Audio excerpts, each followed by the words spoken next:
A Husband by Proxy. By Jack Steele, New York. Grosset and Dunlap. Publishers. Copyright 1909 by Desmond Fitzgerald Incorporated. Chapter 1. The Proposition 2. A Second Employment 3. Two Encounters 4. Unspoken Antagonism v. The Shadow 6. The Coroner 7. A Startling Discovery 8. Where Clues May Point 9. A Summons X. A Complication 11. The Shock of Truth 12. A Disturbing Loss 13. A Tryst in the Park 14. A Package of Death 15. Significant Discovery 16. In Quest of Dorothy 17. A Rescue by Force 18. The Race 19. Fright and a Disappearance XX. New Happenings 21. Revelations 22. A Man in the Case 23. The Enemy's Tracks 24. A New Alarm 25. A Dearth of Clues 26. Startling Disclosures 27. Like a Bolt from the Blue 28. A Helpless Situation 29. Nightwalkers XXX. Overtures from the Enemy 31. The Fret of Waiting 32. A Tragic Culmination 33. Foster Durgeon 34. The Riches of the World 35. John Hardy's Will 36. Garrison's Valued Friend 37. A Honeymoon. A Husband by Proxy. Chapter 1. The Proposition. With the hum of New York above, below, and all about him, stirring his pulses and prodding his mental activities, Gerald Garrison, expert criminologist, stood at the window of his recently opened office, looking out upon the roofs and streets of the city with a new sense of pride and power in his being. New York at last! He was here, unknown and alone, it was true, but charged with an energy that he promised Manhattan should feel. He was almost penniless, with his office rent, his licenses, and other expenses paid, but he shook his fist at the city, in sheer good nature and confidence in his strength, despite the fact he had waited a week for expected employment, and nothing at present loomed upon the horizon. His past, in a small Ohio town, was behind him. He blotted it out without regret, or so at least he said to himself, even as to all the gilded hopes which had once seemed his all upon earth. If his heart was not whole, no New York I should see its wounds, and the healing process had begun. He was part of the vast machine about him, the mighty brain, as it were, of the great American nation. He paced the length of his room, and glanced at the door. The half-painted sign on the frosted glass was legible, reversed, as the artist had left it. Gerald, Criminologist. He had halted the painter himself on the name, as the lettering appeared too fanciful, not sufficiently plain or bold. While he stood there a shadow fell upon the glass. Someone was standing outside, in the hall. As if undecided, the owner of the shadow oscillated for a moment, and disappeared. Garrison, tempted to open the door and gratify a natural curiosity, remained beside his desk. Mechanically his hand, which lay upon a book entitled A Treatise on Poisons, closed the volume. He was still watching the door. The shadow returned, the knob was revolved, and there, in the oaken frame, stood a tall young woman of extraordinary beauty, richly though quietly dressed, and swiftly changing color with excitement. Pale in 1 second, crimson in the next, and evidently concentrating all her power on an effort to be calm, she presented a strangely appealing and enchanting figure to the man across the room. Bravery was blazing in her glorious brown eyes, and firmness came upon her manner as she stepped inside, closed the door, and silently confronted the detective. The man she was studying was a fine-looking, clean-cut fellow, gray-eyed, smooth-shaven, with thick brown hair, and with a gentleman-athlete air that made him distinctly attractive. The fearless, honest gaze of his eyes completed a personal charm that was undeniable in his entity. It seemed rather long that the two thus stood there, face to face. Garrison candidly admiring in his gaze, his visitor studious and slightly uncertain. She was the first to speak. "Are you Mr. Gerald?" "Gerald Garrison," the detective answered. "My sign is unfinished. May I offer you a chair?" His caller sat down beside the desk. She continued to study his face frankly, with a half-shy, half-defiant scrutiny, as if she banished a natural diffidence under pressure of necessity. She spoke again, abruptly. "I wish to procure peculiar services." "Are you a very well-known detective?" "I have never called myself a detective," said Garrison. "I'm trying to occupy a higher sphere of usefulness. I left college a year ago, and last week opened my office here and became a New Yorker." He might, in all modesty, have exhibited a scrapbook filled with accounts of his achievements, with countless references to his work as a scientific criminologist, of rare mental attainments. Of his attainments as a gentleman there was no need of reference. They proclaimed themselves in his bearing. His visitor laid a glove and a scrap of paper on the desk. "It isn't so much detective services I require," she said. "But of course you are widely acquainted in New York, I mean with young men particularly?" "No," he replied. "I know almost none. But I know the city fairly well, if that will answer your purpose. I thought, of course, I hoped you might know some honorable. You see, I have come on rather extraordinary business," she said, faltering a little helplessly. "Let me ask you first, is the confidence of a possible client quite sacred with a man in this profession?" "Absolutely sacred," he assured her. "Whether you engage my services or not, your utterances here will be treated as confidential and as inviolate as if spoken to a lawyer, a doctor, or a clergyman." "Thank you," she murmured. "I have been hunting around." She left the sentence incomplete. "And you found my name quite by accident," he supplied, indicating the scrap of paper. "I cannot help observing that you have been to other offices first. You have tramped all the way down Broadway from 42nd Street, for the red ink that someone spilled at the 41st Street crossing is still on your shoe, together with just a film of dust." She withdrew her shoe beneath the edge of her skirt, although he had never apparently glanced in that direction. "Yes," she admitted. "I have been to others, and they wouldn't do. I came in here because of the name, Gerald. I am sorry you are not better acquainted, for my business is important. Perhaps if I knew the nature of your needs I might be able to advise you," said Garrison. "I hope to be more widely acquainted soon." She cast him one look, full of things inscrutable, and lowered her lashes in silence. She was evidently striving to overcome some indecision. Garrison looked at her steadily. He thought he had never in his life beheld a woman so beautiful.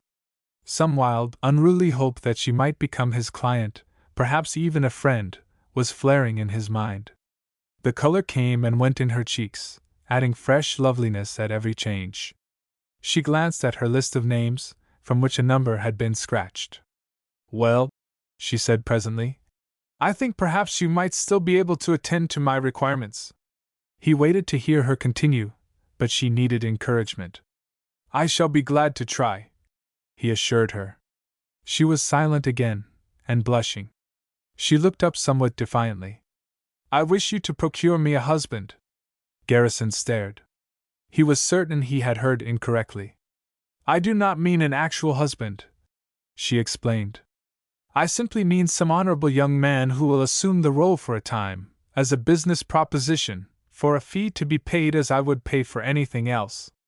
I would require that he understand the affair to be strictly commercial, and that when I wish the arrangement to terminate he will disappear from the scene and from my acquaintance at once and absolutely. All I ask of you is to supply me such a person. I will pay you whatever fee you may demand, in reason."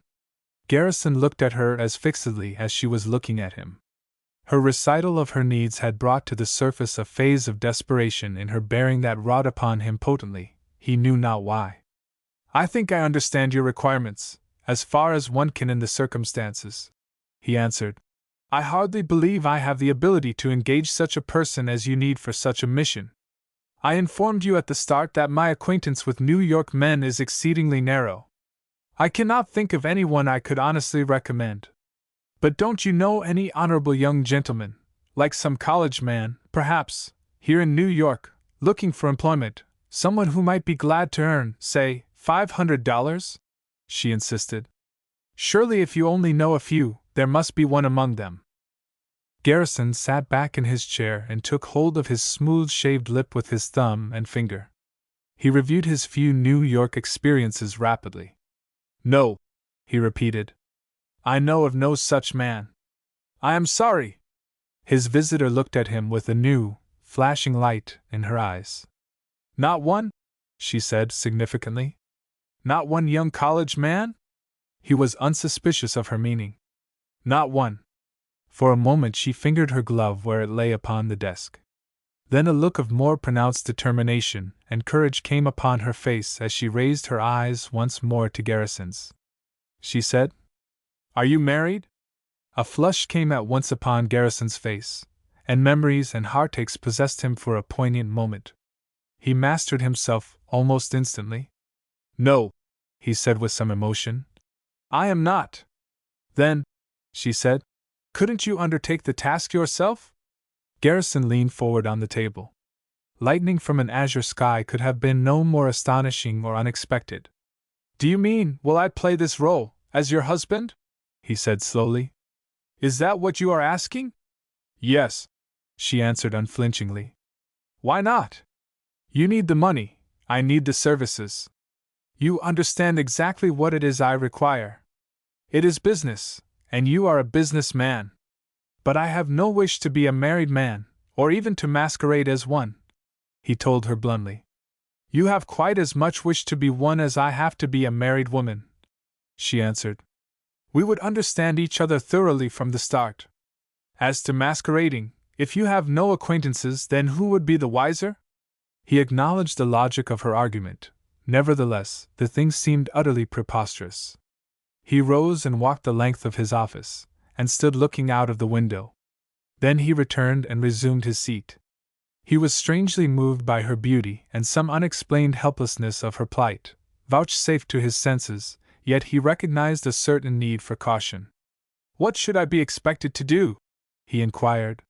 His visitor, in the mental agitation which had preceded this interview, had taken little if any time to think of the details likely to attend an alliance such as she had just proposed. She could only think in generalities. Why, there will be very little for you to do, except to permit yourself to be considered my lawful husband, temporarily, she replied after a moment of hesitation, with a hot flush mounting to her cheek. And to whom would I play? He queried. Should I be obliged, in this capacity, to meet your relatives and friends?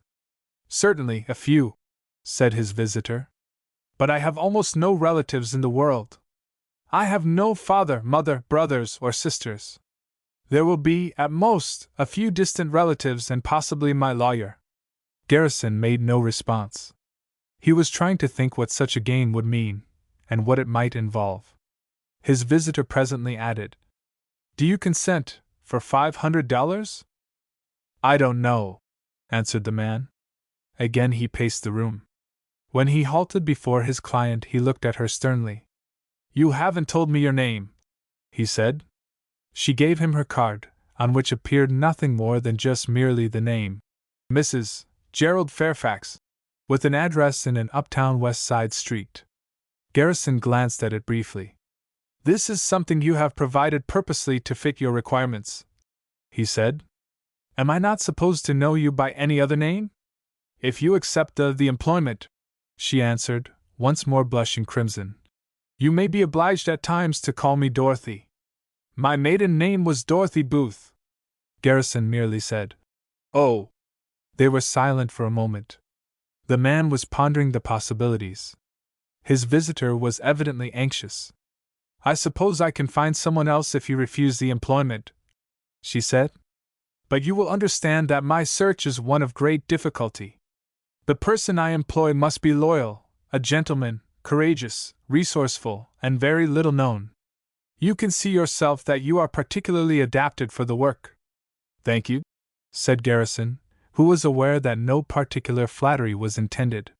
He added, I hardly suppose it could do me any harm. Mrs. Fairfax accepted this ungallant observation calmly. She recognized the fact that his side of the question had its aspects. She waited for Garrison to speak again. A knock at the door startled them both. A postman entered, dropped 2 letters on the desk, and departed down the hall. Garrison took up the letters. One was a circular of his own, addressed to a lawyer over a month before, and now returned undelivered and marked "Not found," though 3 or 4 different addresses had been supplied in its peregrinations. The second letter was addressed to himself in typewritten form. He was too engrossed to tear it open, and laid them both upon the table. "If I took this up," he presently resumed, "I should be obliged to know something more about it. For instance, when were we supposed to have been married?"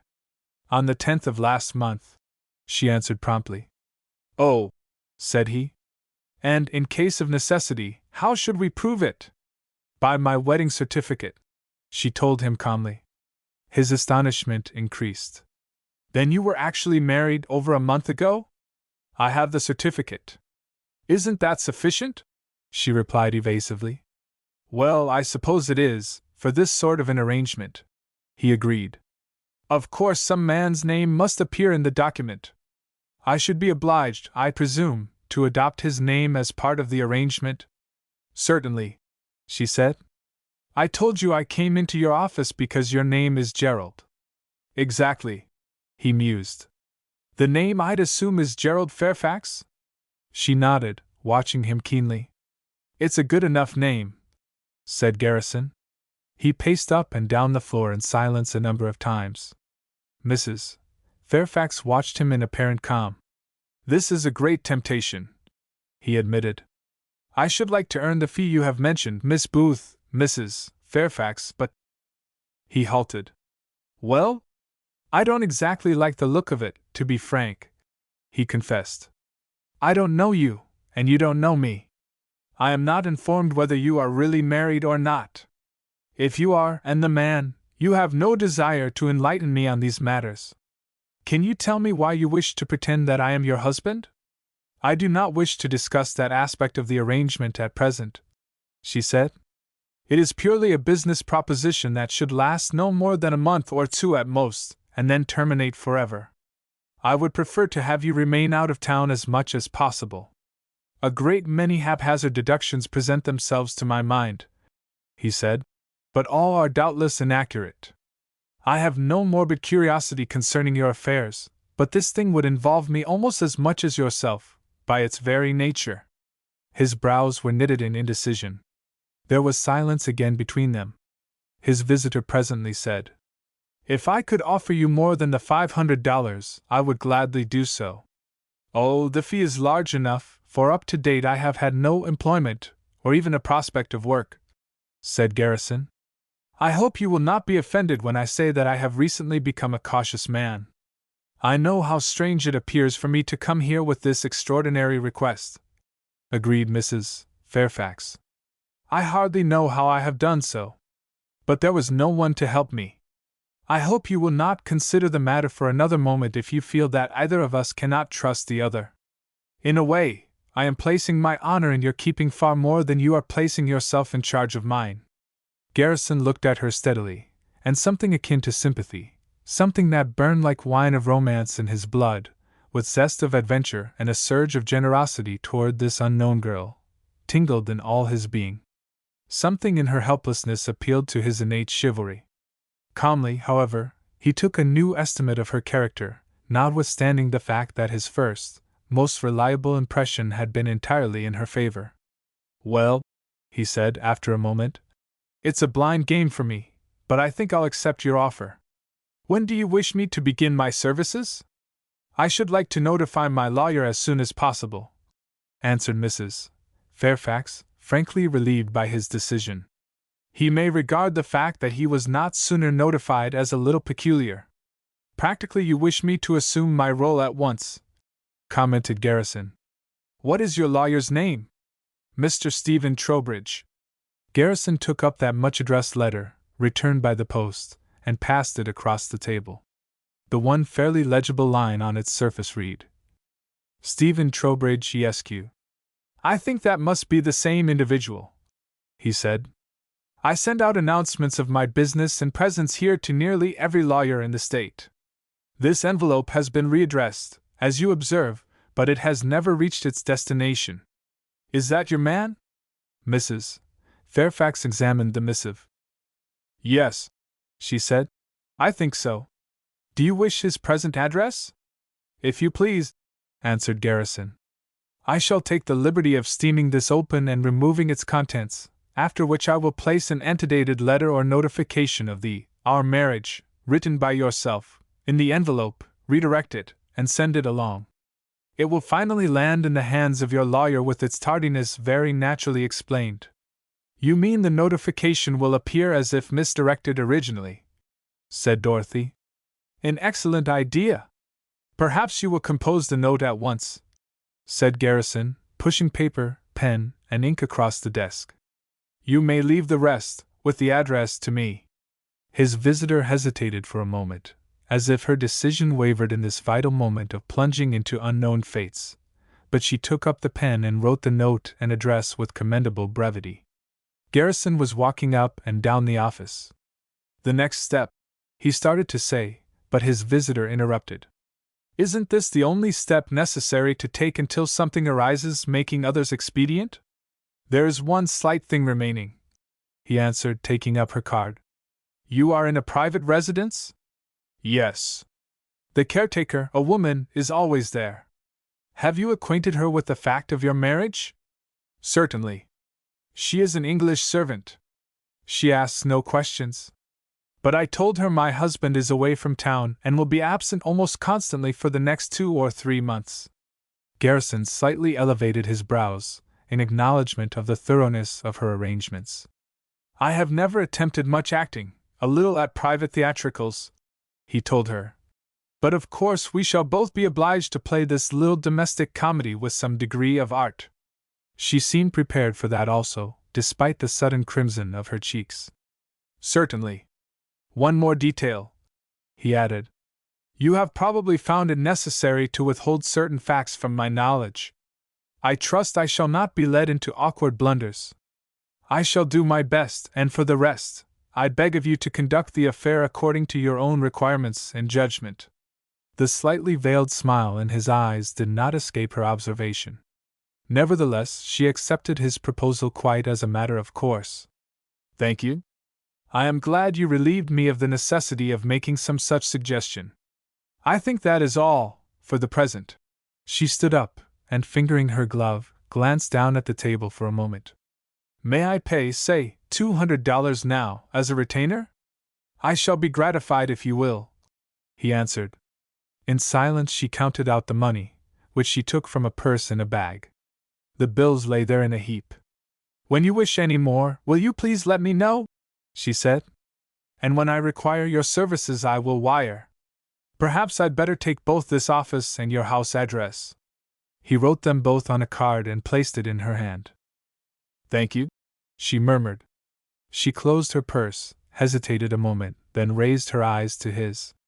Quite coldly she added, Good afternoon. Good day, answered Garrison. He opened the door, bowed to her slightly as she passed, then faced about and stared at the money that lay upon his desk. Chapter 2: A Second Employment. For a moment, when he found himself alone, Garrison stood absolutely motionless beside the door. Slowly he came to the desk again, and slowly he assembled the bills. He rolled them in a neat, tight wad, and held them in his hand. Word for word and look for look he reviewed the recent dialogue, shaking his head at the end. He had never been so puzzled in his life. The situation, his visitor, all of it baffled him utterly. Had not the money remained in his grasp he might have believed he was dreaming. She was frightened, and yet she had a most remarkable amount of nerve, he reflected. She might be an heiress, an actress, or a princess. She may be actually married, and then again she may not, probably not, since 2 husbands on the scene would be embarrassing. She may be playing at any sort of a game, financial, political, or domestic, therefore dangerous, safe, or commonplace, full of intrigue, or a mystery, or the silliest caprice. She, oh Lord, I don't know. She is beautiful, that much is certain. She seems to be honest. Those deep, brown eyes go with innocence, and also with scheming, in which respect they precisely resemble blue eyes, and gray, and all the other feminine colors. And yet she seemed, well, helpless, worried, almost desperate. She must be desperate and helpless. Again, in fancy, he was looking in her face, and something was stirring in his blood. That was all he really knew. She had stirred him, and he was glad of the meeting, glad he had entered her employment. He placed the roll of money in his pocket, then looked across his desk at the clean, white letter which the postman had recently delivered. He took it up, paused again to wonder at the meaning of what had occurred, then tore the envelope and drew forth the contents. He had barely spread the letter open when a knock on the door startled every thought in his brain. His first conclusion was that Mrs. Fairfax had returned to repudiate her bargain and asked the surrender of her money. With a smile for any fate, he crossed the room and opened the door. In the hallway stood a man, a little, sharp-faced, small-eyed, thin-nosed person, with a very white complexion and a large, smooth-shaved mouth, open as if in a smile that never ceased. "Garrison?" he said sharply. "Wicks, I'm Wicks." "Wicks?" said Garrison. "Come in." Mr. Wicks stepped in with a snap like alacrity. "Read your letter," he said. "Read your letter." Obediently Garrison perused the missive in hand, typed on the steel plate stationery of the New York Immutable Life Insurance Company. "Dear Sir, at the recommendation of our counsel, Mr. Sperry Lachlan, who is still abroad, we desire to secure your services in a professional capacity. Our Mr. Wicks will call upon you this afternoon to explain the nature of the employment and conclude the essential arrangements. Respectfully yours, John Steffes, D.P. of Special Service." A wave of gratitude toward Lachlan, the lawyer who had first employed him and advised this New York office, surged with another, of almost boyish joy, through Garrison's being. It seemed almost absurd that two actual clients should thus have appeared within the hour. He looked up at the little man with a new, keen interest. "I am glad to meet you, Mr. Wicks," he said. "Will you please sit down? I am at your service." Mr. Wicks snatched a chair and sat down. It was quite a violent maneuver, especially as that sinister grin never for a moment left his features. He took off his hat and made a vicious dive at a wisp of long, red hair that adorned the otherwise barren top of his head. The wisp lay down toward his left ear when thus adjusted. He looked up at Garrison almost fiercely. "Obscure, ain't you?" he demanded. "Obscure?" inquired Garrison. "Perhaps I am, just at present, here in New York." "You are," stated Mr. Wicks aggressively. Garrison was not enamored of his manner. "All right," he said. "All right." Mr. Wicks suddenly leaned forward and fetched his index finger almost up against the young man's nose. "Good at murder?" he demanded. Garrison began to suspect that the building might harbor lunatics, several of whom had escaped. "Am I good at murder?" he repeated. "Doing murder or ferreting murder? Ferreting murder. Ferreting murder," cried the visitor irritably. "Oh," said Garrison, "if you wish to employ me on a murder case, I'll do the best I can." "You worked out the bit of robbery?" queried Mr. Wicks. Garrison replied that he had. The bit of robbery was the Lachlan case, his first adventure in criminology. "Take the case," commanded Mr. Wicks in his truculent manner. $250 a month as long as you work. $1,000 bonus if you find the murderer. Accept the terms? "Yes, I'll take the case," he said. "What sort of?" Mr. Wicks made a sudden snatch at his wisp of hair, adjusted it quite to the other side of his head, then as abruptly drew a paper from his pocket and thrust it into Garrison's hand. "Statement of the case," he interrupted. "Read it." Garrison accepted the document, spread it open, and read as follows. Statement, case of John Hardy. Name, John Hardy. Age, 57. Occupation, real estate dealer, retired. Residence, unfixed, changed frequently, last, Hickwood, 2 days, boarding. Family, no immediate family, no one nearer than nephews and nieces. Rating in Bradbury's, no rating. Insured in any other companies, no. Insured with us for what amount? $20,000. Name of beneficiary, Charles Scott. Residence, Hickwood, New York Village. Occupation, inventor. Date of subject's death, May 27th. Place of death, village of Branchville, near Hickwood. Verdict of coroner, Death from natural causes, heart failure or apoplexy. Body claimed by Paul Durgin, nephew. Body interred where? Shipped to Vermont for burial. Suspicious circumstances. Beneficiary paid once before on claim for similar amount. Death of risk having been equally sudden and unexplained. Remarks. The body was found on the porch of an empty house, said by superstitious neighbors to be haunted. It was found in sitting posture, leaning against post of porch. No signs of violence except a green stain on one knee. Deceased uncommonly neat. There is no grass growing before the empty house, owing to heavy shade of trees. No signs of struggle near house. Details supplied by old woman Mrs. Weber, whose son found deceased. Our company not represented, either at inquest or afterward, as no notification of subject's death was filed until the 31st inst. At the bottom, written in pencil, appeared the words, "Quiet case. Stephus." That was all. Garrison turned the paper. There was nothing on the reverse. Placing it face upward on the table, he thrust his hands into his pockets and looked at Mr. Wicks. "I'm expected to fasten this crime on Scott?" he inquired. "Is that what your company requires?" "Fasten the crime on the guilty man," replied the aggressive Mr. Wicks. "If Scott didn't do it, we'll pay the claim.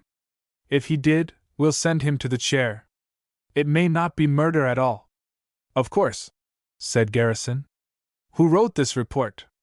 "What's that to you?" said Wicks. "I wondered why the writer drops out of the case," answered Garrison. "That's all. I wrote it," said Wicks. "Scott knows me from the former case. If you want the case, you will start this evening for Hickwood and begin your work. Use your own devices. Report everything promptly, everything. Go at once to the office and present your card for expenses and typed instructions. Good day." He had clapped on his hat. He strode to the door, opened it, disappeared, and closed it again as if he worked on springs. Garrison was left staring at the knob, his hand mechanically closed on the statement entrusted to his keeping. "Well," he said, "I'll be scalloped. Good old New York." He was presently out upon the street, a brisk, active figure, boarding a Broadway car for the downtown office of the company. At 5:30 he was back once more in his office with a second $100 in his pocket, 50 of which was for expenses. He was turning away from his desk at last to leave for his lodgings, thence to journey to Hickwood, when a messenger boy abruptly appeared with a telegram. When Garrison had signed, he opened the envelope and read the following. "Wire me you have arrived unexpectedly and will be here at 8, then come. Dorothy Fairfax." He almost ran from the building, bought a $5 bunch of the choicest roses, and, after wiring in accordance with instructions, sent them to the house. Chapter 3 Two Encounters. Garrison roomed in 44th Street, where he occupied a small, second-story apartment. His meals he procured at various restaurants where fancy chanced to lead. Tonight a certain eagerness for adventure possessed his being. More than anything else in the world he wished to see Dorothy again. He hardly dared confess why, but told himself that she was charming, and his nature demanded excitement. He dined well and leisurely, bought a box of chocolates to present to his new-found wife, dressed himself with exceptional care, and at length took an uptown train for his destination. All the way on the cars he was thinking of the task he had undertaken to perform. Not without certain phases of amusement, he rehearsed his part, and made up his mind to leave nothing of the role neglected. Arrived in the West Side Street, close to the house which should have been Dorothy's, he discovered that the numbering on the doors had been wretchedly mismanaged. One or the other of two brownstone fronts must be her residence. He could not determine which. The nearest was lighted from top to bottom. In the other a single pair of windows only, on the second floor, showed the slightest sign of life. Resolved to be equal to anything the adventure might require, he mounted the steps of the lighted dwelling and rang the bell. He was almost immediately admitted by a serving-man, who appeared a trifle surprised to behold him, but who bowed him in as if he were expected, with much formality and deference. "What shall I call you?" he said. Garrison was surprised, but he announced, "Just Mr. Gerald." A second door was opened, a gush of perfumed air, a chorus of gay young voices, and a peal of laughter greeted Garrison's ears as the servant called out his name. Instantly a troop of brilliantly dressed young women came running from the nearest room, all in fancy costume and all of them masked. Evidently a fancy dress party was about to begin in the house. Garrison realized his blunder. Before he could move, a stunning, superbly gowned girl, with bare neck and shoulders that were the absolute perfection of beauty, came boldly up to where the visitor stood. The others had ceased their laughter. "Gerald, how good of you to come!" said the girl, and boldly patting his face with her hand, she quickly darted from him, while the others laughed with glee. Garrison was sure he had never seen her before. Indeed, he had scarcely had time to note anything about her, save that on her neck she wore 2 necklaces, one of diamonds, the other of pearls, and both of wonderful gems. Then out from the room from which she had come stepped a man apparelled as Satan, in red from top to toe. He, too, was in mask. He joined in the laughter with the others. Garrison found himself, with admirable presence of mind. "My one regret is that I may not remain," he said, with a bow to the ladies. "I might also regret having entered the wrong house, but your reception renders such an emotion impossible." He bowed himself out with commendable grace, and the bold masquerader threw kisses as he went. Amused, quite as much as annoyed, at his blunder, he made himself ready as best he might for another adventure, climbed the steps of the dwelling next at hand, and once more rang the bell. Almost immediately the dark hall was lighted by the switching on of lights.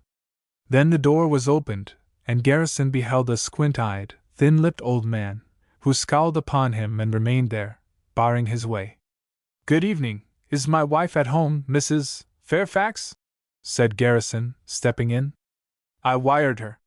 "Gerald!" cried a voice, as the girl in the party-house had done. But this was Dorothy, halfway down the stairs, running toward him eagerly, and dressed in most exquisite taste. Briskly stepping forward, ready with the role he had rehearsed, he caught her in his arms as she came to the bottom of the stairs, and she kissed him like a sweet young wife, obeying the impulse of her nature. "Oh, Gerald, I'm so glad," she said. "I don't see why you have to go away at 9. She was radiant with blushes. He recognized the cue. "And how's the dearest little girl in all the world?" he said, handing her the box of confections. "I didn't think I'd be able to make it, till I wired. While this bit of important business lasts, we must do the best we can." He had thrown his arm about her carelessly. She moved away with a natural gesture towards the man who had opened the door.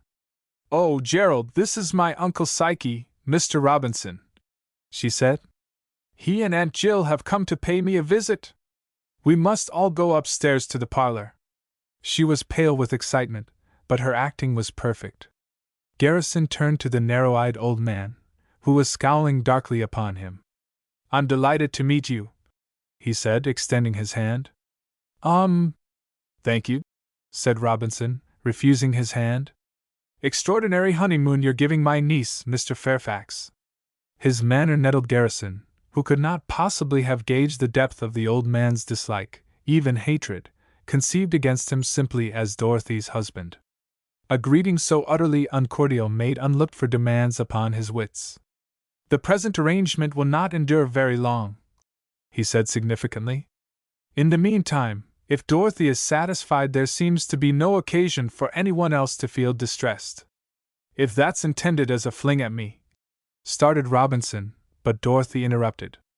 "Please come upstairs," she said, laying her hand for a moment on Garrison's shoulder, and then she ran up lightly, looking back with all the smiles of perfect art. Garrison read it as an invitation to a private confidence, much needed to put him properly on guard. He bounded up as if in hot pursuit, leaving her uncle down there by the door.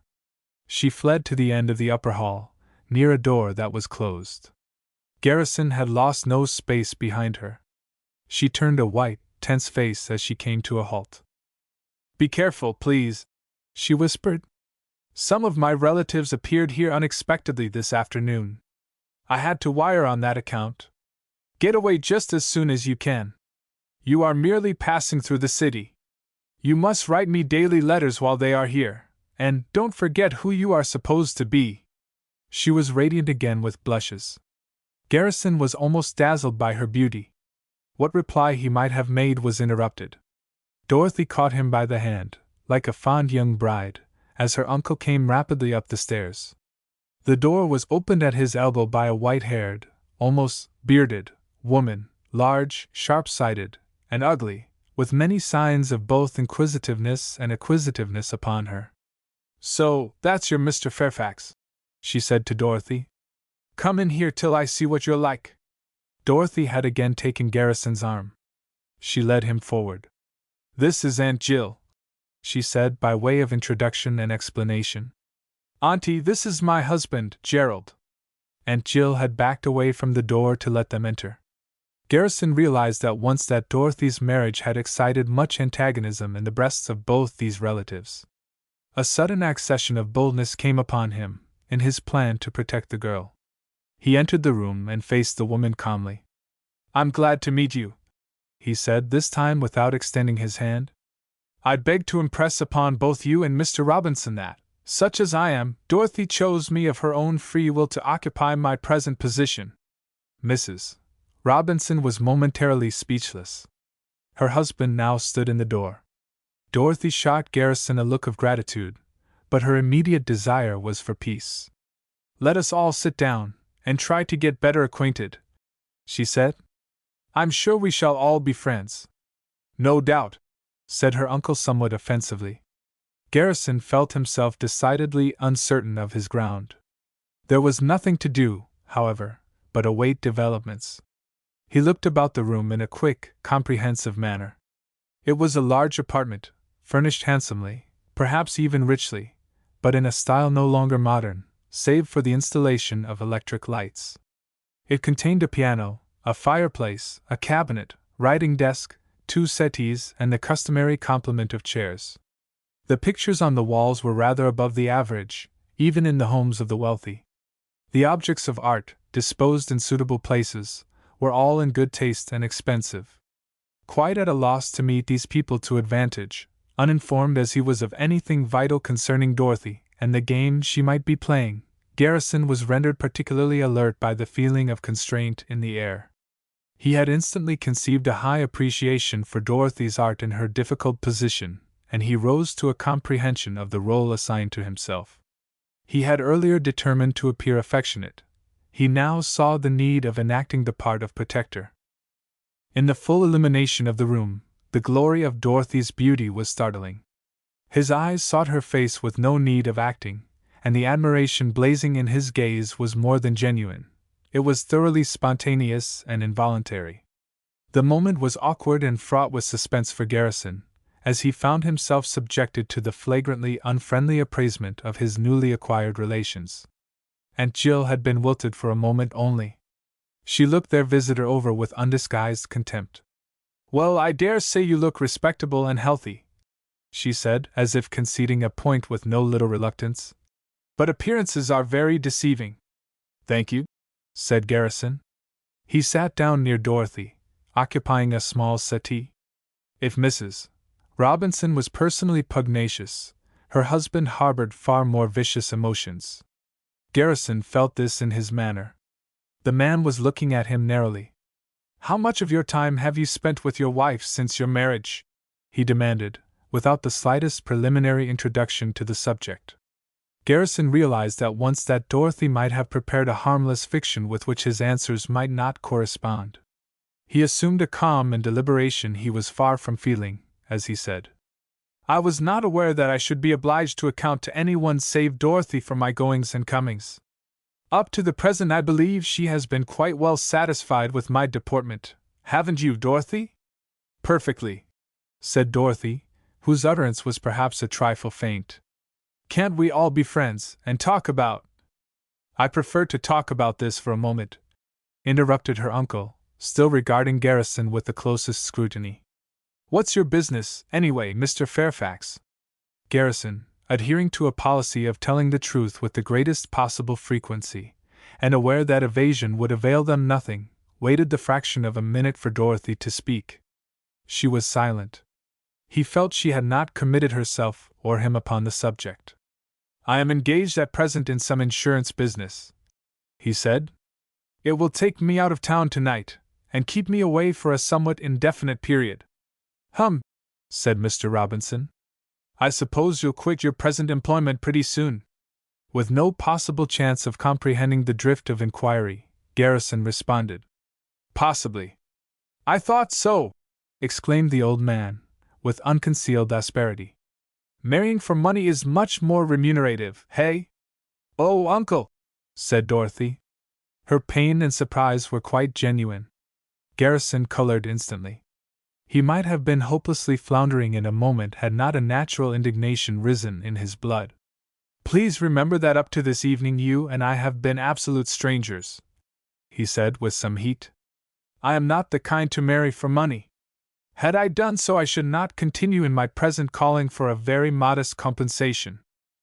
He felt that Dorothy might misunderstand or even doubt his resolution to go on with her requirements. He added pointedly, I have undertaken certain assignments for my present employers which I mean to put through to the end, and no one aware of my motives could charge me with anything sordid. Dorothy rose, crossed the space between her chair and the small settee where Garrison was seated, took the place at his side, and shyly laid her hand upon his own. It was a natural, wifely thing to do. Garrison recognized her perfect acting. A tingle of strange, lawless joy ran through his veins. Nevertheless, he still faced Robinson, for his anger had been no pretense. There was something in his bearing, when aroused, that invited caution. He was not a man with whom to trifle. Mrs. Robinson, having felt it before, underwent the experience anew. Let's not start off with a row, she said. No one means to offend you, Mr. Fairfax. What do you think he'll do? Demanded her husband. Order us out of the house? It ain't his yet, and he knows it. Garrison knew nothing concerning the ownership of the house. Mr. Robinson's observation gave him a hint, however, that Dorothy's husband, or Dorothy herself, would presumably own this dwelling soon, but that something had occurred to delay the actual possession. I came to see Dorothy, and for no other purpose, he said. I haven't the slightest desire or intention to offend her relatives. If Robinson and his wife understood the hint that he would be pleased to see Dorothy alone, they failed to act upon it. We'll take your future operations as our guide, said Mr. Robinson significantly. Protestations cost nothing. Mrs. Robinson, far more shrewd than her husband, in her way, had begun to realize that Garrison was not a man either to be frightened or bullied. I'm sure we shall all be friends, she said. What's the use of fighting? If, as Mr. Fairfax says, he did not marry Dorothy for money, her husband interrupted. I don't believe it. Will you tell me, Mr. Fairfax, that when you married my niece you were not aware of her prospects? I knew absolutely nothing of her prospects, said Garrison, who thought he foresaw some money struggle impending. She can tell you that up to the present moment I have never asked her a word concerning her financial status or future expectations. Why don't you tell us you never knew she had an uncle? Demanded Robinson, with no abatement of acidity. As a matter of fact, replied Garrison, I have never known the name of any of Dorothy's relations till tonight. This is absurd, cried the aggravated Mr. Robinson. Do you mean to tell me? Garrison cut in upon him with genuine warmth. He was fencing blindly in Dorothy's behalf, and instinct was guiding him with remarkable precision. I should think you might understand, he said, that once in a while a young woman, with a natural desire to be esteemed for herself alone, might purposely avoid all mention both of her relatives and prospects.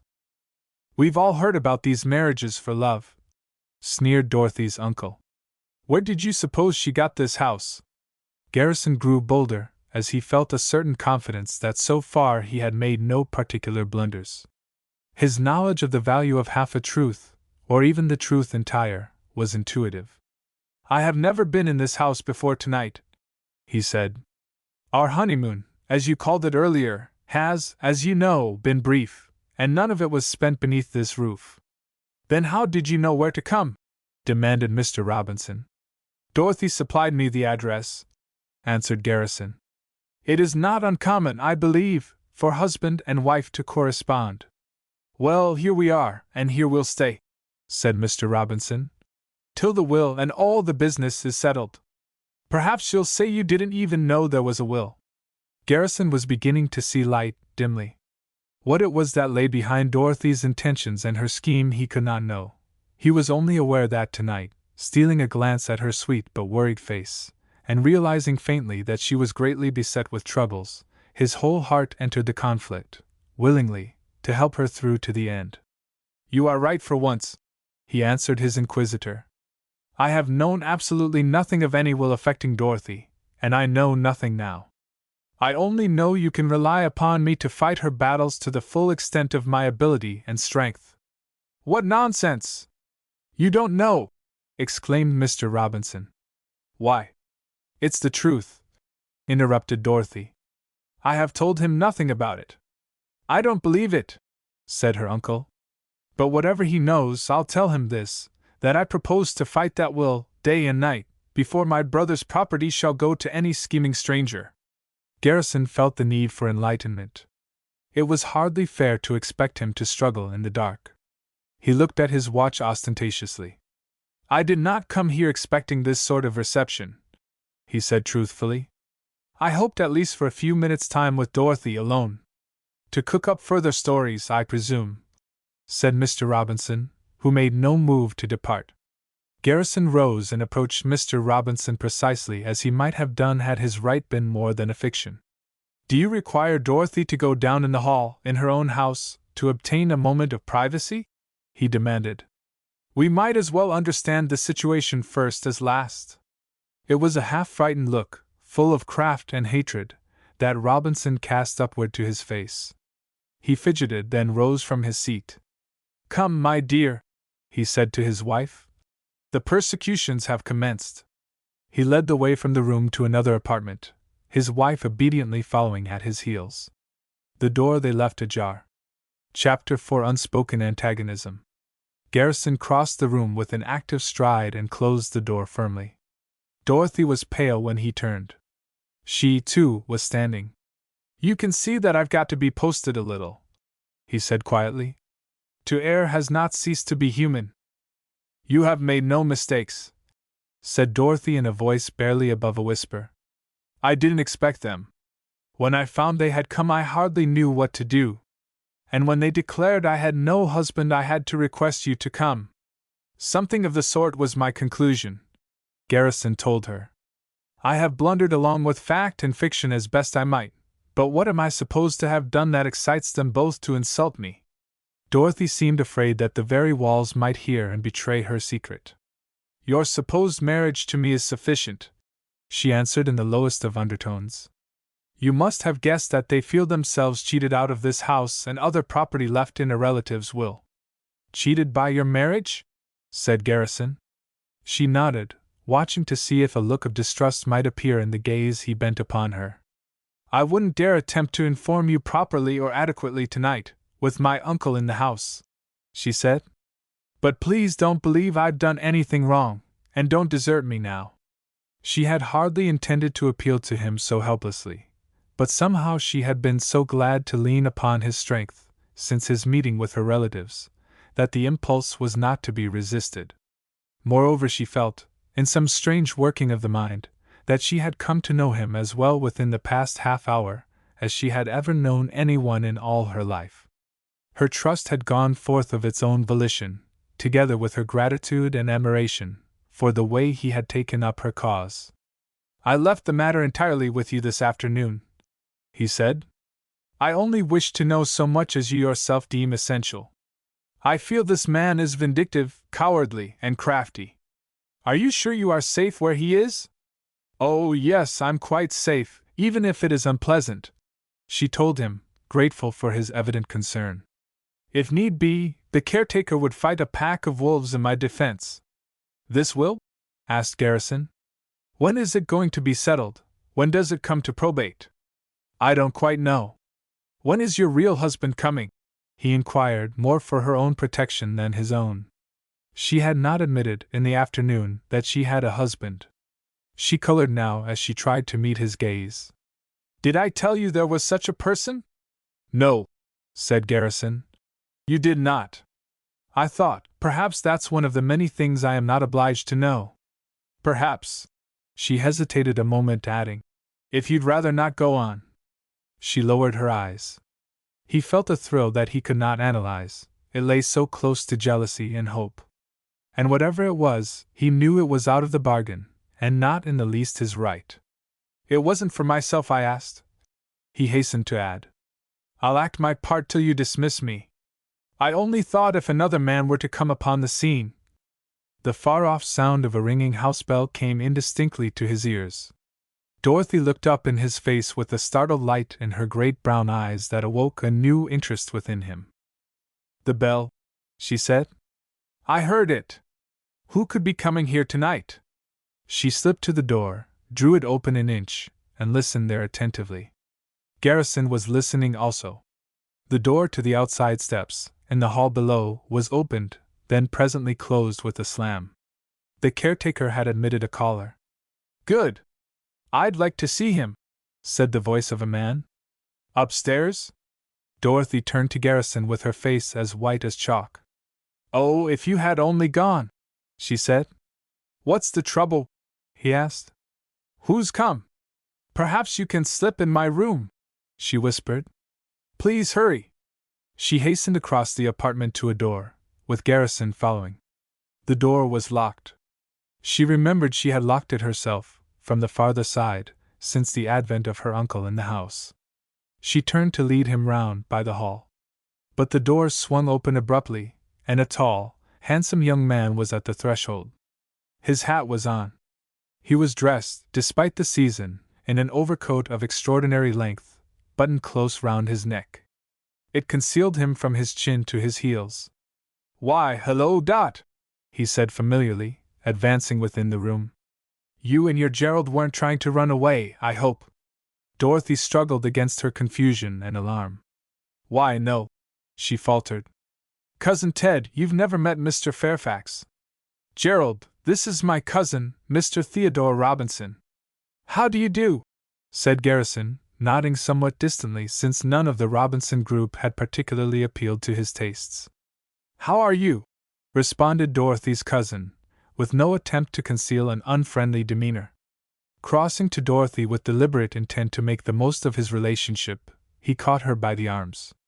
How's everything with you, little sweetheart? He added in his way of easy intimacy.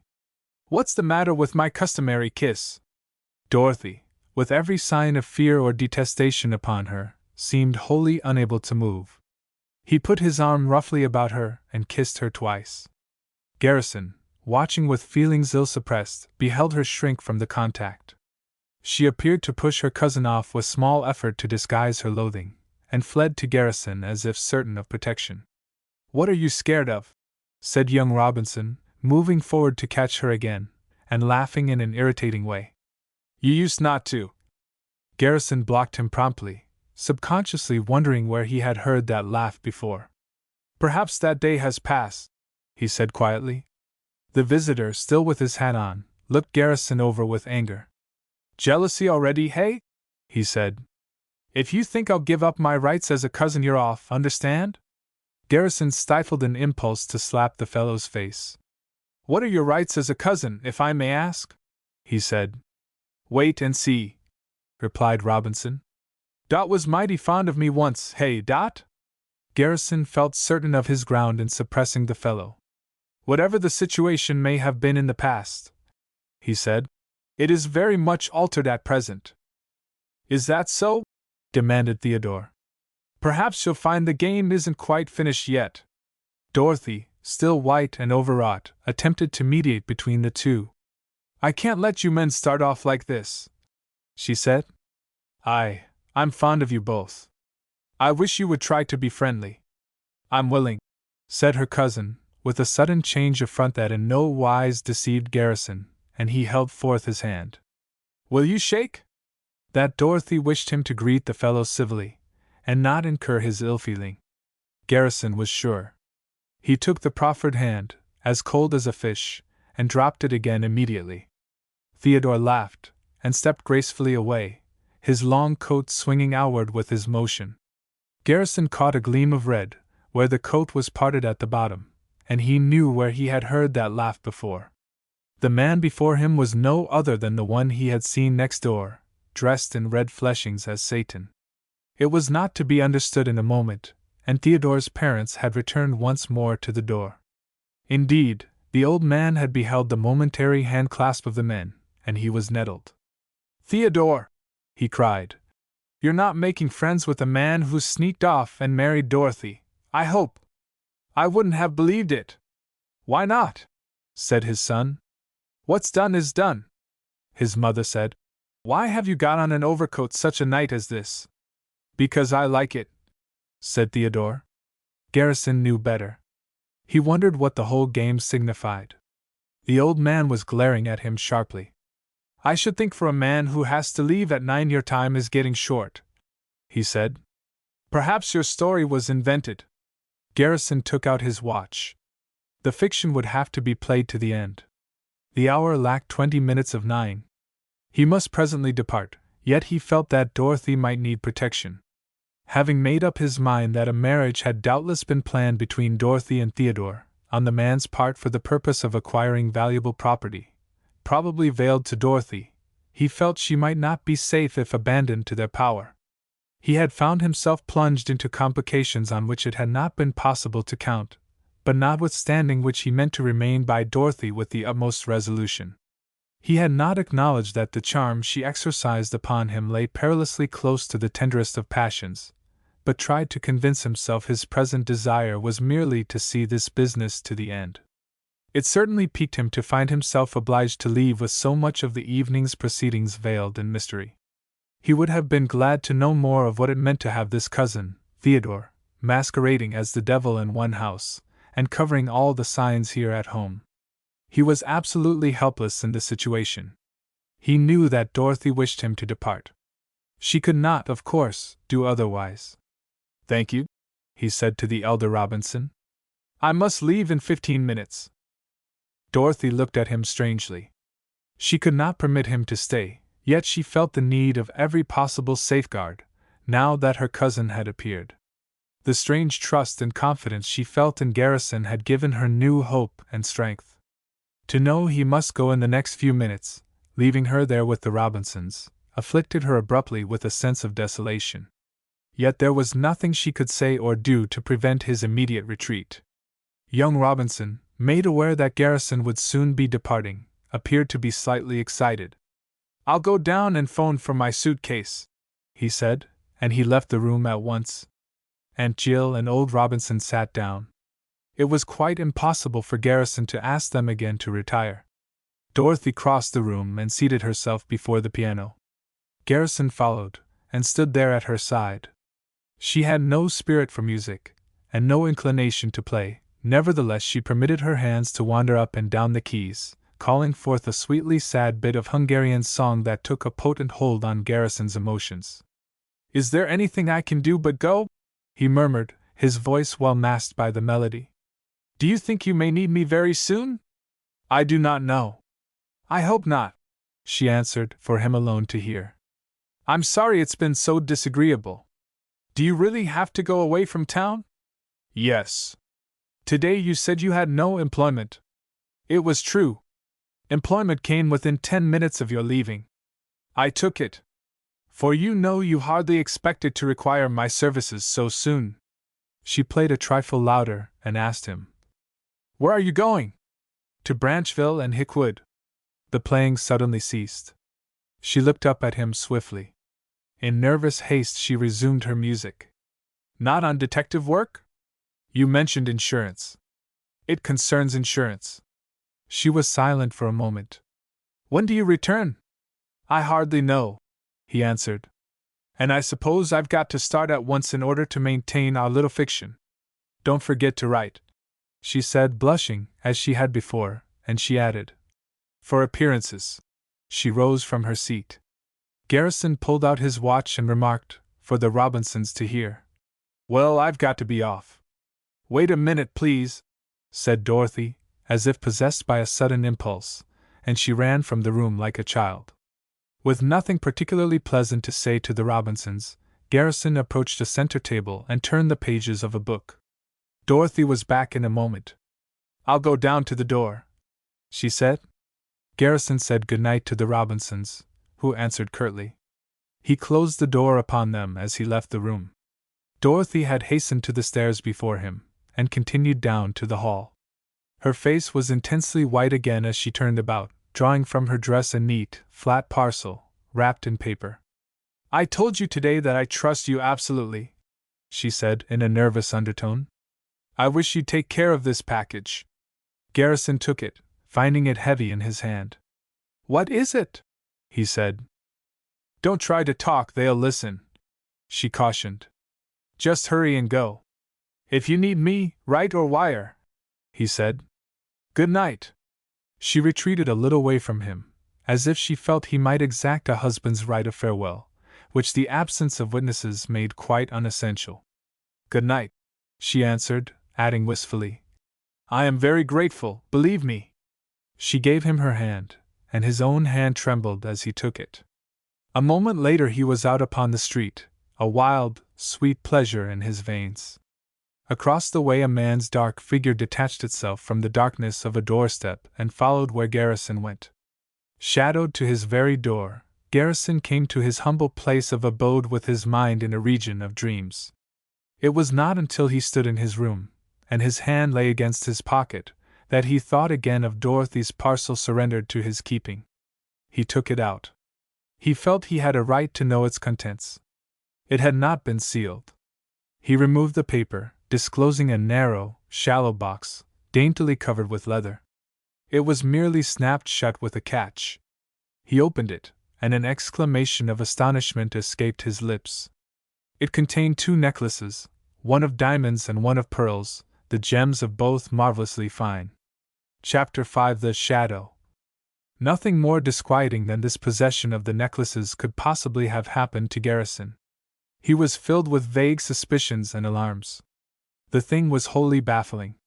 What it signified he could not conjecture. His mind went at once to that momentary scene at the house he had entered by mistake, and in which he had been confronted by the masked young woman, with the jewels on her throat, she who had patted his face and familiarly called him by name. He could not possibly doubt the 2 ropes of gems were the same.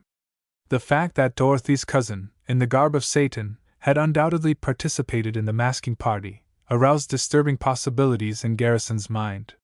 What was the web in which he was entangled? To have Theodore come to the house in his long, concealing coat, straight from the masker's next door, to have him disappear, and then to have Dorothy bring forth these gems with such wholly unimaginable trust in his honesty, brought him face to face with a brand new mystery from which he almost shrank. Reflections on thefts, wherein women were accomplices, could not be driven from his brain. Here was Dorothy suddenly requiring a pseudo-husband, for what? Here was a party next door to the house, a party on which he had stumbled accidentally, where a richly dressed young woman chanced to greet him, with her jewels on her neck. Here was, apparently, a family disturbance, engendered by his marriage with old Robinson's niece.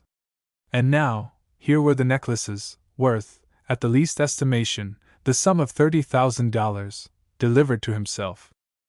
He could not escape the thought of a fence, in which he himself had possibly been impressed as a tool, by the cleverest intrigue. The entire attitude of the Robinsons might, he realized, have been but a part of the game. He had witnessed Dorothy's acting. It gave him a vivid sense of her powers, some others of which might well lie concealed behind her appearance of innocence. And yet, when he thought of the beautiful girl who had begged him not to desert her, he could not think her guilty of the things which this singular outcome might suggest. He was sure she could clear up the mystery, and set herself straight in his eyes. Not a little disturbed as to what he should do with these precious baubles, sparkling and glinting in his hand, he knitted his brow in perplexity.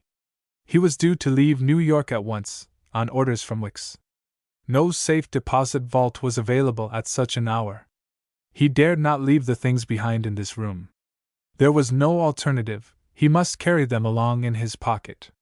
Inasmuch as the problem could not possibly be solved at once, and in view of the fact that his mind, or his heart, refused to credit Dorothy with guilt, there was nothing to do but dismiss the subject, as far as possible, and make ready to depart. He opened a drawer to procure the few things requisite for his trip. On top of a number of linen garments lay a photograph, the picture of a sweetly pretty young woman. He took it up, gazed at it calmly, and presently shook his head. He turned it over. On the back was written, "With the love of my heart, Ailsa." He had kissed this picture 1,000 times, in rapture. It had once represented his total of earthly happiness, and then, when the notice of her marriage had come so boldly, through the mail, it had symbolized his depths of despair. Through all his hurt he had clung, not only to the picture, but also to some fond belief that Ailsa loved him still, that the words she had spoken and the things she had done, in the days of their courtship, had not been mere idle falsehoods. Tonight, for the first time since his dream had been shattered, the photograph left him cold and unfeeling. Something had happened, he hardly knew what, something he hardly dared confess to himself, with Dorothy only in his vision. The lifeless picture's day was gone at last. He tossed it back in the drawer with a gesture of finality, drew forth a number of collars and ties, then went to a closet, opened the door, and studied his 2 suitcases thoughtfully. He knew not which to take. One was an ordinary, russet leather case, the other was a thin steel box, veneered with leather, but of special construction, on a plan which Garrison himself had invented. Indeed, the thing was a trap, ingeniously contrived when the bitter robbery had baffled far older men than himself, and had then been solved by a trick. On the whole, he decided he would take this case along. It had brought him luck on the former occasion, and the present was, perhaps, a criminal case. He lifted it out, blew off some dust, and laid it, open, on the bed. To all appearances the thing was innocent enough. On the underside of the cover was a folding flap, fastened with a string and a button. Unremembered by Garrison, Ailsa's last letter still reposed in the pocket, its romance laid forever in the lavender of rapidly fading memories. Not only was the case provided with a thin false bottom, concealing its mechanism, but between the cover and the body proper, on either side, were wing-like pieces of leather, to judge from their looks, that seemed to possess no function more important than the ordinary canvas strips not infrequently employed on a trunk to restrain the cover from falling far backward when opened. But encased in these wings were connections to powerful springs that, upon being set and suddenly released, would snap down the cover like the hammer of a gun and catch, as in the jaws of a trap, any meddling hands that might have been placed inside the case by a thief, at the same time ringing a bell. To set it was a matter of the utmost simplicity, while to spring it one had barely to go at the contents of the case and touch the trigger lightly. The springs were left unset, as Garrison tossed in the trifles he should need. Then he changed his clothes, turned off the gas, and was presently out once more in the open of the street, walking to the Grand Central Station, near at hand. The man who had followed all the way from Dorothy's residence not only was waiting, but remained on Garrison's trail. At 10:15 Garrison ensconced himself in a train for Branchville. His shadow was there in the car. The run required 50 minutes. Hickwood, a very small village, was passed by the cars without a stop. It was hardly 2 miles from the larger settlement. The hour was late when Garrison arrived. He and his shadow alighted from the train and repaired to a small, one-story hotel near the railway depot, the only place the town afforded. They were presently assigned to adjoining rooms. Garrison opened his suitcase on the bureau, removed 1 or 2 articles, and left the receptacle open, with the cover propped against the mirror. Despite the lateness of the hour, he then went out, to roam about the village. His fellow traveler watched only to see him out of the house, and then returned in haste. In the town there was little to be seen. The houses extended far back from the railroad, on considerably elevated hills. There was one main thoroughfare only, and this was deserted. The dwellings were dark. No one seemed stirring in the place, though midnight had not yet struck. Garrison was out for half an hour. When he returned, his suitcase was closed. He thought nothing of a matter so trifling till he looked inside, and then he underwent a feeling as if it had been rifled. But nothing was gone, so far as he could see. Then he noticed the folding pocket, for its fastening cord was undone. How well he remembered placing there the letter from Ailsa, months ago. A little surprised that he had so utterly forgotten its existence, he slipped his hand inside the place, and found it empty. Even then he entertained no suspicions, for a moment. The letter, like the photograph, was no longer a valued possession. Yet he wondered where it could have gone. Vaguely uncertain, after all, as to whether he had left it here or not, his eye was suddenly caught by the slightest movement in the world, reflected in the mirror of the bureau. The movement was up at the transom, above a door that led to the next adjoining room. Instantly turning away, to allay any possible suspicion that he might be aware of the fact that someone was spying upon him, Garrison moved the suitcase to a chair, drew from his pocket a folded paper that might have appeared important, although merely a railroad folder, placed it carefully, as if to hide it, under various articles of apparel, set the springs of the vicious steel trap, and leaving the suitcase open as before, took a turn around the room. All this business was merely for the benefit of the man whom he knew to be watching from over the door. Starting as if to undress, he paused, appeared to remember something left neglected, and hastened from his room, purposely leaving the door more than halfway ajar. Down the hall he strode to the office, where he looked on the register and discovered the name of his neighbor, John Brown, an obvious alias. He had hardly been thus engaged for 2 minutes when the faint, far-off sound of a ringing bell came distinctly to his ears. "My alarm clock's gone off," he said to the man at the desk, and he fled up the hall like a sprinter. A clatter of sounds, as of someone struggling, had come before he reached his room. As he bounded in, he beheld his suitcase, over at the window, jerking against the sash and sill as if possessed of evil spirits. No thief was visible. The fellow, with the trap upon his fingers, had already leaped to the ground. Within a yard of his captured burglar, Garrison beheld the suitcase drop, and his man had made good his escape. He thrust his head outside the window, but the darkness was in favor of the thief, who was not to be seen. Chagrined to think Mr. Brown had contrived to get loose, Garrison took up the case, carried it back to the bureau, and opened it up, by skillfully releasing the springs. 3 small patches of fingerskin were left in the bite of its jaws, cards of the visitor left as announcements of his visit. The room next door was not again occupied that night. The hotel saw no more of Mr. Brown. Chapter 6. The Coroner.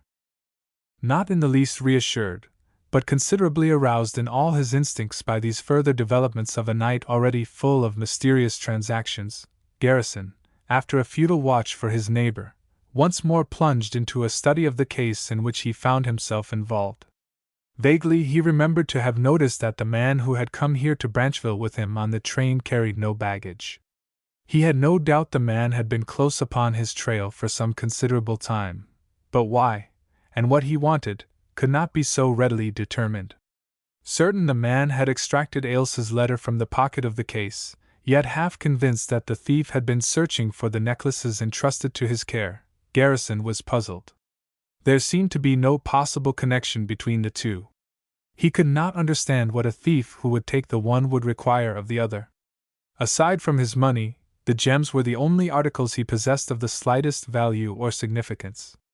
Half persuaded that the diamonds and pearls afforded the booty for which his visitor had searched, he was once more in doubt as to whether he had lost Ailsa's letter or not. He might find it still among his things, at his room in 44th Street. He was fully convinced the man would return no more. Nevertheless, when he turned in at last, the jewels were under the pillow. Branchville, in the morning, proved an attractive place of residence. Half its male population went to New York as commuters. Its housewives then bustled about their gardens or their chicken coops, at the rear of the houses, and a dozen old men gathered slowly at the post office store to resume the task of doing nothing. Garrison experienced no difficulty in searching out Mrs. Weber, the woman who had supplied certain details concerning the finding of the body of the man, John Hardy, whose death had occurred here the previous week. The house, at the porch of which the body had been discovered, was empty. Mrs. Weber went with Garrison to the place, showed him exactly where the body had reclined, and left him alone at the scene. He looked the details over carefully. The porch was low and roofed, its eaves projected a foot. If, as Garrison fancied, the stricken man might have come here in weakness, to lean against the post, and had then gone down, perhaps leaving heel marks in the earth. All signs of any such action had been obliterated, despite the fact that no rains had fallen since the date of the man's demise. Garrison scrutinized the ground closely. A piece of broken crockery, a cork, the top of a can, an old cigar, and some bits of glass and wire lay beside the baseboard, the usual signs of neglect. The one man-made article in all the litter that attracted Garrison's attention was the old cigar. He took it up for a more minute examination. It had never been lighted. It was broken, as if someone had stepped upon the larger end, but the label, a bright red band of paper, was still upon it. The wrapper had somewhat spread, but the pointed end had been bitten off, half an inch up on the taper. Aware that the weed might have been thrown down by anyone save Hardy, Garrison nevertheless placed it in an envelope and tucked it away in his pocket. A visit to the local coroner presenting itself as the next most natural step, he proceeded at once to his office. As a dealer in real estate, a notary public, and an official in several directions, the coroner was a busy man. He said so himself. Garrison introduced himself candidly as a New York detective, duly licensed, at present representing a state insurance company, and stated the nature of his business. "All right," said the coroner, inclined at once to be friendly. "My name is Pike. What did you want to know? Sit down and take it easy. As much as I can learn about the case." Garrison took a proffered chair. "For instance, what did you find on the body?" "Nothing of any importance. A bunch of keys, a fountain pen, and just some useless trash. I believe $4.19. Anything else?" "Oh, some scraps of paper and a picture postal card." "Any cigars?" asked Garrison. "Yep, 3, with labels on 'em, all but one, I mean." He had taken one label for his son's collection. "What did you do with the stuff?" "Locked it up, waiting orders from the court," replied Mr. Pike. "You bet I know my business." Garrison was pursuing a point. He inquired, "Do you smoke?" "No, I don't, and if I did, I wouldn't touch one of them," said the coroner. "And don't you forget it. Did anyone help you to carry off the body? Anyone who might have thrown a cigar away, unlighted?" "No, siree. When Billy Ford and Tom Harris get a cigar, it never gets away," said Mr. Pike. "Did you find out where the dead man came from and what he was doing in the village?" "He was stopping down to Hickwood with Mrs. Wilson," answered Pike. "His friend there was Charlie Scott, who's making a flying machine that's enough to make anybody loony. I've told him he can't borrow no money from me on no such contraption, and so has Billy Dodd." Garrison mentally noted down the fact that Scott was in need of money. "What can you tell me of the man's appearance?" he added, after a moment of silence. "Did his face present any signs of agony?" "Nope. Just looked dead," said the coroner. "Were there any signs upon him of any nature?" "Grass stain on his knee, that's about all." "About all?" Garrison echoed. "Was there anything else? Any scratches or bruises on his hands?" "No, nary a scratch. He had real fine hands," said the coroner. "But they did have a little dirt on 'em, right on 3 of the knuckles of the left hand and on 1 on the right. The kind of dirt you can't rub off." "Did it look as if he'd tried to rub it off?" "Looked as if he'd washed it a little and it wouldn't come. Just common black dirt." "Yes, kind of grimy, the kind that gets in and stays." Garrison reflected that a sign of this nature might, and might not prove important. Everything depended on further developments. One deduction was presented to his mind: the man had doubtless observed that his hands were soiled and had washed them in the dark, since anyone with the fine hands described by the coroner would be almost certain to keep them immaculate, but might, in the absence of a light, wash them half clean only. He was not disposed to attach a very great importance to the matter, however, and only paused for a moment to recall a number of the various dirts that resist an effort to remove them: printer's ink, acid stains, axle grease, and greasy soot. He shifted his line of questions abruptly. "What did you discover about the dead man's relatives? The nephew who came to claim the body?" "Never saw him," said the coroner. "I couldn't hang around the corpse all day." I'm the busiest man in Branchville, and I had to go down to New York the day he come. Did you take possession of any property that deceased might have had at his room in Hickwood? Sure, said Pike. Half a dozen collars, and some socks, a few old letters, and a box almost full of cigars. If these things are here in your office, said Garrison, rising, I should like to look them over. You bet I can put my hand on anything in my business in a minute, boasted Mr. Pike. He rose and crossed the room to a desk with a large, deep drawer, which he opened with a key. The dead man's possessions were few, indeed.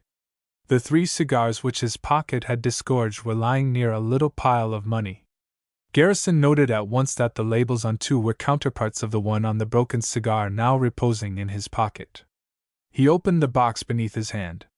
The cigars inside were all precisely like the others. 5 only had ever been removed, of which 4 were accounted for already. The other had doubtless been smoked. On the even row of dark brown weeds lay a card, on which, written in pencil, were the words, "A birthday greeting, with love." Garrison let fall the lid and glanced with fading interest at the few insignificant papers and other trifles which the drawer contained. He had practically made up his mind that John Hardy had died, as the coroner had found, of heart disease, or apoplexy, even in the act of lighting up to smoke. He questioned the man further, made up his mind to visit Charles Scott and Mrs. Wilson, in Hickwood, and was presently out upon the road. Chapter 7: A Startling Discovery. Garrison walked along the road to Hickwood out of sheer love of being in the open, and also the better to think. Unfortunately for the case in hand, however, his thoughts wandered truantly back to New York and the mystery about the girl masquerading to the world as his wife. His meditations were decidedly mixed. He thought of Dorothy always with a thrill of strong emotions, despite the half-formed suspicions which had crossed his mind at least a dozen times. Her jewels were still in his pocket, a burden she had apparently found too heavy to carry. How he wished he might accept her confidence in him freely, unreservedly, with the thrill it could bring to his heart. The distance to Hickwood seemed to slip away beneath his feet. He arrived in the hamlet far too soon, for the day had charmed bright dreams into being, and business seemed wholly out of place. The railroad station, a store, an apothecary's shop, and a cobbler's little den seemed to comprise the entire commercial street. Garrison inquired his way to the home of his man, the inventor.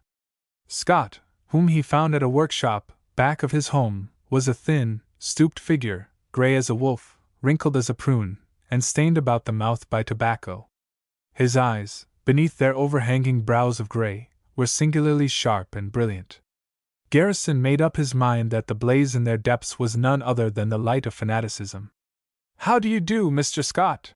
said the detective, who had determined to pose as an upper-air enthusiast. "I was stopping in Branchville for a day or 2, and heard of your fame as a fellow inventor. I've been interested in aeroplanes and dirigible balloons so long that I thought I'd give myself the pleasure of a call." Said Scott, closing the door of his shop behind him, as if to guard a precious secret. "What did you say is your name?" Garrison informed him duly. "I haven't yet made myself famous as a navigator of the air, but we all have our hopes." "You'll never be able to steer a balloon," said Scott, with a touch of asperity. "I can tell you that." "I begin to believe you're right," assented Garrison artfully. "It's a mighty discouraging and expensive business, any way you try it." "I'll do the trick. I've got it all worked out," said Scott, betrayed into ardor and assurance by a nearness of the triumph that he felt to be approaching. "I'll have plenty of money to complete it soon, plenty, but it's a long time coming, even now. That's the trouble with most of us," Garrison observed to draw his man. "The lack of money." "Why can't they pay it, now the man is dead?" demanded Scott, as if he felt that everyone knew his affairs by heart, and could understand his meaning. "I need the money now, today, this minute. It's bad enough when a man stays healthy so long, and looks as if he'd last for 20 years. That's bad enough without me having to wait and wait and wait, now that he's dead and in the ground." It was clear to Garrison the man's singleness of purpose had left his mind impaired.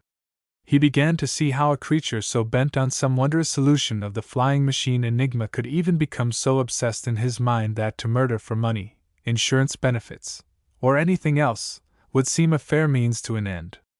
"Some friend of yours has recently died?" he asked. "You've been left some needed funds for your labors?" "Funny kind of friendship when a man goes on living so long," said the alert fanatic. "And I don't get the money, that's what's delaying me now." "You're far more fortunate than some of us," said Garrison. "Some friend, I suppose, here in town?" "No, he was here 2 days," answered Scott. "I saw him but little. He died in the night, up to the village." His sharp eyes swung on Garrison peculiarly the moment his speech was concluded. He demanded sharply, "What's all this business to you?" "Nothing, only that it shows the world's great inventors are not always neglected, after all," answered Garrison. "Some of us never enjoy such good fortune." "The world don't know how great I am," declared the inventor, instantly off on the hint supplied by his visitor. "But just the minute that insurance company gives me the money, I'll be ready to startle the skies. I'll blot out the stars for 'em. I'll show New York. I know what I'm doing. And nothing on earth is going to stop me. All these fool balloonists, with their big silk floating cigars. Deadly cigars is what they are, deadly. You wait." Garrison was staring at him fixedly, fascinated by a new idea which had crept upon his mind with startling abruptness. His one idea was to get away for a vital 2 minutes by himself. "Well, perhaps I'll try to get around again," he said. "I can see you're very busy, and I mustn't keep you longer from your work. Good luck and good day." "The only principle," the old man answered, his gaze directed to the sky. Garrison looked up, beholding a bird, far off in the azure vault, soaring in the majesty of flight. Then he hastened again to the quiet little street, and down by a fence at a vacant lot, where he paused and looked about. He was quite alone. Drawing from his pocket the envelope containing the old cigar that Hardy had undoubtedly let fall as he died at the porch of the haunted house, he turned up the raggedly bitten end. "By George!" he exclaimed beneath his breath. Tucked within the tobacco folds, in a small hollow space which was partially closed by the filler which had once been bitten together, was a powdery stuff that seemed comprised of small, hard particles, as of crystals, roughly broken up. His breath came fast. His heart was pumping rapidly. He raised the cigar to his nostrils and smelled, but could only detect the pungent odor of tobacco. That the powder was a poison he had not the slightest doubt.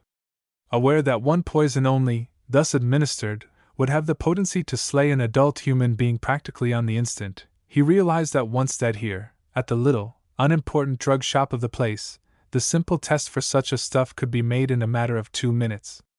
Eager and feverish to inform himself without delay, he took out his knife and carefully removed all the powder from its place, and wrapped it most cautiously about in the paper of the envelope in hand. The cigar he returned to his pocket. 5 minutes later, at the drugstore down the street, an obliging and clever young chemist at the place was holding up a test tube made of glass, with perhaps 2 thimblefuls of acidulated solution which had first been formed by dissolving the powder under inspection.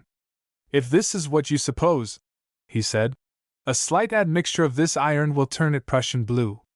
He poured in the iron, which was likewise in solution, and instantly the azure tint was created in all its deadly beauty. Garrison was watching excitedly. "No mistake about it," said the chemist triumphantly. "Where did you find this poison?" "Why, in a scrap of meat," said Garrison, inventing an answer with ready ingenuity. "Enough to have killed my dog in half a shake." Chapter 8, Where Clues May Point.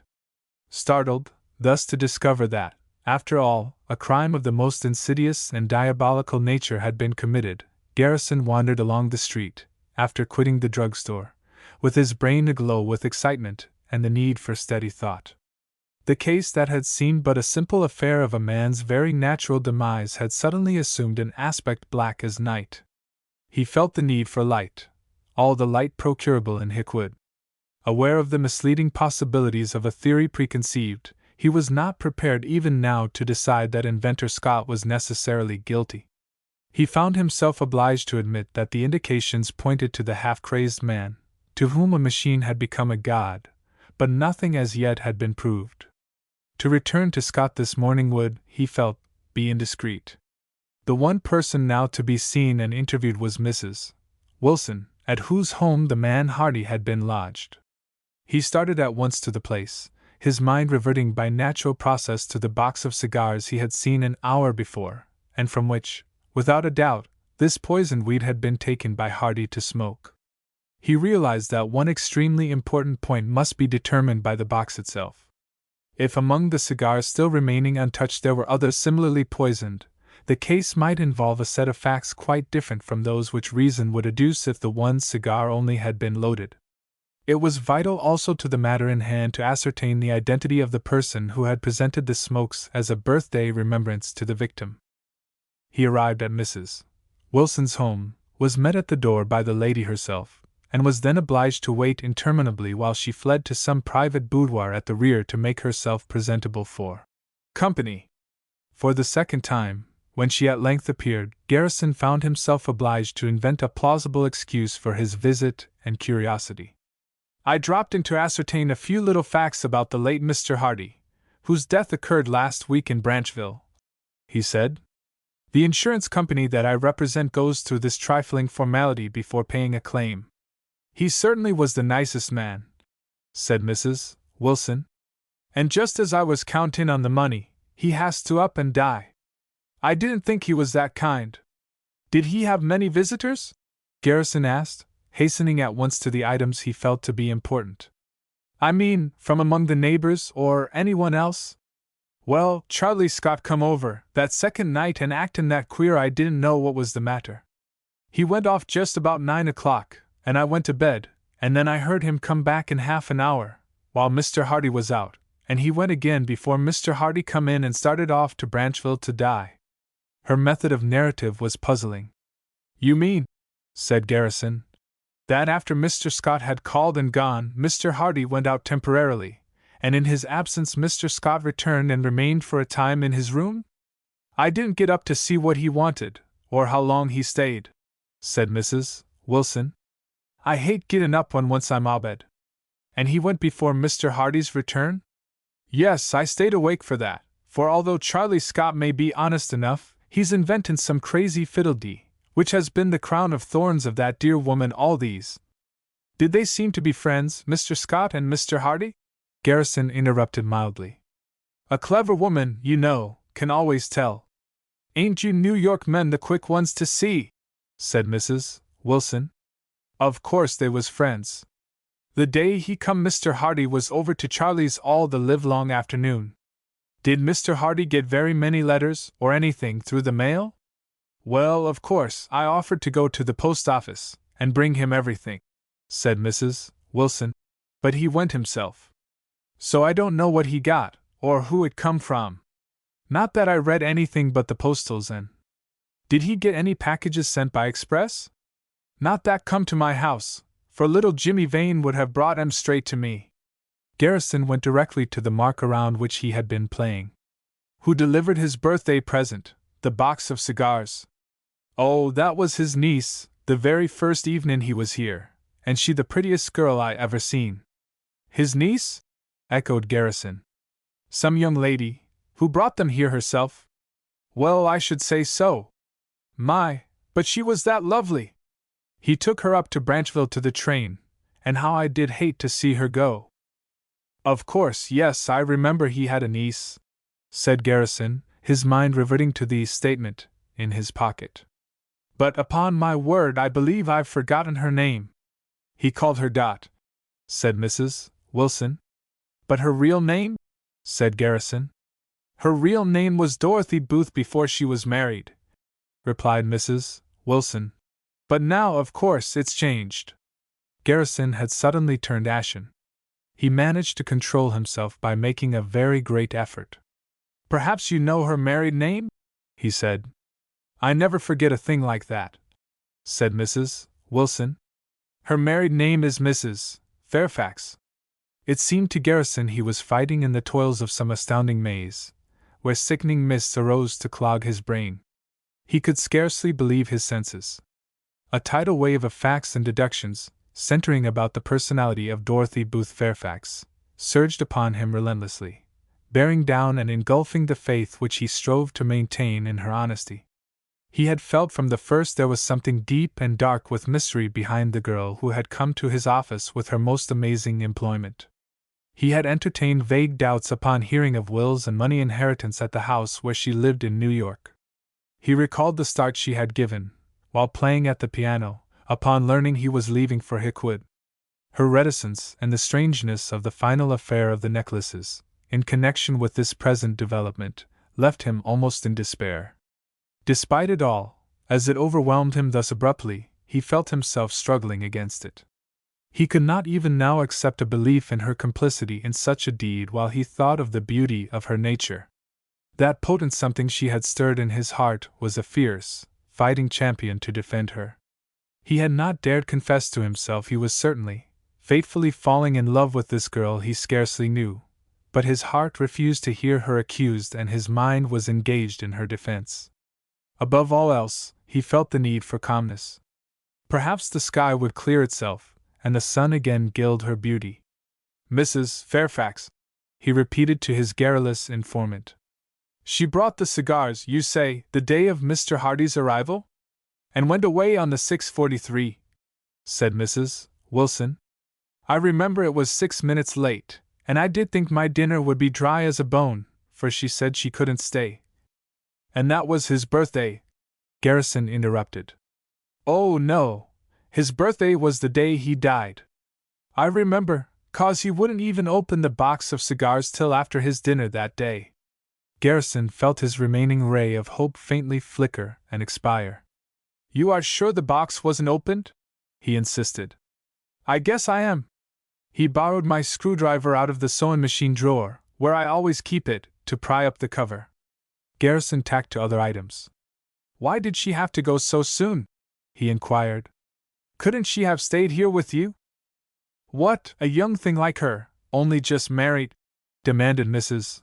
Wilson, faintly blushing. "I guess you don't know us women when we're in love," and she blushed again. "Of course," answered Garrison, at a loss for a better reply. "Did her uncle seem pleased with her marriage?" "Why, he sat where you're now settin' for 1 solid hour, tellin' me how tickled he felt," imparted the housewife. "He said she'd get everything he had in the world, now that she was married happy to a decent man, for he'd fixed it all up in his will. Mr. Hardy said his niece would inherit his money? Settin' right in that chair, and smilin' fit to kill." "Did the niece seem very fond of her uncle?" "Well, at first I thought she acted queer and nervous," answered Mrs. Wilson. "But I made up my mind that was the natural way for any young bride to feel, especially away from her husband." Garrison's hopes were slipping from him, one by one, and putting on their shrouds. "Did Mr. Hardy seem to be pleased with his niece's selection, with Mr. Fairfax?" he inquired.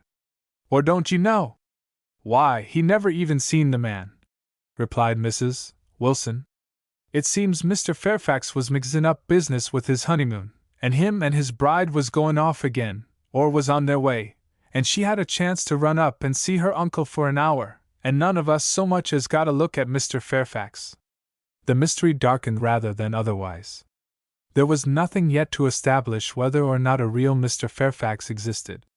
It appeared to Garrison that Dorothy had purposely arranged the scheme of her alleged marriage and honeymoon in such a way that her uncle should not meet her husband.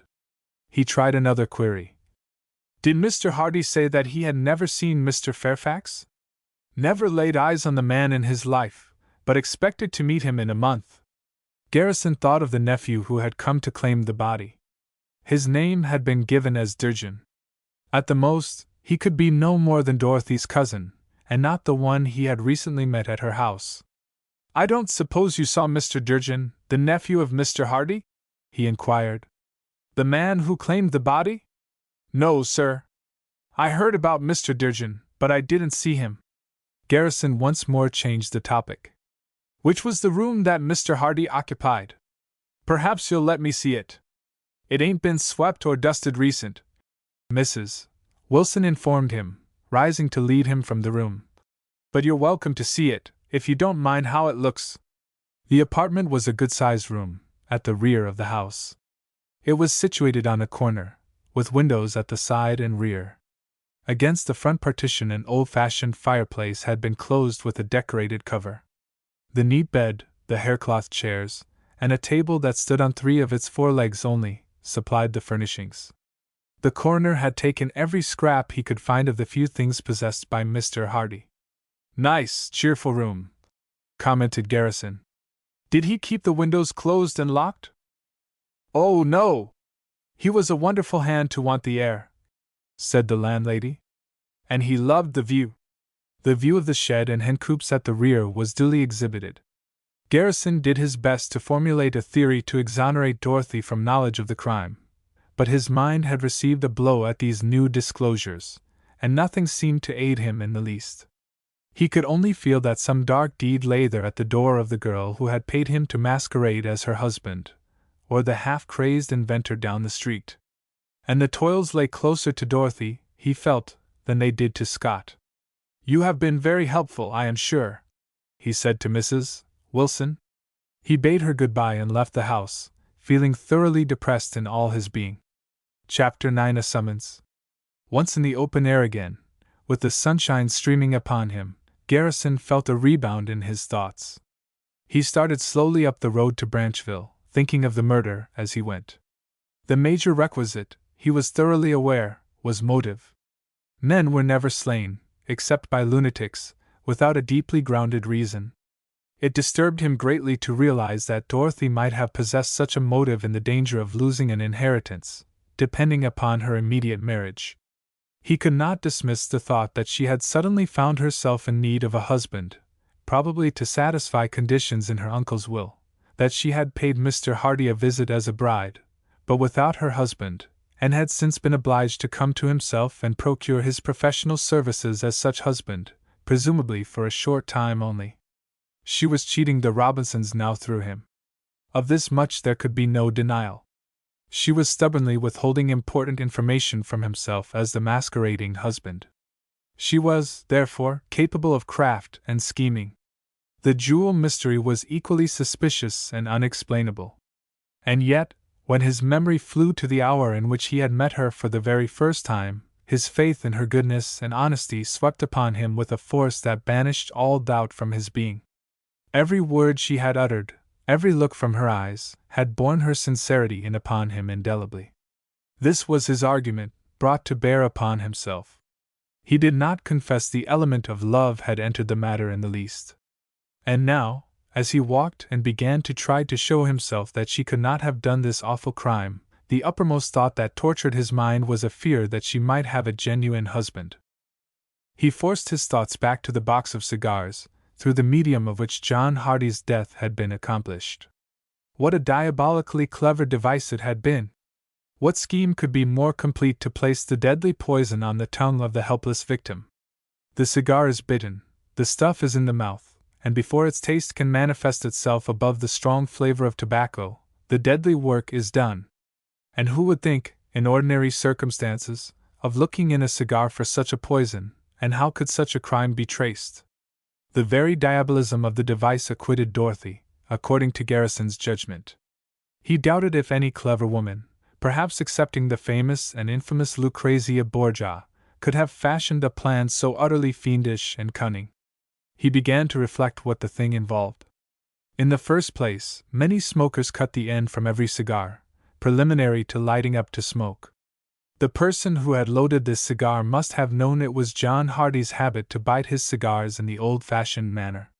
He hated this thought, for Dorothy would certainly be one to know of this habit in her uncle. On the other hand, however, the task of placing the poison was one requiring nicety, for clumsy work would of course betray itself at the cigar end thus prepared. To tamper with a well-made cigar like this required that one should deftly remove or unroll the wrapper, hollow out a cavity, stuff in the poison, and then rewrap the whole with almost the skill and art of a well-trained maker of cigars. To Garrison's way of thinking, this rendered the task impossible for such a girl as Dorothy. He had felt from the first that any man of the inventive, mechanical attributes doubtless possessed by Scott could be guilty of working out this scheme. Scott, too, possessed a motive, He wanted money. The victim was insured in his favor for a snug little fortune. And Scott had returned to Hardy's room, according to Mrs. Wilson, while Hardy was away, and could readily have opened the box, extracted 1 or 2 cigars, and prepared them for Hardy to smoke. He, too, would have known of Hardy's habit of biting the end from his weed. There was still the third possibility that even before Dorothy's visit to her uncle the cigars could have been prepared. Anyone supplied with the knowledge that she had purchased the present, with intention to take it to her uncle, might readily have conceived and executed the plan and be doubly hidden from detection, since suspicion would fall upon Dorothy. Aware of the great importance of once more examining the dead man's effects at the coroner's office, Garrison hastened his pace. It still lacked nearly an hour of noon when he re-entered Branchville. The office he sought was a long block away from his hotel. Nevertheless, before he reached the door a hotel bellboy discerned him, waved his arm, then abruptly disappeared inside the hostelry. The coroner was emerging from his place of business up the street. Garrison accosted him. "Oh, Mr. Pike," he said, "I've returned, you see. I've nearly concluded my work on the Hardy case, but I'd like, as a matter of form, to look again through the few trifling articles in your custody." "Why, certainly," said Mr. Pike. "Come right in. I've got to be away for 15 minutes, but I guess I can trust you in the shop." He grinned good-naturedly, opened the drawer, and hurriedly departed. Garrison drew up a chair before the desk. At the door the hotel boy appeared abruptly. "Telegram for you, Mr. Garrison," he said. "Been at the office about an hour, but nobody knew where you was." Garrison took it and tore it open. It read, "Return as soon as possible. Important. Dorothy." "Any answer?" inquired the boy. "No," said Garrison. "What's the next train for New York?" 11:45, answered the boy. "Goes in 15 minutes. All right. Have my suitcase down at the office." He returned to his work. Ignoring the few piled-up papers in the drawer, he took up the 3 cigars beside the box, the ones which had come from Hardy's pocket, and scrutinized them with the most minute attention. So far as he could possibly detect, not one had been altered or repasted on the end. He did not dare to cut them up, greatly as he longed to examine them thoroughly. He opened the box from which they had come. For a moment his eye was attracted and held by the birthday greeting card which Dorothy had written. The presence of the card showed a somewhat important fact. The box had been opened once before John Hardy forced up the lid, in order that the card might be deposited within. His gaze went traveling from one even, nicely finished cigar into the next, in his hope to discover signs of meddling. It was not until he came to the end cigar that he caught at the slightest irregularity. Here, at last, was a change. He took the cigar out carefully and held it up. There could be no doubt it had been mended on the end. The wrapper was not only slightly discolored, but it bulged a trifle. It was not so faultlessly turned as all the others, and the end was corkscrewed the merest trifle, whereas none of the others had been twisted to bring them to a point. Garrison needed that cigar. He was certain not another one in all the box was suspicious. The perpetrator of the poisoning had evidently known that Hardy's habit was to take his cigars from the end of the row and not the center. No chance for mistake had been permitted. The 2 end cigars had been loaded, and no more. How to purloin this cigar without having it missed by Mr. Pike was a worry for a moment. Garrison managed it simply. He took out a dozen cigars in the layer on top and one from the layer next to bottom. Then, rearranging the underlying layer so as to fill in the empty space, he replaced the others in perfect order in the topmost row, and thus had 1 cigar left over to substitute for the one he had taken from the end. He plumped the suspicious-looking weed into his pocket and closed the box. Eagerly glancing at the letters found among the dead man's possessions, he found a note from Dorothy. It had come from a town in Massachusetts. The date was over 6 weeks old. It was addressed, "Dear Uncle John," and, in a girlish way, informed him she had recently been married to a splendid, brilliant young man named Fairfax, whom she trusted her uncle would admire. They were off on their honeymoon, it added, but she hoped they would not be long away, for they both looked forward with pleasure to seeing him soon. It might have been part of her trickery, he could not tell. The envelope was missing. Where Hardy had been at the time of receiving the note was not revealed. The picture postal card that Pike had mentioned was also there. It, too, apparently, had come from Dorothy, and had been sent direct to Hickwood. Once more returning to the box of cigars, Garrison took it up and turned it around in his hand. On the back, to his great delight, he discovered a rubber-stamped legend, which was nothing more or less than a cheap advertisement of the dealer who had sold the cigars. He was one Isaac Blum, of an uptown address on Amsterdam Avenue, New York, dealer in stationery, novelties, and smokers' articles. Garrison jotted down the name and address, together with the brand of the cigars, and was just about to rise and close the drawer when the coroner returned. "I shall have to go down to New York this morning," said Garrison. "I owe you many thanks." "Oh, that's all right," Mr. Pike responded. "If you're going to try to catch 15, you'd better get a move. She's whistled for the station just above." Garrison hastened away. He was presently whirling back to Dorothy. His shadow, with his bruised hand gloved, was just behind him in the car. Chapter 10: A Complication. With ample time in which to wonder what Dorothy's summons might imply, Garrison naturally found himself in the dark, despite his utmost efforts at deduction. He welcomed the chance thus made possible to behold her again so soon, after what he had so recently discovered, and yet he almost dreaded the necessity of ferreting out all possible facts concerning her actions and motives for the past 6 weeks, the better to work up his case. Wherever it led him, he knew he must follow unrelentingly. Masquerading as her husband, he had involved himself in, heaven alone knew what, but certainly in all her affairs, even to the murder itself, since he was alleged to have married her prior to John Hardy's death, and was now supposed to benefit, in all probability, by some will that Hardy had executed. The recent developments disturbed him incessantly. He almost wished he had never heard of Mr. Wicks, who had come to his office with employment.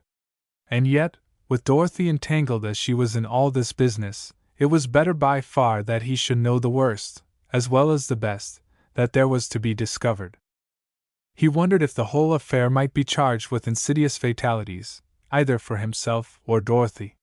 He was groping in the dark, and the only light was that which shone in Dorothy's eyes. There was nothing else to guide him. He could not believe it was a baneful light, luring him on to destruction, and yet, his gaze wandered out at the window on a scene of nature's loveliness. The bright June day was perfect. In their new, vivid greens, the fields and the trees were enchanting. How he wished that he and Dorothy might wander across the hills and meadows together. A sweet, lawless wildness possessed his rebellious nature. His mind could reason, but his heart would not, despite all his efforts at control. Thus the time passed until New York was reached. Unobserved, the man who had shadowed Garrison so faithfully left the train at the Harlem station, to take the 125th Street crosstown car, in his haste to get to 93rd Street, where the Robinsons were waiting. Garrison went on to the Grand Central, carried his suitcase to his room, freshened his dress with new linen, and then, going forth, lunched at a corner cafe, purchased another bunch of roses, and proceeded on to Dorothy's. It was 1:45 when he rang the bell. He waited only the briefest time. The door was opened, and there stood young Robinson, smiling. "Why, how do you do, Cousin Gerald?" he said, cordially extending his hand. "Come right in. I'm delighted to see you." Garrison had expected any reception but this. He felt his old dislike of the Robinsons return at once. There was nothing to do, however, but to enter. "Is Dorothy?" he started. "Won't you go right up?" interrupted Theodore.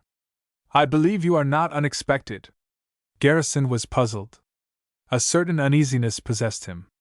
He proceeded quietly up the stairs, momentarily expecting Dorothy to appear. But the house was silent. He reached the landing and turned to look at Theodore, who waved him on to the room they had occupied before. When he entered, he was not at all pleased to find the elder Robinson only awaiting his advent.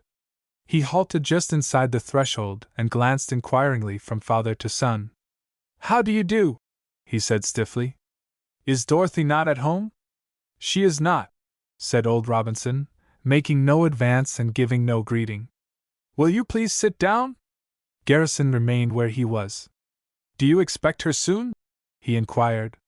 We shall get along very well without her. We've got something to say to you, alone, Garrison said. Indeed? He advanced to a chair and sat down. In the first place, perhaps you will tell us your actual name, said old Robinson, himself taking a seat. Garrison was annoyed.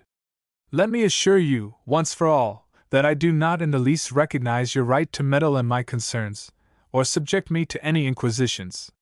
That's another way of saying you refuse to answer, snapped Robinson tartly. You know your name isn't Fairfax, any more than it's mine. Your name is Garrison. Garrison stared at him coldly. You seem to have made up your mind very decidedly, he said. Is that all you have to say? You don't deny it? Cried the old man, exasperated by his calmness. You don't dare deny it! Garrison grew calmer. I haven't the slightest reason to deny anything, he said. I frequently require a pseudonym. Dorothy knows that I employ the name Garrison whenever occasion demands. The old man was wild. Will you swear that your right name is Fairfax? He said.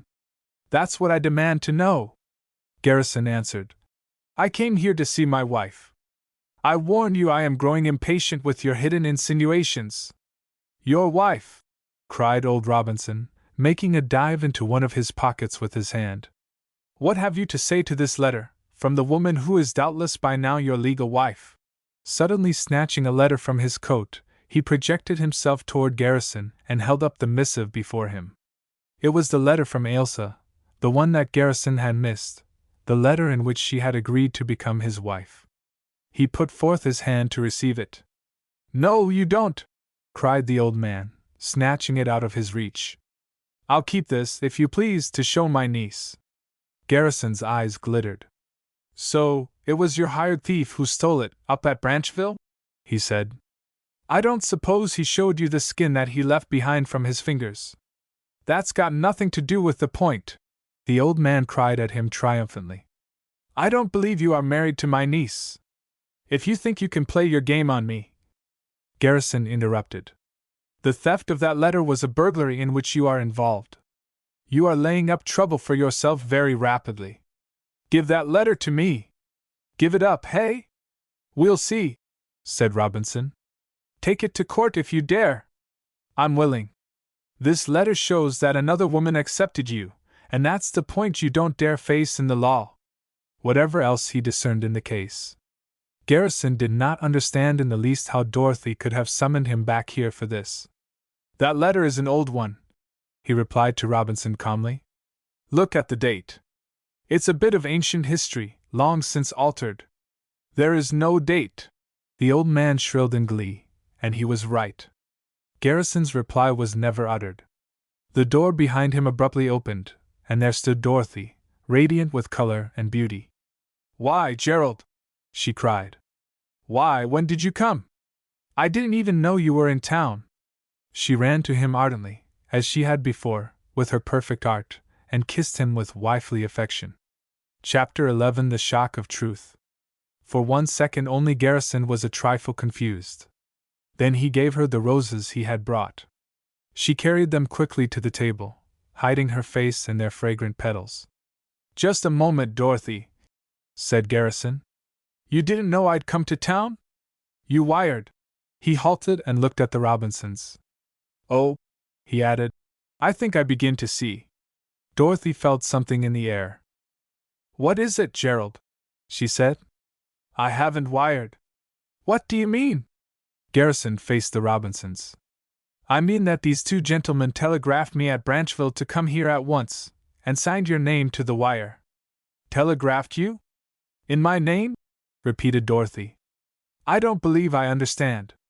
We may as well understand things first as last, said her uncle. I don't believe this man is your husband. I don't believe his name is Fairfax. He was registered as Garrison.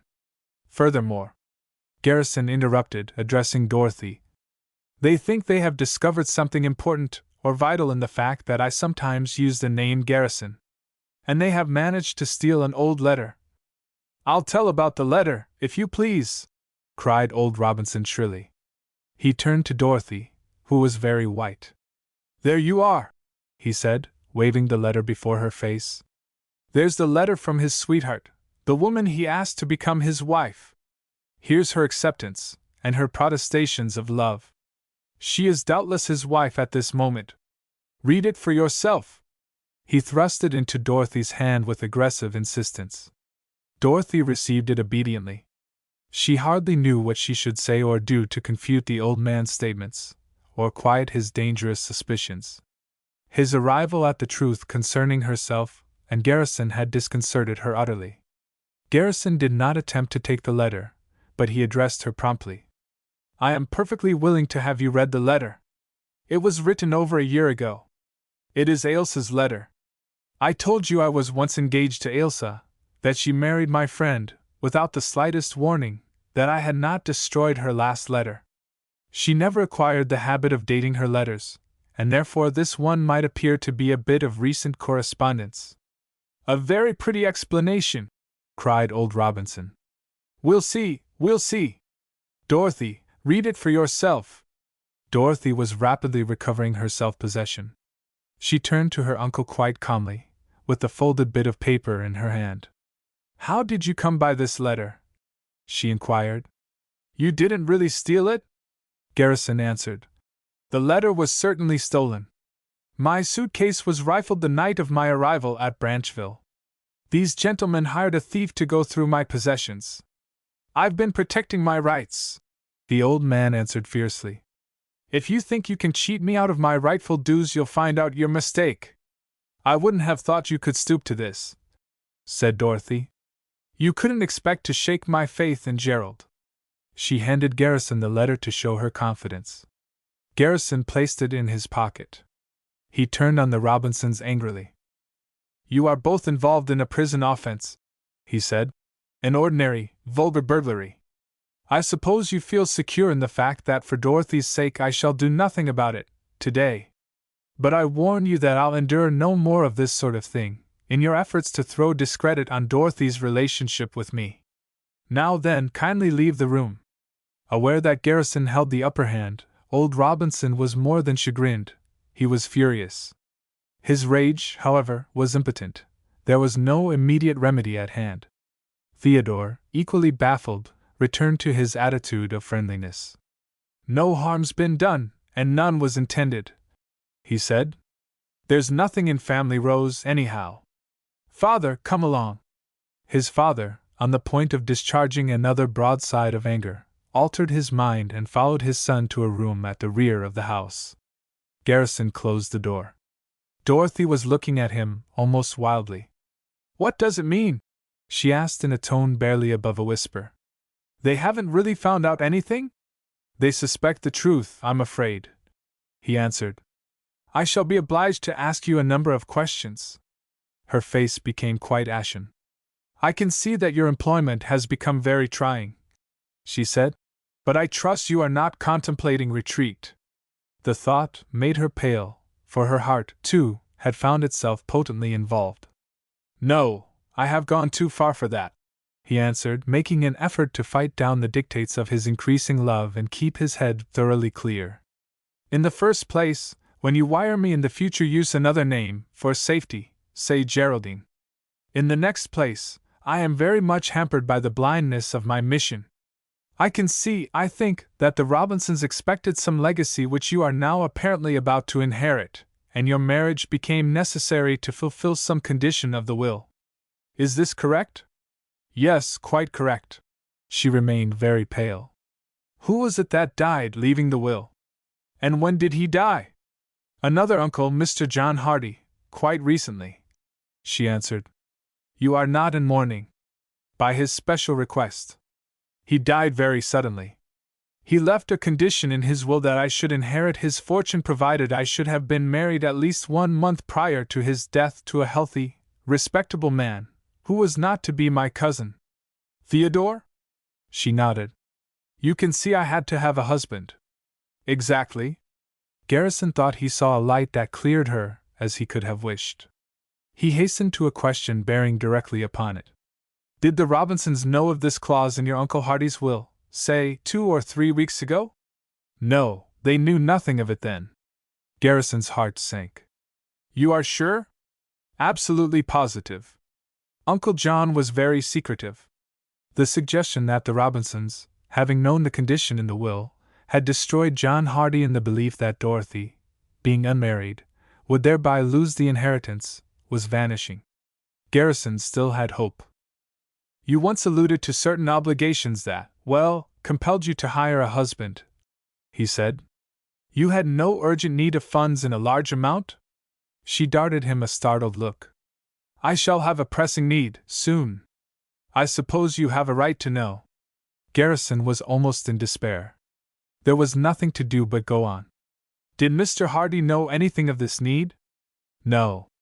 You feared he might not be in sympathy with your requirements? No, have these questions anything to do with our case? She seemed to be frightened. They have, he said. You have your diamonds and pearls. You might raise quite a sum on such valuable gems. The look of fear upon her face increased.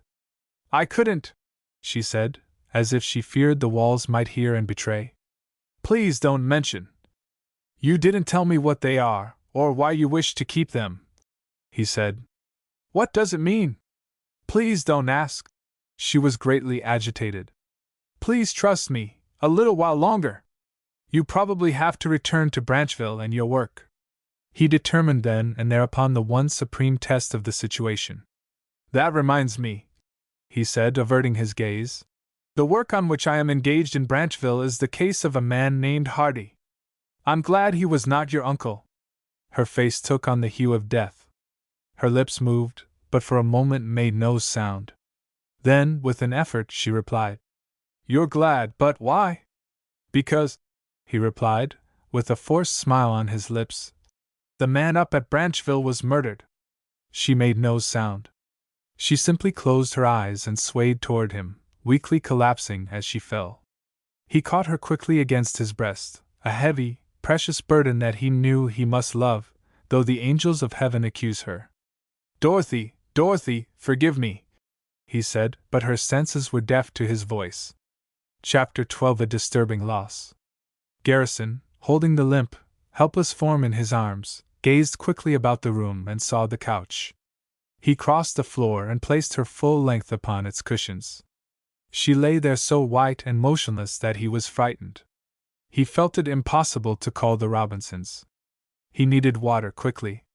He knew nothing of the house.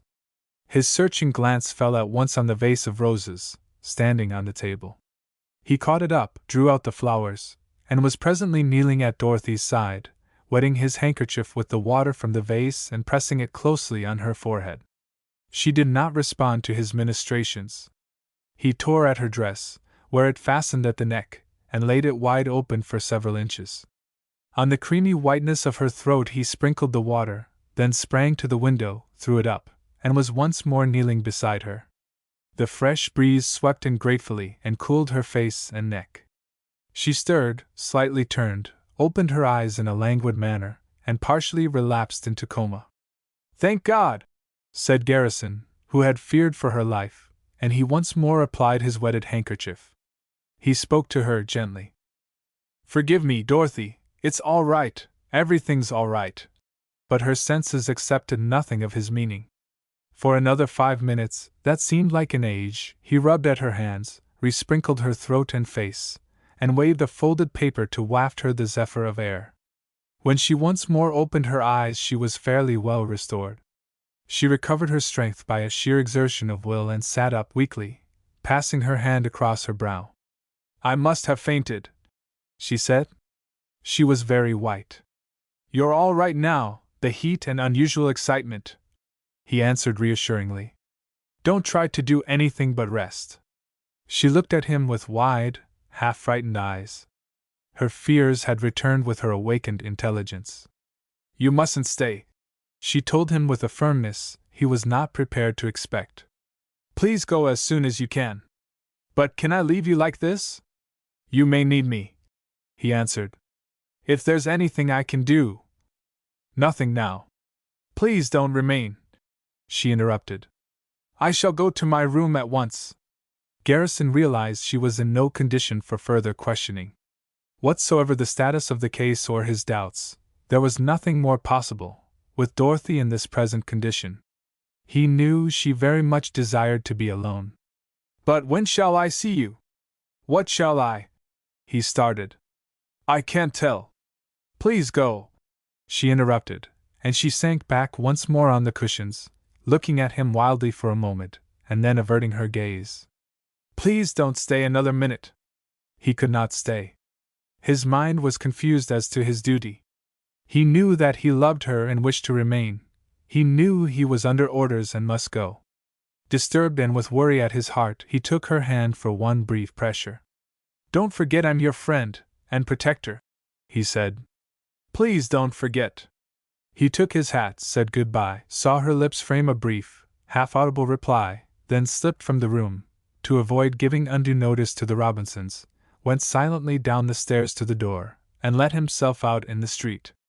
Aware, in a dim sort of way, that a shadow was once more lurking on his trail, as he left the house, he was almost indifferent to the fellow's intrusion, so much more disturbing had been the climax of his visit with Dorothy.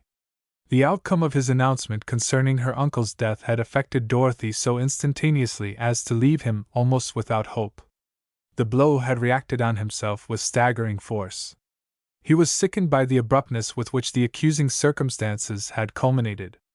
And yet, despite it all, he loved her more than before, with a fierce, aggressive love that blindly urged him to her future protection and defense.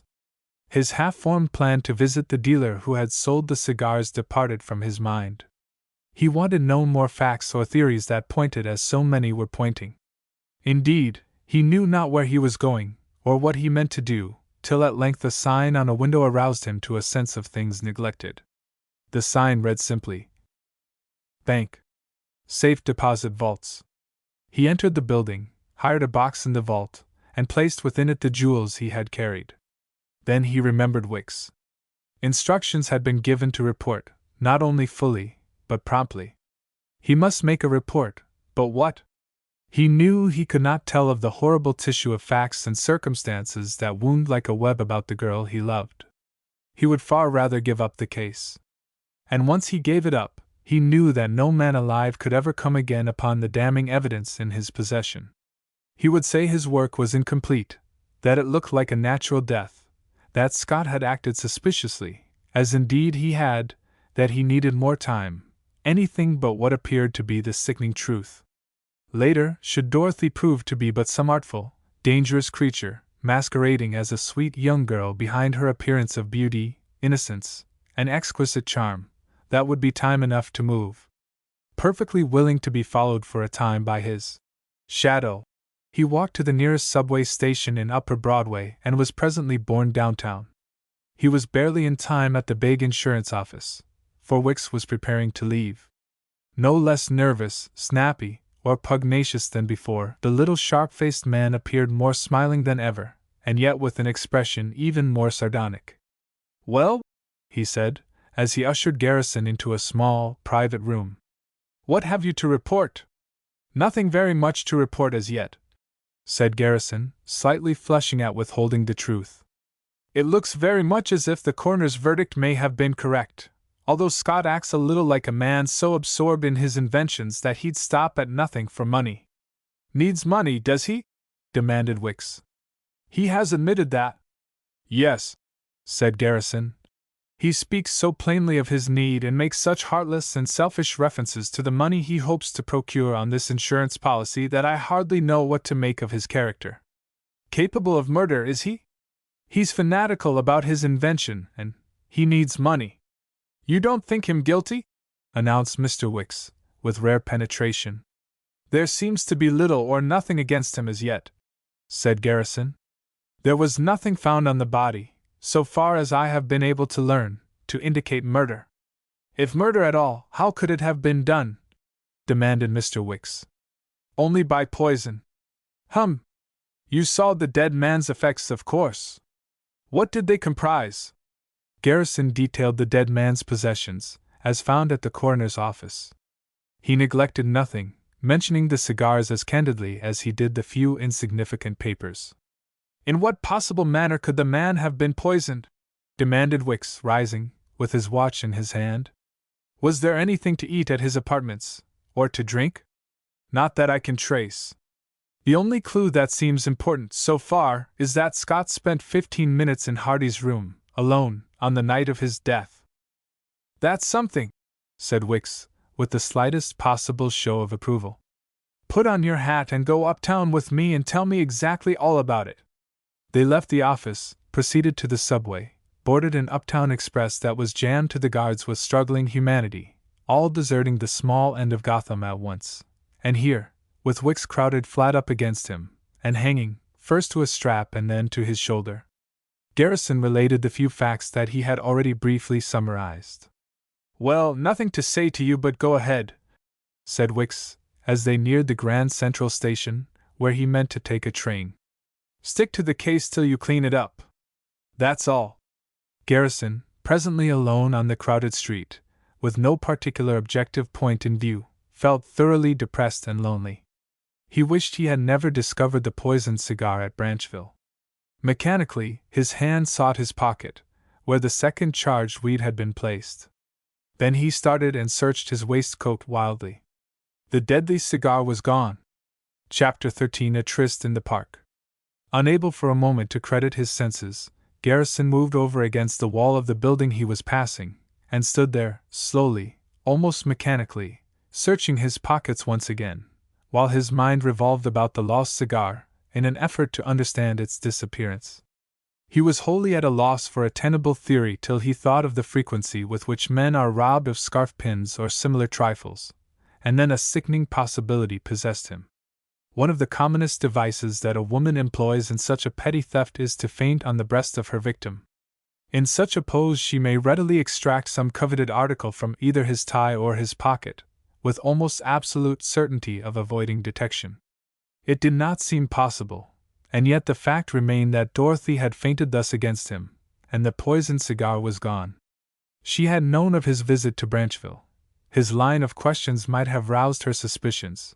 The cigar had been plainly in sight. He had seen her enact her role so perfectly, in the presence of her relatives, that he could not doubt her ability in any required direction.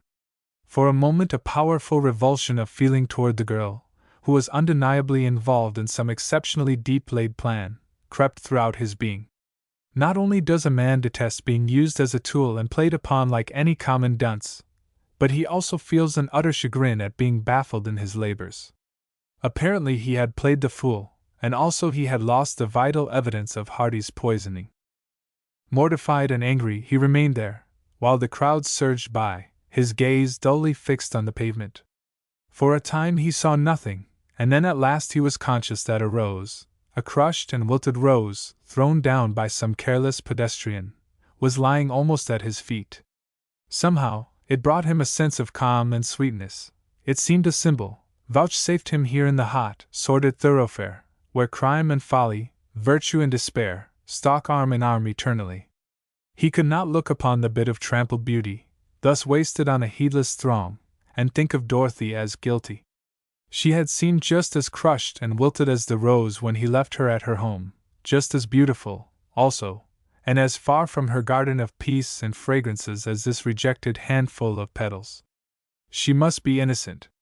There must be some other explanation for the loss of that cigar, and some good reason for the things she had done and said.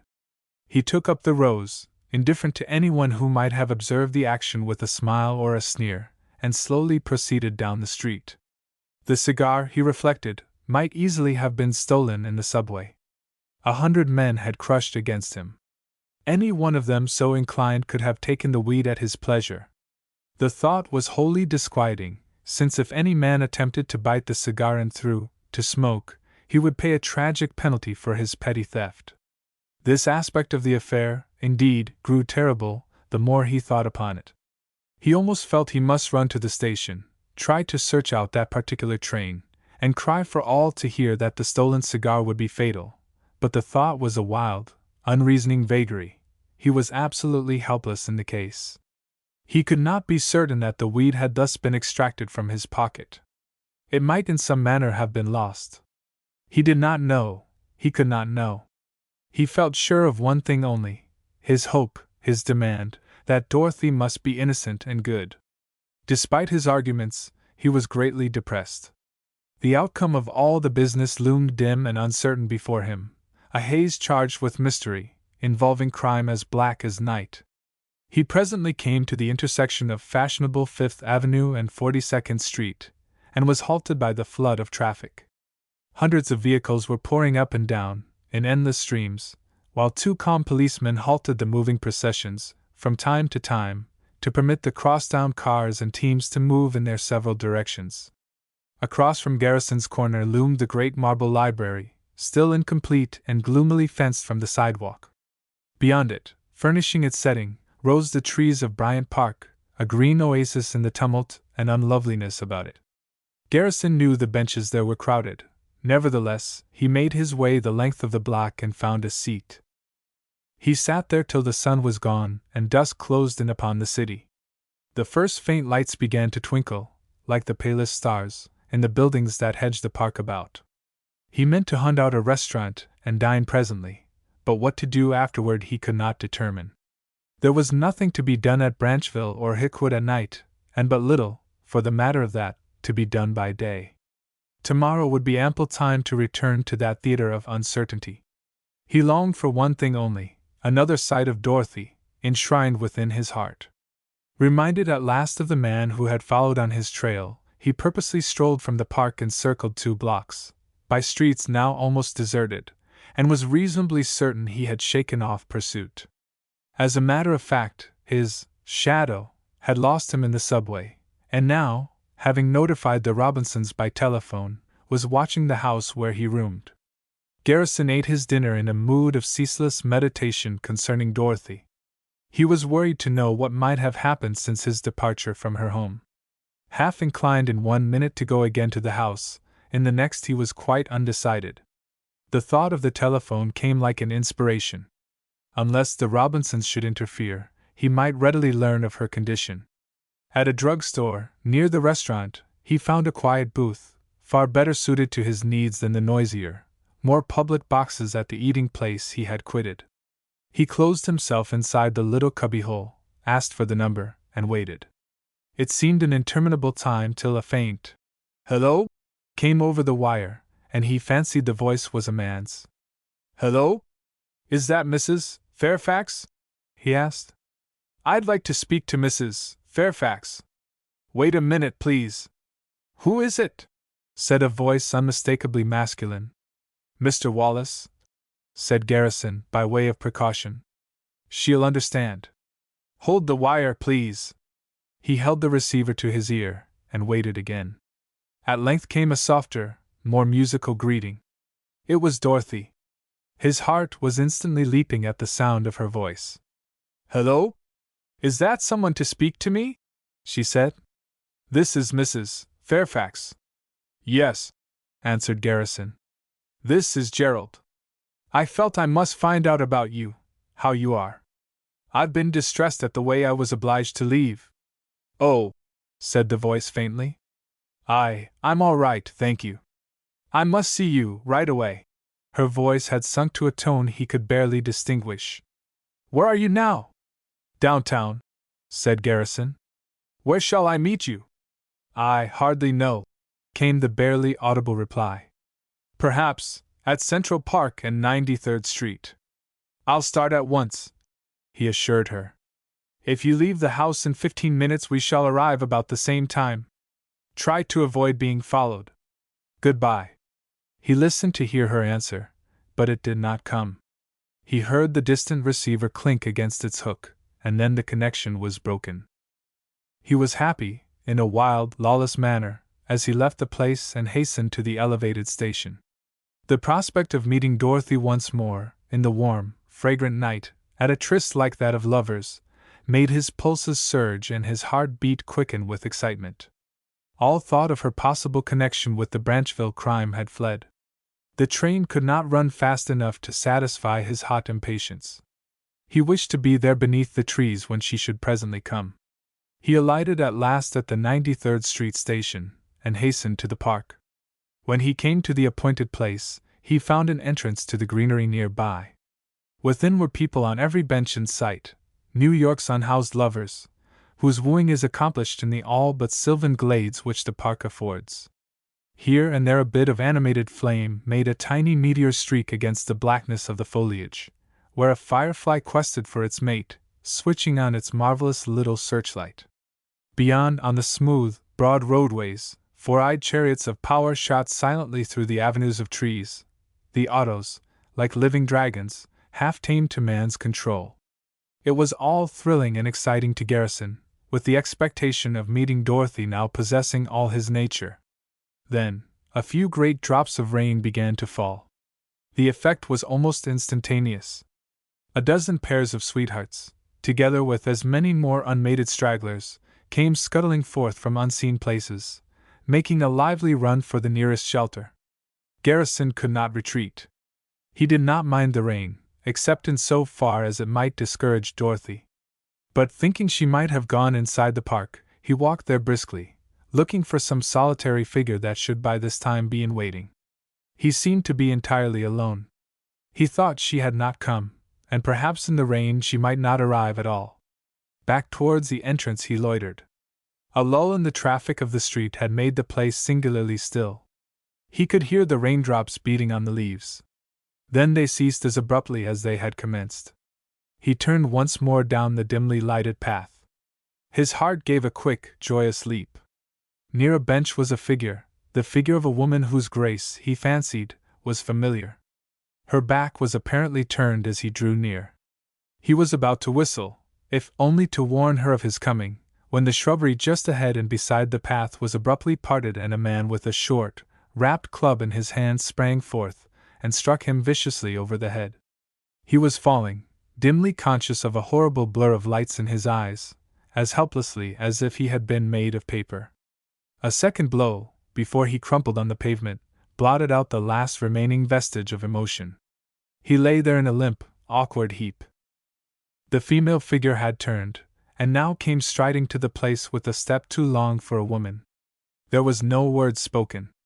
Together the two lifted Garrison's unconscious form, carried it quickly to the shrubbery, fumbled about it for a minute or two, struck a match that was shielded from the view of any possible passer-by, and then, still in silence, hastily quitted the park and vanished in one of the glistening side streets, where the rain was reflecting the lamps. Chapter 14 A Package of Death. A low, distant rumble of thunder denoted a new gathering of storm. 5 minutes passed, and then the lightning flashed across the firmament directly overhead. A crash like the splitting of the heavens followed, and the rain came down as if it poured through the slit. The violence lasted hardly more than 5 minutes, after which the downpour abated a little of its fury. But a steadier, quieter precipitation continued, with the swiftly moving center of disturbance already far across the sky. The rain in his face, and the brisk puff of newly washed ozone in his heavily moving lungs, aroused Garrison's struggling consciousness by slow degrees. Strange, fantastic images, old memories, weird phantoms, and wholly impossible fancies played through his brain with the dull, torturing persistence of nightmares for a time that seemed to him endless. It was fully half an hour before he was sufficiently aroused to roll to an upright position and pass his hand before his eyes. He was sick and weak. He could not recall what had happened. He did not know where he was. He was all but soaked by the rain, despite the fact that a tree with dense foliage was spread above him, and he had lain beneath protecting shrubberies. Slowly the numbness seemed to pass from his brain, like the mist from the surface of a lake. He remembered things, as it were, in patches. Dorothy, that was it, and something had happened. He was stupidly aware that he was sitting on something uncomfortable, a lump, perhaps a stone, but he did not move. He was waiting for his brain to clear. When at length he hoisted his heavy weight upon his knees, and then staggered drunkenly to his feet, to blunder toward a tree and support himself by its trunk, his normal circulation began to be restored, and pain assailed his skull, arousing him further to his senses. He leaned for some time against the tree, gathering up the threads of the tangle. It all came back, distinct and sharp at last, and with memory, his strength was returning. he felt of his head, on which his hat was jammed. The bone and the muscles at the base of the skull were sore and sensitive, but the hurt had not gone deep. He felt incapable of thinking it out, the reasons, and all that it meant. He wondered if his attacker had thought to leave him dead. Mechanically his hands sought out his pockets. He found his watch and pocket-book in place. Some weight seemed dragging at his coat. When his hand went slowly to the place, he found the lump on which he had been lying. He pulled it out, a cold, cylindrical affair, of metal, with a thick cord hanging from its end. Then a chill crept all the distance down his spine. The thing was a bomb. Cold perspiration and a sense of horror came upon him together.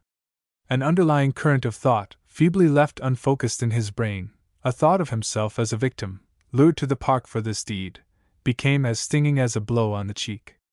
The cord on this metal engine of destruction was a fuse. The rain had drenched it and quenched its spark of fire, doubtless at some break in the fiber, since fuse is supposedly waterproof. Nothing but the thunderstorm had availed to save his life. He had walked into a trap, like a trusting animal, and chance alone had intervened to bring him forth alive. His brain by now was thoroughly active.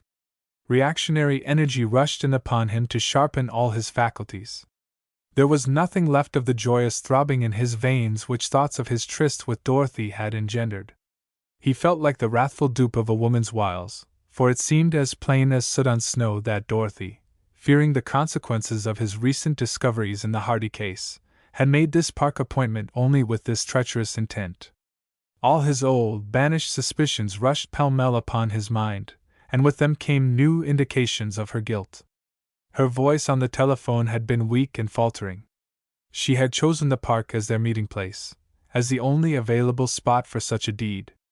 And then, it seemed too horrible to be true, but the wound was on his head, and death was in his hand. It was almost impossible that anyone could have heard their talk over the phone. He was left no alternative theory to work on, except that perhaps the Robinsons had managed, through some machination, to learn that he and Dorothy were to meet at this convenient place. One struggling ray of hope was thus vouchsafed him, yet he felt as if perhaps he had already given Dorothy the benefit of too many reasonable doubts. He could be certain of one thing only: he was thoroughly involved in a mesh of crime and intrigue that had now assumed a new and personal menace. Hereafter he must work more for Garrison and less for romantic ideals. Anger came to assist in restoring his strength. Far from undergoing any sense of alarm which would frighten him out of further effort to probe to the bottom of the business, he was stubbornly determined to remain on the case till the whole thing was stripped of its secrets. Not without a certain weakness at the knees did he make his way back to the path. He had no fear of lurking enemies, since those who had placed the bomb in his pocket would long before have fled the scene to make an alibi complete. The rain had ceased. Wrapping the fuse about the metal cartridge in his hand, he came beneath a lamp-post by the walk, and looked the thing over in the light. There was nothing much to see. A nipple of gas pipe, with a cap on either end, one drilled through for the insertion of the fuse, described it completely. The kink in the fuse where the rain had found entrance to dampen the powder was plainly to be seen. Garrison placed the contrivance in his pocket. He pulled out his watch. The hour, to his amazement, was nearly 10. He realized he must have lain a considerable time unconscious in the wet. Halting to wonder what cleverness might suggest as the best possible thing to be done, he somewhat grimly determined to proceed to Dorothy's house. Chapter 15: Significant Discoveries. Damp and uncomfortable, he kept to the farther side of the street, and slackened his pace as he drew near the dwelling which he realized was a place replete with mystery. He stood on the opposite sidewalk at length, and gazed across at the frowning brownstone front. The place was utterly dark. Not the slightest chink of light was visible in all its somber windows. Aware that nothing is so utterly confusing to a guilty being as to be confronted unexpectedly by a victim, supposed to be dispatched, Garrison had come this far without the slightest hesitation. The aspect of the house, however, was discouraging. Despite the ache at the base of his skull, and despite the excited thumping of his heart, he crossed the street, climbed unhaltingly to the steps, and rang the bell. He had made up his mind to act as if nothing unusual had occurred. Then, should either Dorothy or the Robinsons exhibit astonishment at beholding him here, or otherwise betray a guilty knowledge of the accident which had befallen him, his doubts would be promptly cleared. A minute passed, and nothing happened. He rang the bell again. Once more he waited in vain. His third ring was long and insistent. About to despair of gaining admission, he was gratified to note a dimly reflected light, as if from the rear, below stairs. Then the hall was illumined, and presently a chain lock was drawn. Inside the door, the barrier swung open, and the serving woman stood there before him, dressed with the evidences of haste that advertised the fact she had risen from her bed. Garrison snatched at his wits in time to act a part for which he had not been prepared. "I'm afraid it's pretty late," he said, "but I came to surprise my wife." "My word, that's too bad, sir, ain't it?" said the woman. "Mrs. Fairfax has went out for the night." This was the truth. Dorothy, together with the Robinsons, had left the house an hour before and gone away in an automobile, leaving no word of their destination, or of when they intended to return. Utterly baffled, and wholly at a loss to understand this unexpected maneuver, Garrison stood for a moment staring at the woman. After all, such a flight was in reasonable sequence, if Dorothy were guilty. The one thing to do was to avail himself of all obtainable knowledge. "Gone for the night," he repeated. "Did Mrs. Fairfax seem anxious to go?" "I didn't see her, sir." "I couldn't say, really," answered the woman. "Mr. Theodore said as how she was ailing, sir, and they was going away. That's all I know about it, sir." "I'm sorry I missed them," Garrison murmured, half to himself. Then a thought occurred to him abruptly, a bold suggestion, on which he determined to act. "Is my room kept ready, in case of present need like this tonight?" he said. "Or if not, could you prepare it?" "It's all quite ready, sir, clean linen and all, the room next to Mrs. Fairfax's," said the woman. "I always keeps it ready, sir." "Very good," said Garrison, with his mind made up to remain all night and explore the house for possible clues to anything connected with its mysteries. "You may as well return to your apartments.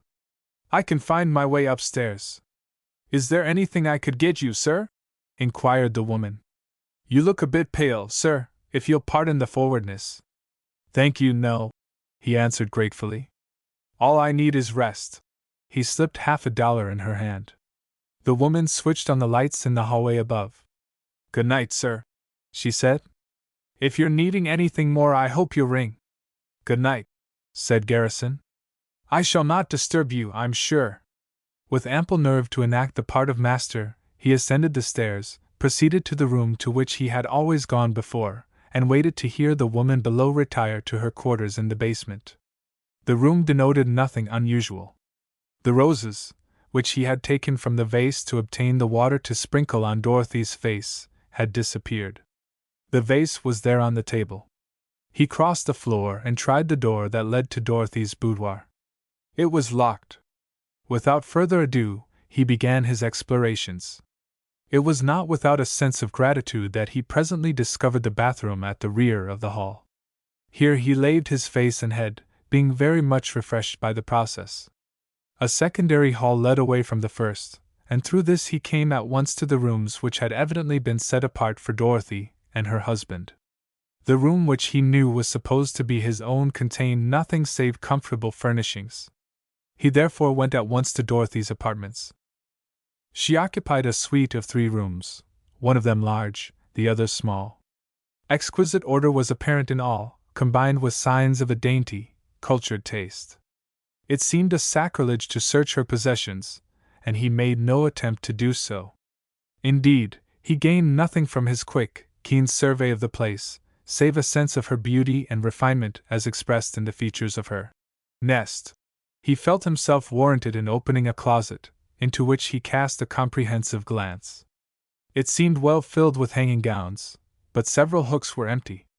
On a shelf high up was a suitcase, empty, since it weighed almost nothing as he lifted up the end. He took it down, found marks where fingers had disturbed the dust upon its lid, then stood on a chair, examined the shelf, and became aware that a second case had been removed, as shown by the absence of accumulated dust, which had gathered all about the place it had formerly occupied.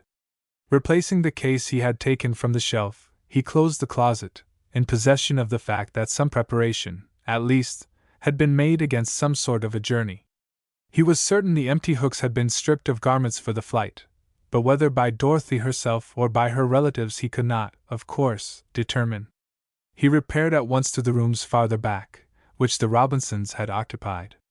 When he switched on the lights and the first one entered, he knew it had been the old man's place of refuge, for certain signs of the occupancy of Mr. Robinson were not lacking. It reeked of stale cigar smoke, which would hang in the curtains for a week. It was very untidy. There were many indications that old Robinson had quitted in haste.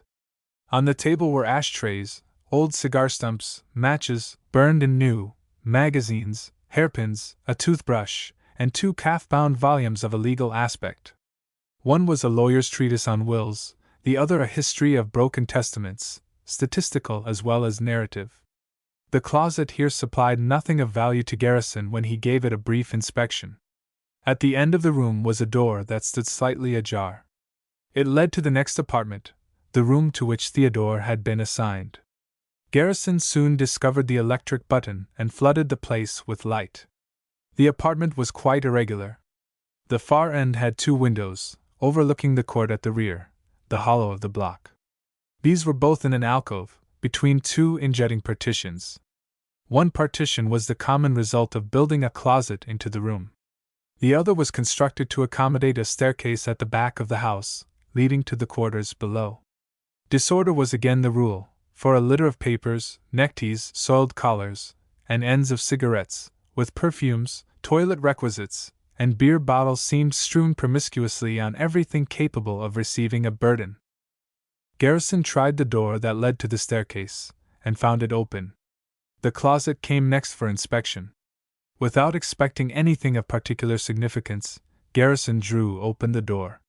Like everything else in the Robinsons' realm, it was utterly disordered. Glancing somewhat indifferently over its contents, Garrison was about to close the door when his eye caught upon a gleam of dull red, where a ray of light fell in upon a bit of color on the floor. He stopped, put his hand on the cloth, and drew forth a flimsy pair of tights of carmine hue, part of the Mephistophelian costume that Theodore had worn on the night of the party next door. With this in his hand, and a clearer understanding of the house, with its staircase at the rear, Garrison comprehended the ease with which Theodore had played his role and gone from one house to the other without arousing suspicion. Encouraged to examine the closet further, he pawed around through the garments hung upon the hooks, and presently struck his hand against a solid obstacle projecting from the wall in the darkest corner, and heard a hollow, resonant sound from the blow. Removing 6 coats that hung concealingly massed in the place, he almost uttered an exclamation of delight. There on the wall was a small equipment telephone, one of the testing boxes employed by the linemen in their labors with which to plug in and communicate between places where no regular phone is installed. It was Theodore's private receiver, over which he could hear every word that might be said to anyone using the phone. It tapped the wires to the regular instrument installed in the house, and was thoroughly concealed. Instantly aware that by this means young Robinson could have overheard every word between himself and Dorothy concerning their meeting in the park, Garrison felt his heart give a lift into realms of unreasonable joy. It could not entirely dissipate the doubts that hung about Dorothy, but it gave him a priceless hope. Chapter 16 In Quest of Dorothy. More than half ready to believe that Dorothy had been spirited away, Garrison examined everything available, with the intention of discovering, if possible, any scrap that might indicate the destination to which the trio had proceeded. The Robinsons had left almost nothing of the slightest value or importance, since what clothing remained was of no significance whatever. It was not until he opened up the old man's books on the subject of wills that Garrison found the slightest clue, and then he came upon a postal card addressed to Psyche Robinson Esq. from Theodore's mother. It mentioned the fact that she had arrived quite safely at the house, and requested that her husband forward a pair of her glasses, left behind when she started. The address of the place where she was stopping was given as 1600 Myrtle Avenue. The postmark was Wisite, Long Island. Garrison made up his mind to go to a site. If Dorothy were found, he meant to steal her, if need be, even against her will. Warmed to the business by his few discoveries, he returned at once to Dorothy's apartments and opened her bureau and dressing table for a superficial inspection. To his complete surprise, he found that every drawer was in utter confusion as to its contents. That each and all had been rudely overhauled there could not be a doubt for a moment. Not one showed the order apparent in all things else about the rooms. There could be but one conclusion. Someone had searched them hurriedly, sparing not even the smallest. The someone could not have been Dorothy, for many reasons, and Garrison once more rejoiced. He was thoroughly convinced that Dorothy had been taken from the house by force. Whatever else she might be guilty of, he felt she must be innocent of the dastardly attempt upon his life. And wherever she was, he meant to find her and take her away, no matter what the cost.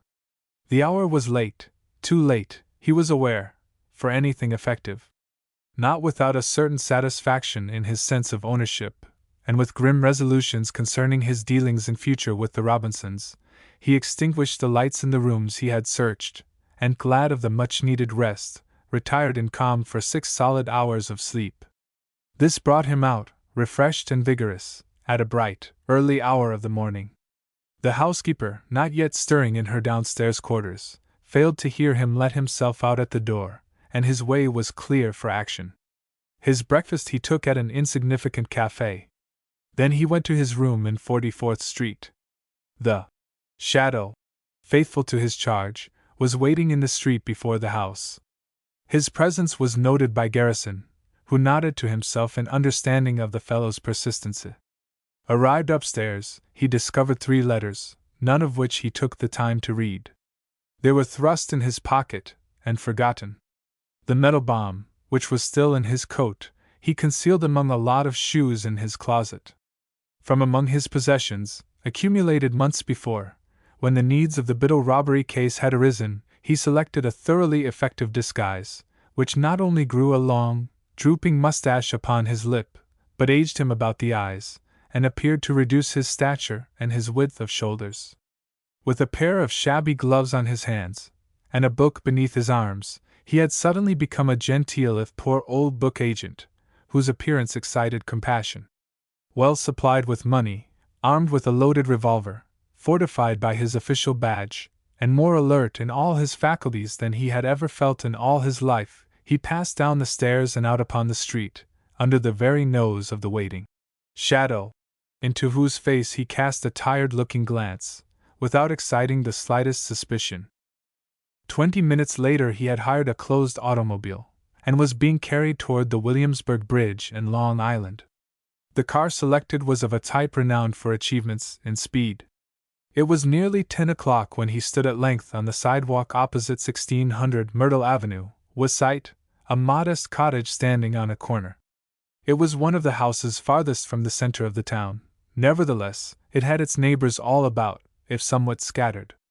There was no sign of life about the place. The shades were drawn, it bore a look of desertion. Only pausing for a moment, as even a book agent might, after many repeated rebuffs, Garrison wended his way across the street, proceeded slowly up the concrete walk, ascended the steps, and rang the bell. There was no result. He rang again, and out of the corner of his eye beheld the curtain pushed a trifle aside, in the window near at hand, where someone looked out from this concealment. For the 3rd time he rang, and at last the door was opened for a distance no more than 6 inches wide. The face he saw was old man Robinson's. The chain on the door was securely fastened, otherwise Garrison would have pushed his way inside without further ado.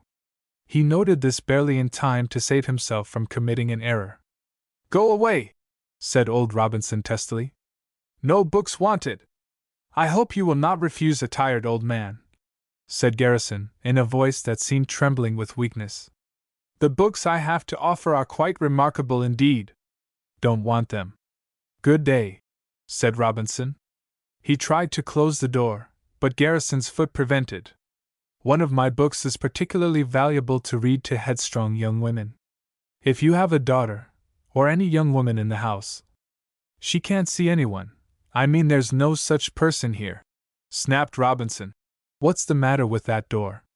My other book is of the rarest interest, insisted Garrison. An account of the breaking of the Butler will, a will drawn up by the most astute and crafty lawyer in America, yet broken because of its flaws. A book? Whose will was that? Demanded Robinson, his interest suddenly roused. Some lawyer, did you say? He relaxed his pressure on the door and fumbled at the chain. The will of Benjamin Butler, the famous Benjamin Butler, Garrison replied. One of the most remarkable.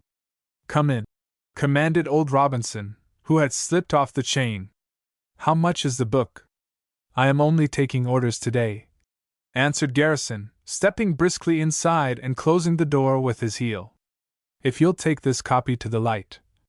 Father, interrupted an angry voice. Didn't I tell you not to let anyone enter this house? Get out, you old nuisance. Get out with your book. Garrison looked down the oak-finished hall and saw Theodore coming angrily toward him. Alive to the value of the melodramatic, he threw off both his hat and mustache and squared up in Theodore's path. Young Robinson reeled as if struck a staggering blow. You, he gasped. Old Robinson recovered his asperity with remarkable promptness. How dare you come into this house? He screamed. You lying? That's enough of that, said Garrison quietly. I came for Dorothy, whom you dared to carry away. You're mistaken, said Theodore, making a most tremendous effort at calmness, with his face as white as death. She isn't here. Don't lie. Your father has given the facts away, said Garrison. I want her, and I want her now. Look here, said Theodore, rapidly regaining his rage. If you think you can come to my house like this. He was making a move as if to slip upstairs, perhaps for a gun. Garrison pulled his revolver without further parley. Stay where you are! Up with your hands! Don't either of you make a move that I don't order, understand? I said I'd come to take my wife away. For heaven's sake, don't shoot! Begged old Robinson. Don't shoot! You fool, do you think I'd bring her here? Said Theodore, trying to grin, but putting up his hands. Put away your gun, and act like a man in his senses, or I'll have you pulled for your pains. You've done talking enough, and perhaps I'll have just a word to say about pulling, later on, said Garrison. In the meantime, don't you open your head again, or you'll get yourself into trouble. He raised his voice and shouted tremendously. Dorothy! Gerald! Came a muffled cry, from somewhere above in a room. He heard her vainly tugging at a door. Go up ahead of me, both of you, he commanded, making a gesture with the gun. I prefer not to break in the door. Chapter 17 A Rescue by Force. Theodore was hesitating, though his father was eager to obey. Garrison stepped a foot forward and thrust the pistol firmly against the young man's body, cocking the hammer. I'm going, for the love of heaven, look out! Cried the craven suddenly, and he backed toward the stairs in haste. That's better, said Garrison coldly. Step lively, please, and don't attempt the slightest treachery unless you are prepared to pay the price. Theodore had no more than started when the doorbell rang, for little Jingles. It's mother, said old Robinson, starting for the door. Let her remain outside for the present, ordered Garrison. Get on up the stairs. The bell rang again. The Robinsons, resigned to defeat, ascended to the hall above, with the gun yawning just at the rear. Once more Garrison called out. Dorothy, where are you? Here, cried Dorothy, her voice still muffled behind a solid door. The room at the back. I can't get out. Garrison issued another order to Theodore, whom he knew to be the governing spirit in the fight against himself and Dorothy. Put down one hand and get out your keys, but don't attempt to remove anything else from your pocket, or I'll plug you on the spot. Theodore cast a defiant glance across the leveled gun to the steady, cool eyes behind it, and drew forth the keys, as directed. If that's you, Gerald, please get me out, the door is locked, called Dorothy, alarmed by each second of delay. Where are you now? Coming, called Garrison. He added to Theodore. Keep one hand up. Unlock the door, he called out again. keep cool when it's opened. Don't confuse the situation. Young Robinson, convinced that resistance at this point was useless, inserted the key in the lock and opened the door, at the same time casting a knowing look at his father, who stood over next to the wall. In the instant that Garrison's attention was directed to the unlocked room, old Robinson made a quick retreat to a tiny red box that was screwed against the wall, and twice pulled down a brass ring. Garrison beheld the action too late to interpose. He knew the thing for a burglar alarm, and realized his own position. Meantime, Dorothy had not emerged. "Gerald! Gerald!" she cried. "My feet are chained!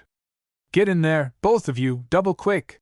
commanded Garrison, and he herded the Robinsons inside the room, fairly pushing them before him with the gun. Then he saw Dorothy. White with fear, her eyes ablaze with indignation at the Robinsons, her beauty heightened by the look of intensity in her eyes, she stood by the door, her ankles bound together by a chain which was secured to the heavy brass bed. "Gerald!" she cried as she had before, but her voice broke and tears started swiftly from her eyes. "Be calm, dear, please," said Garrison, who had turned on her captors with an anger he could scarcely control. "You cowards! You infamous scoundrels!" he said. "Release those chains this instant, or I'll blow off the top of your head." He demanded this of Theodore. "The key isn't here," said the latter, intent upon gaining time since the burglar alarm had been sprung. "I left it downstairs." "I think you lie," said Garrison. "Get busy or you'll have trouble." "It's on his ring, with the key to the door," said Dorothy. "They've kept me drugged and stupid, but I saw as much as that." Once more Garrison pushed the black muzzle of the gun against Theodore's body. The fellow cringed. The sweat stood out on his forehead. He dropped to his knees and, trembling with fear, fumbled with the keys. "To think they'd dare!" said Dorothy, who with difficulty refrained from sobbing, in her anger, relief, and nervous strain. Garrison made no reply. He was fairly on edge with anxiety himself, and the need for haste, aware that every moment was precious, with the town's constabulary doubtless already on the way to respond to the old man's alarm. The rights of the case would come too late, with his and Dorothy's story against the statements of the Robinsons, and he had no intention of submitting to arrest. "You're wasting time, do better!" he commanded Theodore, and he nudged the gun under his ribs. "That's the key, that crooked one, use it quick!" Theodore dared not disobey. The chain fell away, and Dorothy ran forward, with a sob upon her lips. "Don't hamper me, dear," said Garrison, watching the Robinsons alertly. "Just get your hat, and we'll go." Dorothy ran to a closet, drew forth a hat, and cried that she was ready. "Throw those keys in the hall," commanded Garrison, and young Robinson tossed them out as directed. "Now then, over in the corner with the pair of you." The helpless Robinsons moved over to the corner of the room. Dorothy was already in the hall. Garrison was backing out, to lock the door, when Dorothy ran in again beside him. "Just a minute," she said, and going to the bed, despite Garrison's impatience, she turned down the pillow and caught up a bunch of faded roses, his roses, and blushing in girlish confusion, ran out once more, and slammed the door, which Garrison locked on her relations. "Throw the keys under the rug," he said quietly. "We've no time to lose." The old man rang in alarm. Dorothy quickly hid the keys as directed. The face she turned to him then was blanched with worry. "What shall we do?" she said, as he led her down the stairs. "In a little town like this there's no place to go." "I provided for that," he answered, and beholding her start as a sound of loud knocking at the door in the rear gave new cause for fright, he added, "Thank goodness, the old bearded woman has gone around back to get in." Half a minute more, and both were out upon the walk, Garrison carrying his book, his pistol once more in his pocket. A yell, and a shrill penetrative whistle from the rear of the house, now told of Theodore's activities at the window of the room where he and his father were imprisoned. He was doubtless making ready to let himself down to the ground. "We may have to make a lively run," said Garrison. "My motor car is 2 blocks away." They were still a block from the waiting car when, with yells and a furious blowing of his whistle, Theodore came running to the street before his house. 1 minute later, a big red car, with the chief of the town's police and the chief of the local firemen, shot around the corner into Myrtle Avenue, and came to a halt before the residence which the fugitives had just barely quitted. "Make a run for it now, we're in for a race," said Garrison, and with Dorothy skipping in excitement beside him, he came to his waiting chauffeur. "That fellow up the street is on our trail," he said. "Cut loose all the speed you've got. $50 bonus if you lose the bunch before you cross the bridge to New York." He helped Dorothy quickly to her seat inside, and only pausing to note that Theodore was clambering hotly into the big red car, 2 long village blocks away, he swung in himself as the driver speeded up the motor. Then, with a whir and a mighty lurch as the clutch went in, the automobile started forward in the road. 10 seconds later they were running full speed, with the muffler cut out, and sharp percussions puncturing the air like a Gatling gun's terrific detonations. The race for New York had commenced. Chapter 18: The Race. Some of the roads on Long Island are magnificent. Many of the speed laws are strict. The thoroughfare stretching ahead of the 2 cars was one of the best. The traffic regulations suffered absolute demolition.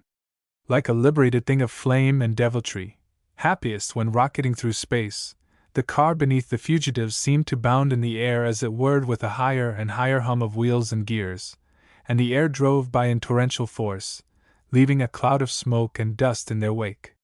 Dorothy clung to Gerald, half afraid. He raised himself upon the seat and looked out of the tiny window set in the back. The big car in the road behind, obscured in the dust that must help to blind its driver, had lost scarcely more than half a block in picking up its speed. It, too, was a powerful machine, and its coughing, open exhaust was adding to the din on the highway. It was trailing smoke in a dense, bluish cloud that meant they were burning up their lubricant with spendthrift prodigality. But the monster was running superbly. The houses seemed scooting by in madness. A team that stood beside the road dwindled swiftly in perspective. The whir of the gears and the furious discharge of the used-up gas seemed increasing momentarily. The whole machine was rocking as it sped, yet the big red pursuer was apparently gaining by degrees. Garrison nodded in acknowledgement of the fact that the car behind, with almost no tonneau and minus the heavy covered superstructure, offered less resistance to the wind. With everything else made equal, an accident barred, the fellow at the wheel behind would overhaul them yet. He looked out forward. The road was straight for at least a mile. He beheld a bicycle policeman, riding ahead, to develop his speed, with the certain intention of calling to his driver to stop. Half a minute later the car was abreast the man on the wheel, who shrieked out his orders on the wind. Garrison leaned to the tube that ended by the chauffeur's ear. "Go on, give her more if she's got it," he said. "I'll take care of the fines." The driver had 2 notches remaining on his spark advance. He thumbed the lever forward, and the car responded with a trifle more of speed. It was straining every bolt and nut to its utmost capacity of strength. The bicycle officer, clinging half a minute to a hope made forlorn by his sheer human lack of endurance, drifted to rearward with the dust. Once more Garrison peered out behind. The big red demon, tearing down the road, was warming to its work. With cylinders heating, and her mixture therefore going snappily as a natural result, she too had taken on a slight accession of speed. 2 meteors, flung from space across the Earth's rotundity, could scarcely have been more exciting than these liberated chariots of power. There was no time to talk, there was scarcely time to think.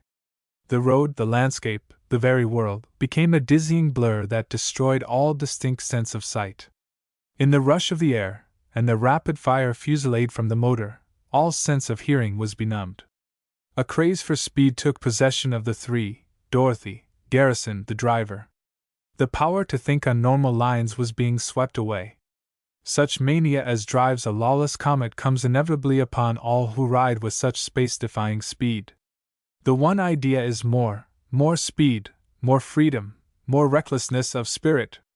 A village 7 miles from Westside, calm in its half-deserted state, with its men all at business in New York, was cleaved, as it were, by the racing machines, while women and children ran and screamed to escape from the path of the monsters. The fellow behind was once more creeping up. The time consumed in going 7 miles had been barely 10 minutes. In 15 minutes more, at his present rate of gain, the driver behind would be up alongside, and then, who knew what would happen? Dorothy had started as if to speak, at least a dozen times. She was now holding on with all her strength, aware that conversation was wholly out of the question. Garrison was watching constantly through the glass. The race could hardly last much longer. They were rapidly approaching a larger town, where such speed would be practically criminal. If only they could gain a lead and dart into town and around some corner, into traffic of sufficient density to mask his movements, he and Dorothy might perhaps alight and escape observation on foot, while the car led pursuit through the streets. About to suggest some such plan to his driver, he was suddenly sickened by a sharp report, like a pistol fired beneath the car. He feared for a tire, but the noise came again, and then 3 times, quickly, in succession. One of the cylinders was missing. Not only was the power cut down by a fourth, but compression in the engine thus partially dead was a drag on the others of the motor. The driver leaned forward, one hand on the buzzer of his coil, and gave a screw a turn. Already the car was losing speed.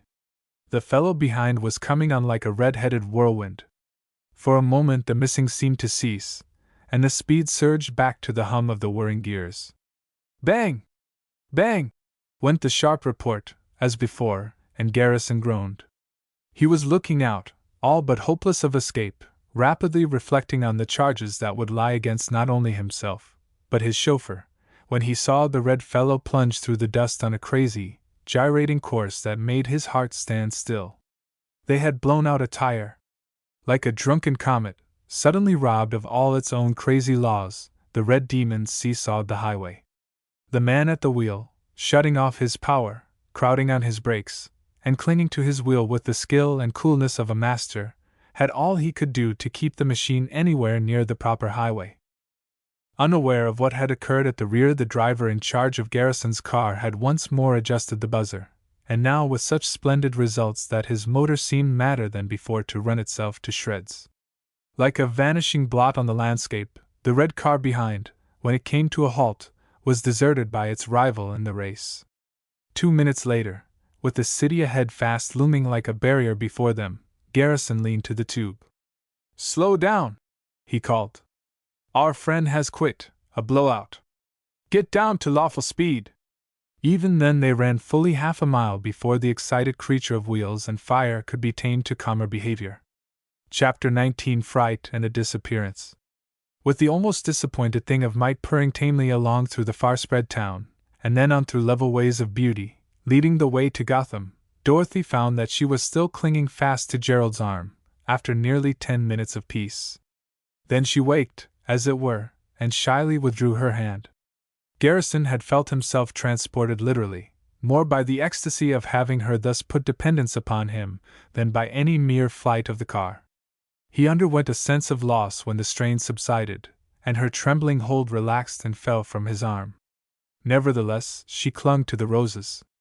His heart had taken time to beat a stroke in joy during that moment of stress at the house, when she had caused a few seconds' added delay to gather up the crushed and faded flowers.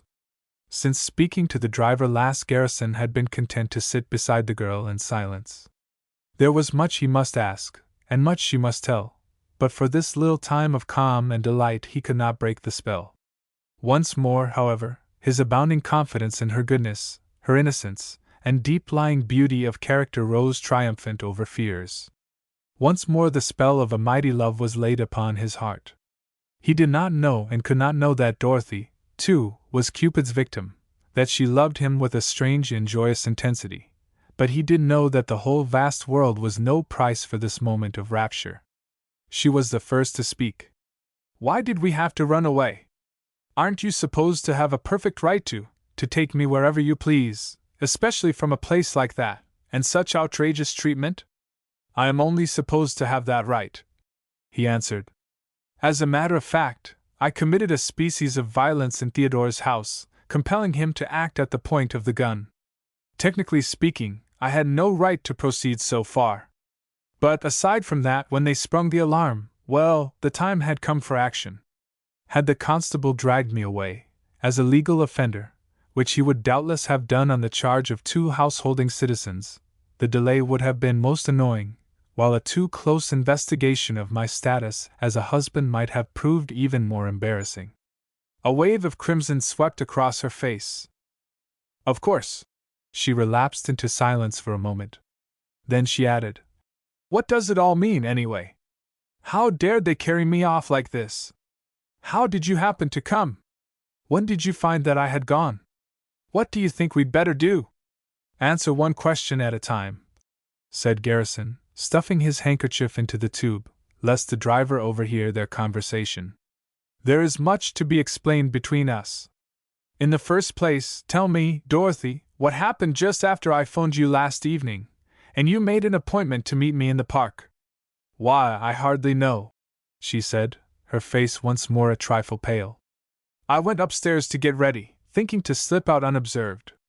In the act of putting on my hat, I was suddenly smothered in the folds of a strong-smelling towel thrown over my head, and since that time I have scarcely known anything till this morning, when I waked in the bed at Theodore's house, fully dressed, and chained as you saw me.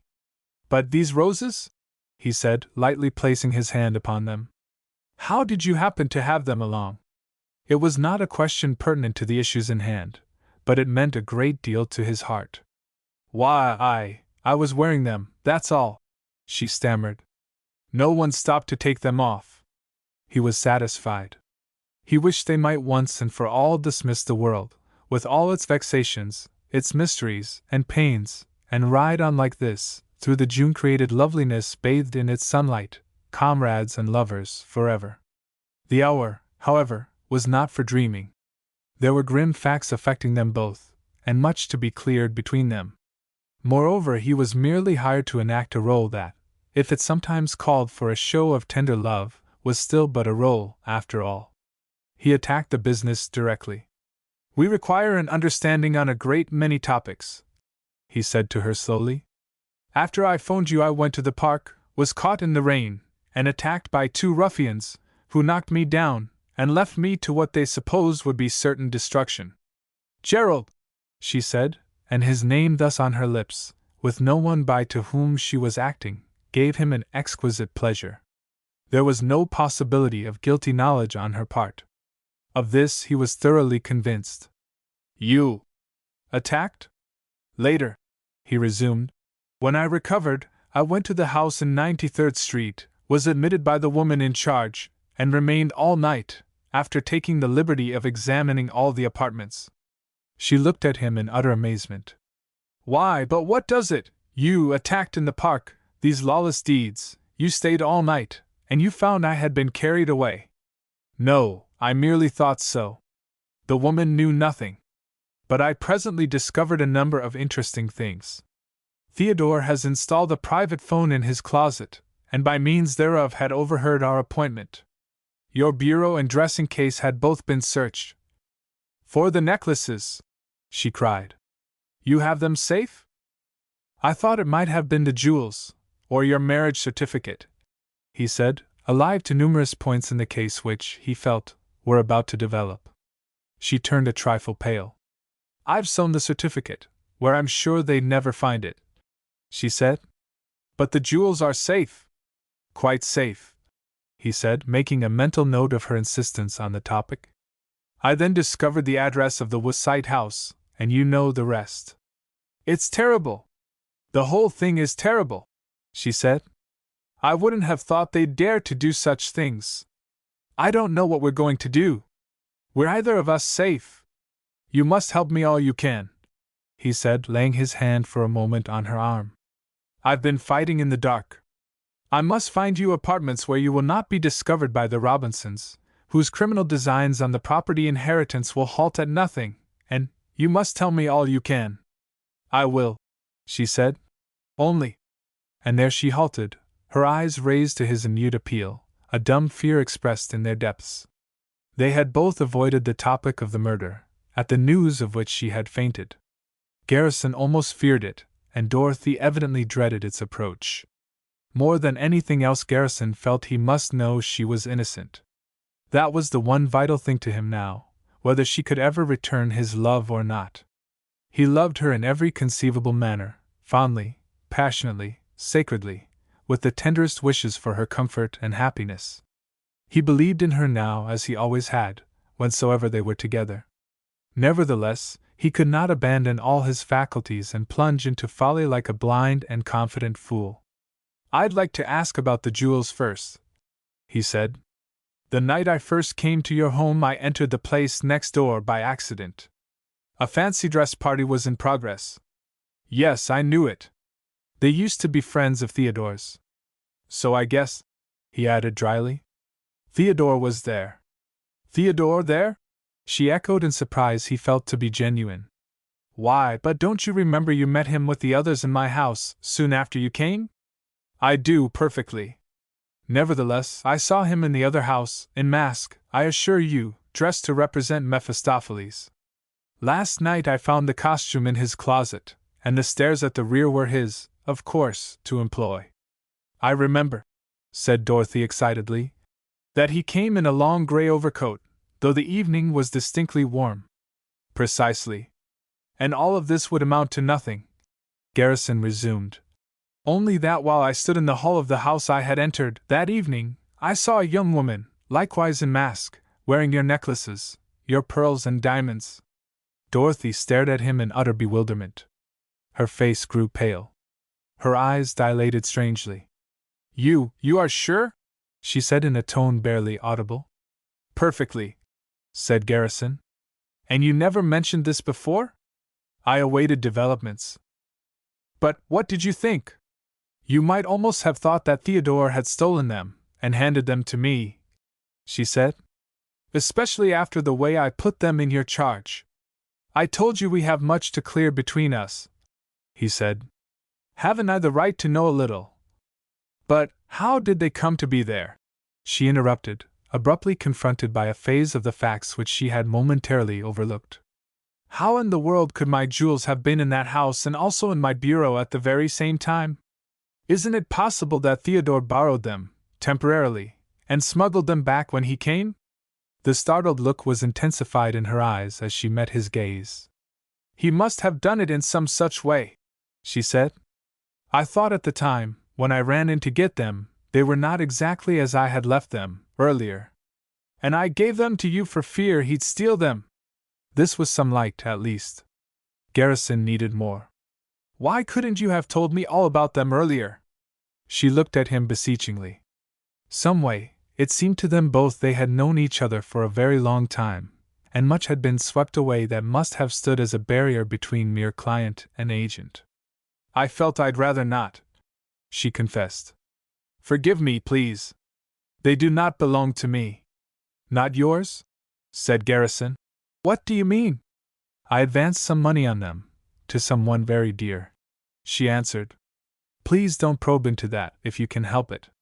His jealousy rose again, with his haunting suspicion of a man in the background with whom he would yet have to deal. He knew that here he had no rights, but in other directions he had many. "I shall be obliged to do considerable probing," he said. "The time has come when we must work much more closely together. A maze of events has entangled us both, and together we must find our way out." She lowered her glance. Her lip was trembling. He felt she was striving to gain a control over her nerves, that were strung to the highest tension. For fully a minute she was silent. He waited. She looked up, met his gaze for a second, and once more lowered her eyes. "You spoke of something yesterday," she faltered. "It gave me a terrible shock." She had broached the subject of the murder. "I was sorry for the brutal way, the thoughtless way I spoke," he said. "I hope to be forgiven." She made no reply to his hope. Her entire stock of nerve was required to go on with the business in hand. "You said my uncle was murdered," she said in a tone he strained to hear. "What makes you think of such a thing? You have not before made the statement that the hardy in Hickwood was your uncle," he reminded her. "You must have guessed it was my uncle," she replied. "You knew it all the time." "No, not at first. Not, in fact, till some time after I began my work on the case. I knew Mr. Hardy had been murdered before I knew anything else about him. She was intensely white, but she was resolute. Who told you he was murdered? No one. I discovered the evidence myself. He felt her weaken and grow limp beside him. The evidence? She repeated faintly. What kind of evidence? Poison. He was watching her keenly. She swayed, as if to faint once more, but mastered herself by exerting the utmost of her will. Poison? She repeated, as before. But how?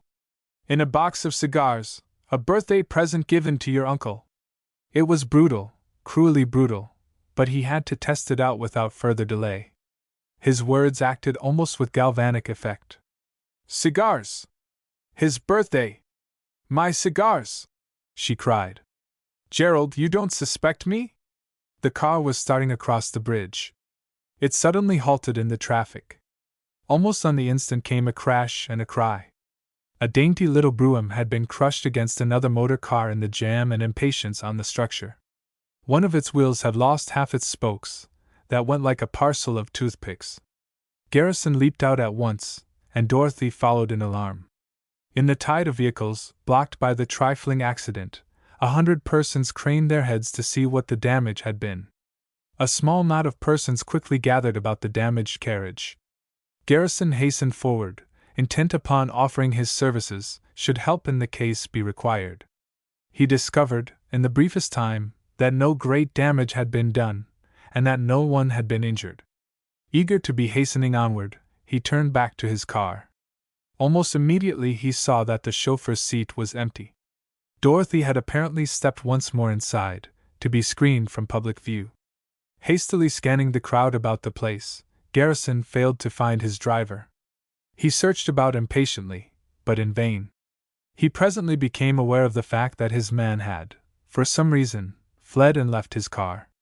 Considerably annoyed, and aware that he should have to drive the machine himself, he returned once more to the open door of the auto, intent upon informing Dorothy of their loss. He gazed inside the car in utter bewilderment. Dorothy also was gone. Chapter 20 New Happenings. Still puzzled, unable to believe his senses, Garrison made a second quick search of the vicinity that was rapidly being cleared and restored to order by a couple of efficient police officers, but without avail. Neither Dorothy nor the chauffeur could be found. One of the officers ordered him to move along with his car. There was nothing else to be done. Reluctantly, and not without feelings of annoyance and worry, combined with those of baffled mystery and chagrin, Garrison was presently obliged to climb to the driver's seat and take the wheel in hand. The motor was running, slowly, to a rhythmic beat. He speeded it up, threw off the brake, put the gears in the low, and slipped in the clutch. Over the bridge in the halted procession of traffic he steered his course, a man bereft of his comrade and his driver and with a motor car thrust upon his charge. Through the streets of New York he was finally guiding the great purring creature of might, which in ordinary circumstances would have filled his being with delight. Thorough master of throttle, spark advance, and speed lever, he would have asked nothing better than to drive all day, if Dorothy were only at his side. He had never felt more utterly disconcerted in his life. Where had she gone, and why? What did it mean to have the chauffeur also disappear? Had the two gone off together? If so, why should she choose a companion of his type? If not, then what could have formed the motive for the man's abrupt flight from the scene? And what should be done with the motor car, thus abandoned to his care? A quick suspicion that the car had been stolen came to Garrison's mind. Nevertheless, it was always possible that Dorothy had urged the driver to convey her out of the crowd, and that the driver had finally returned to get his car, and found it gone. But this, for many reasons, seemed unlikely. Dorothy had shown her fear in her last startled question. Gerald, you don't suspect me? She might have fled in some sort of fear after that. But the driver, what was it that had caused him also to vanish at a time so unexpected? Garrison found himself obliged to give it up. He could think of nothing to do with the car but to take it to the stand where he had hired it in the morning. The chauffeur might, by chance, appear and claim his property.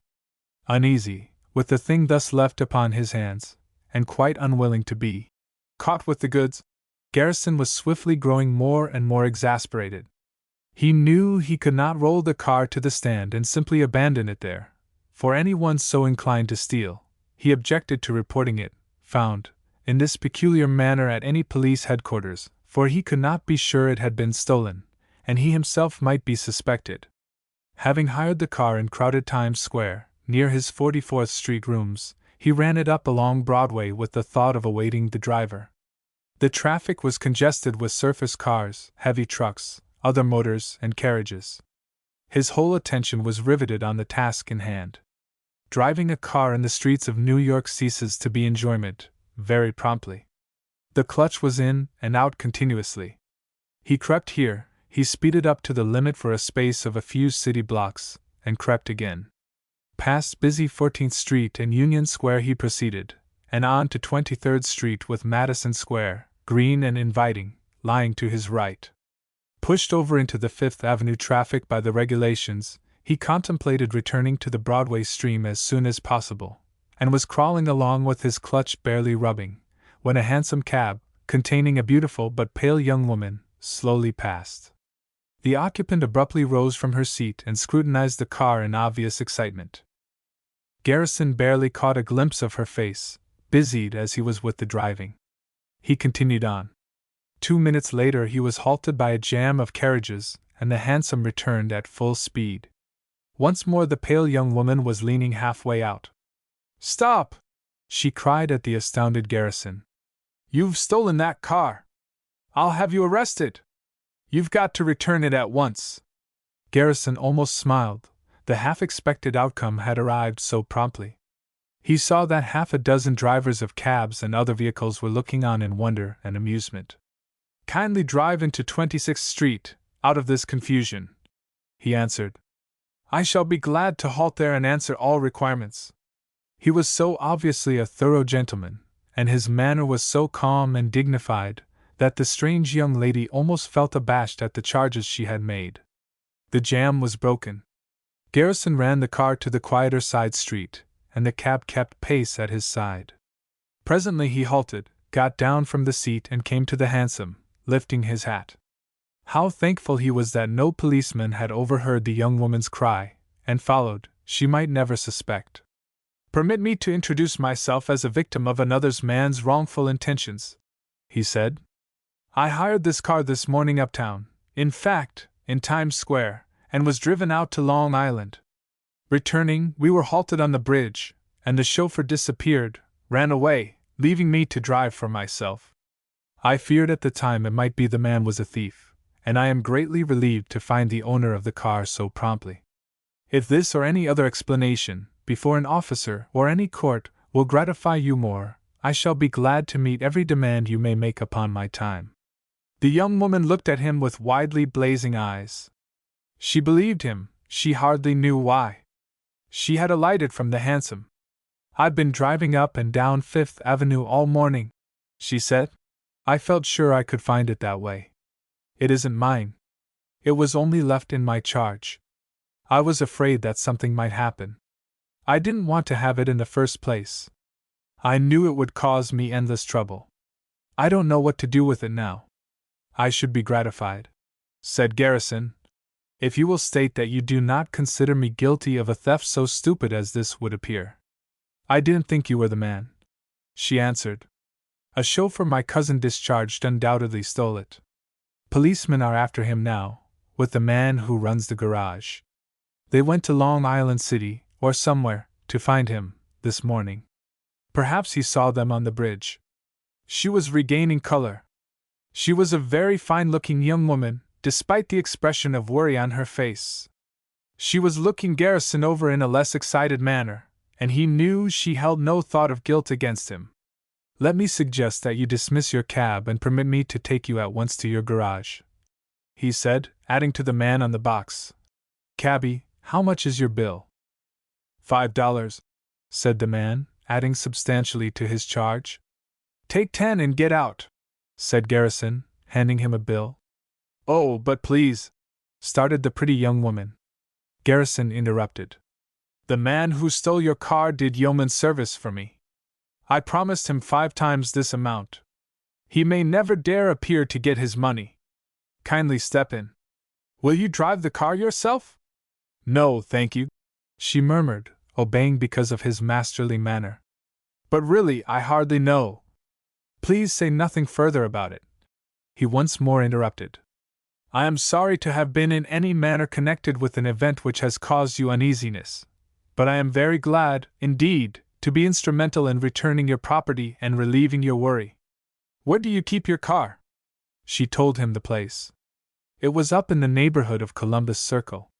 20 minutes later the car was home, where it would never get away on false pretenses again, and the news of its coming began to go hotly out by wire.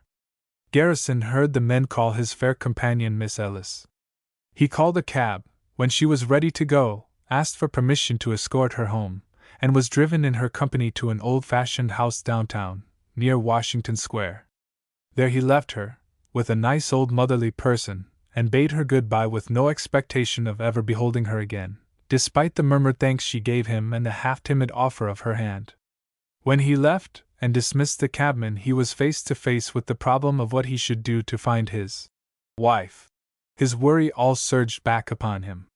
He wondered where Dorothy had gone, where she could go, why she had fled from him, and what could he do but wait with impatience some word of her retreat. He had felt her innocence all but established, and love had come like a new great tide upon him. He was lonely now, and thoroughly disturbed. He had warned her she must go to live in some other house than her own, nevertheless she might have proceeded to the 93rd Street residence for things she would require. It was merely a hope. He made up his mind to go to the house without delay, aware that the Robinsons might make all haste to get there and gain an advantage. Half an hour later he was once more in the place.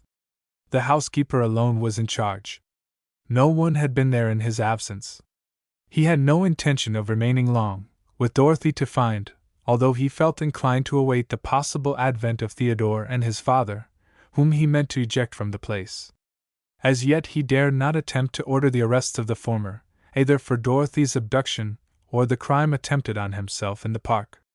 The risk was too great, the risk to the fictional marriage between himself and Dorothy. He climbed the stairs, wandered aimlessly through the rooms, sat down, waited, somewhat impatiently, tried to think what were best to do, worried himself about Dorothy again, and finally made up his mind she might attempt to wire him at his office address. Calling up the housekeeper, he gave her strict instructions against admitting any of the Robinsons, an order which the woman received with apparent gratification. They were merely to be referred to himself, at this address, should they come upon the scene. He started off. He had barely closed the door and heard the woman put on the chain, and was turning to walk down the brownstone steps when Theodore, halfway up, panting from haste, confronted him, face to face.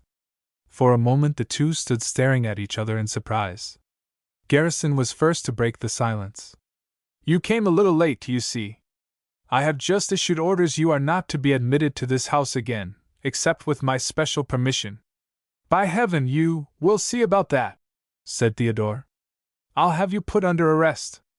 Try it, said Garrison, grinning in his face. A charge of abduction, plus a charge even larger, may cause you more than mere annoyance. You've been looking for trouble with me, and you're bound to have it. Let me warn you that you are up against a number of facts that you may have overlooked, and you may hear something drop. You think you've been clever, here and in with sight, I suppose, said Theodore, concealing both wrath and alarm. I could drop a couple of facts on you that would fade you a little, I reckon. And this house isn't yours yet. I wonder how many lessons you are going to need, answered Garrison coldly. If you put so much as your hand inside this building, I'll have you arrested for burglary. Now mind what I say, and get out. I'll see you later, all right, said Robinson, glaring for a moment in impotent rage, and he turned and retreated from the place.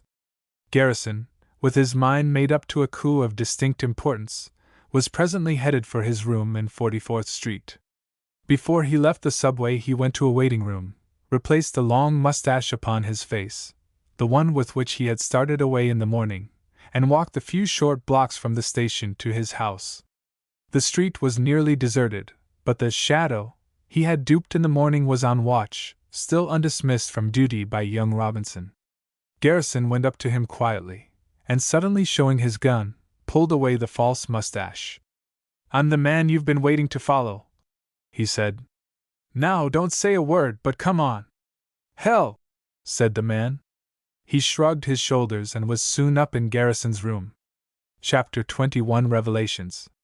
The fellow whom Garrison had taken into camp had once attempted detective work himself and failed.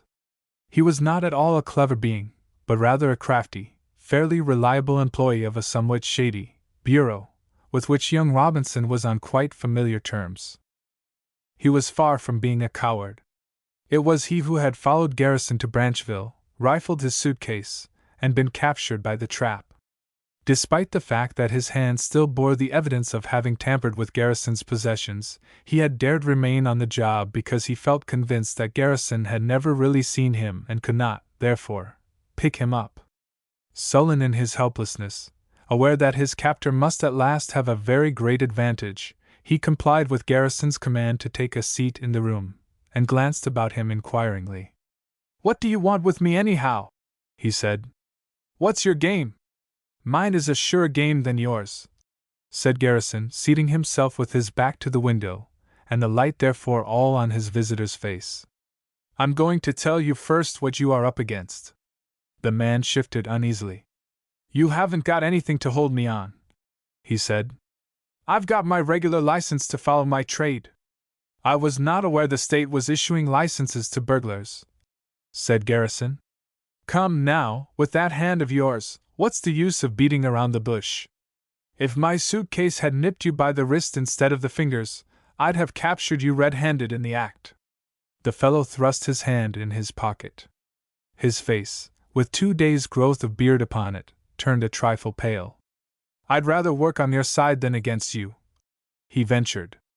"A man has to make a living." "You've come around to the point rather more promptly than I expected," said Garrison. "For fear that you may not keep your word, when it comes to a pinch, I'll inform you I can send you up on 2 separate charges, and I'll do so in a wink if you try to double-cross me in the slightest particular." "I haven't done anything but that one job at Branchville," said the man in alarm. "What are you giving me now?" "What's your name?" demanded Garrison. "Tuttle," said the fellow, after a moment of hesitation. "Frank Tuttle." "All right, Tuttle. You furnished Theodore Robinson with information concerning my movements, and in addition to your burglary at Branchville, you have made yourself accessory to a plot to commit a willful murder." "I didn't. By heaven, I didn't," Tuttle answered. "I didn't have anything to do with that." "With what?" asked Garrison. "You see, you plunge into every trap I lay, almost before it is set." He rose, went to his closet, never without his eye on his man, searched on the floor and brought forth the cold iron bomb. This he abruptly placed on Tuttle's knee. Tuttle shrank in terror. "Oh, Lord! I didn't know they went in to do a thing like that," he said. "I've been pretty desperate, I admit, Mr. Garrison, but I had no hand in this." The sweat on his forehead advertised his fear. He looked at Garrison in a stricken, ghastly manner that almost excited pity. "But you knew that 2 of Robinson's assassins were to meet me in the park," said Garrison. "You procured their services, and expected to read of an accident to me in the papers the following morning." He was risking a mere conjecture, but it went very near to the truth. "So help me, I didn't go as far as that," said Tuttle. "I admit I stole the letter up at Branchville, and sent it to Robinson at once. I admit I followed you back to New York and told him all I could. But I only gave him the names and addresses of the Dagos, and I never knew what they had to do." Garrison took the bomb and placed it on his bureau. "Very good," he said. "That makes you, as I said before, an accomplice to the crime attempted, in addition to the burglary for which I could send you up. To square this off, you'll go to work for me, and begin by supplying the names and addresses of your friends." Tuttle was a picture of abject fear and defeat. His jaw hung down, his eyes were bulging in their sockets. You mean you'll give me a chance?" he said.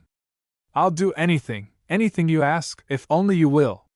"Look here, Tuttle, your willingness to do anything has put you where you are. But I'll give you a chance, with the thorough understanding that the minute you attempt the slightest treachery you'll go up in spite of all you can do. First, we'll have the names of the Dagos. Tuttle all but broke down. He was not a hardened criminal. He had merely learned a few of the tricks by which crime may be committed, and, having failed in detective employment, had no substantial calling and was willing to attempt even questionable jobs, if the pay were found sufficient. He supplied the names and addresses of the men who had done young Robinson's bidding in Central Park.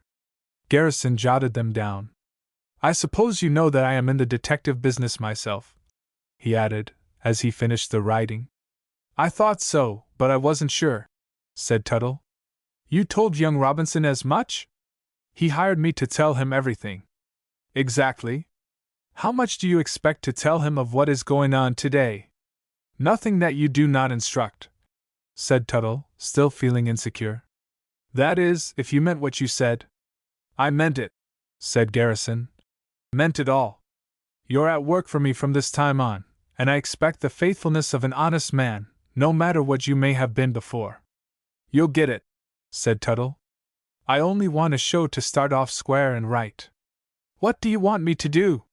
There is nothing of great importance just at present, except to remember who is your boss, answered Garrison. You may be obliged to double-cross Robinson to a slight extent, when he next hunts you up for your report. He deserves a little of the game, no matter how he gets it. Take his instructions the same as before. Tell him you have lost me for a time. Report to me promptly concerning his instructions and everything else. Do you know the address of my office? You have never been there since I was put on the case, said Tuttle with commendable candor. All right, said Garrison. It's down in the... A knock on the door interrupted. The landlady, a middle-aged woman who rarely appeared at Garrison's room, was standing on the landing when he went to investigate, and holding a message in her hand. A telegram for you, she said, and halting for a moment, she turned and retreated down the stairs. Garrison tore the envelope apart, pulled out the yellow slip and read, Please come over to 937 Hackensack Street, Jersey City, as soon as possible. Geraldine. It was Dorothy, across the Hudson. A wave of relief, to know she was near and wished to see him, swept over Garrison's being. Here, he said to Tuttle. Here's the address on a card. Report to me there at 6 o'clock tonight. Get out now and go to young Robinson, but not at the house in 93rd Street. Why not? Inquired Tuttle.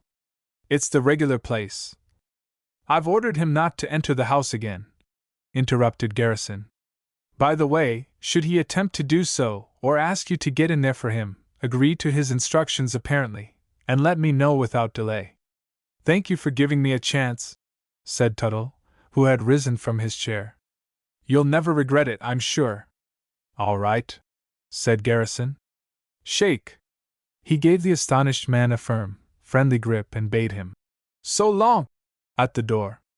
A few minutes later, dressed in his freshest apparel, he hastened out to gulp down a cup of strong coffee at an adjacent cafe, then headed downtown for the ferry.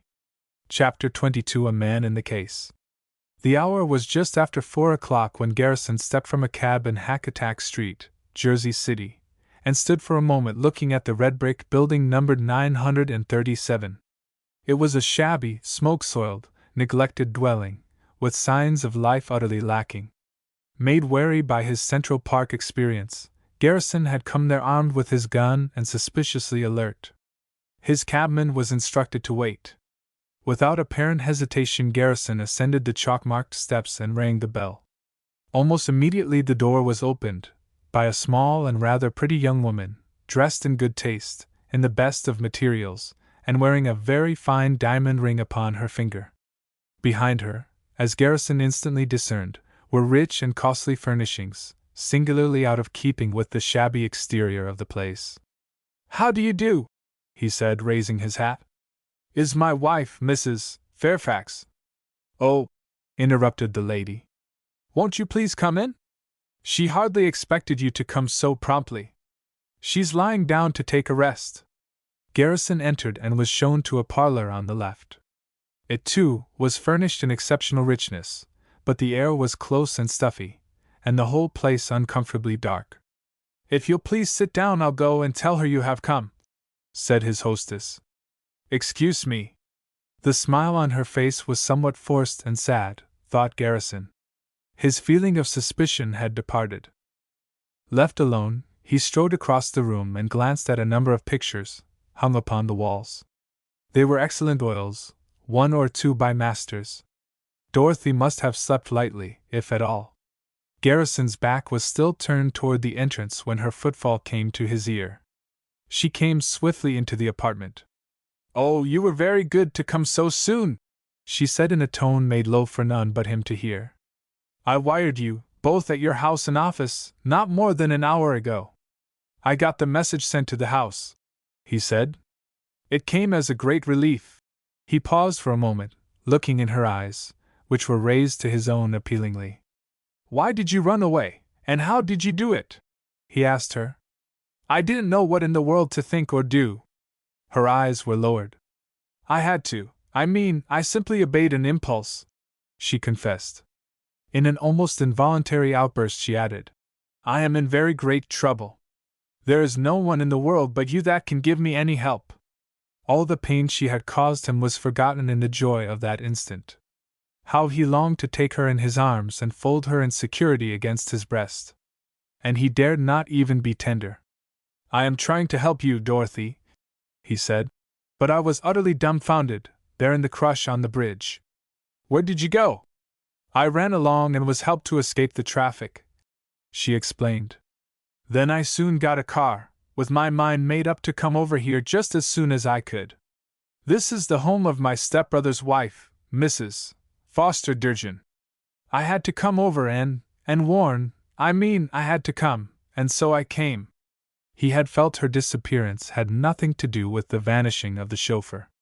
Her statement confirmed his belief. "Durgin?" Garrison repeated. "Didn't some Durgin, a nephew of Hardy, claim the body up at Branchville?" Dorothy was pale again, but resolute. "Yes, Paul. He's Foster's brother." "You told me you had neither brothers nor sisters," Garrison reminded her a little sternly. "These were not forgotten? They are stepbrothers only, by marriage. I thought I could leave them out," she explained, flushing as she tried to meet his gaze. "Please don't think I meant to deceive you very much. It was a technical truth," he told her. "But isn't it time you told me everything? You ran off before I could even reply to something you appeared to wish to know." "But you don't suspect me?" she interrupted, instantly reverting to the question she had put before, in that moment of her impulse to run. "I couldn't bear it if I thought you did. If I replied professionally, I should say I don't know what to think," he said. "The whole affair is complicated. As a matter of fact, I cannot seem to suspect you of anything wrong, but you've got to help me clear it as fast as I can." She met his gaze steadily, for half a minute, then tears abruptly filled her eyes, and she lowered her gaze to the floor. "Thank you, Gerald," she murmured, and a thrill went straight to his heart. "I am very much worried, and very unhappy, but I haven't done anything wrong, and nothing like that, not even a wicked thought like that.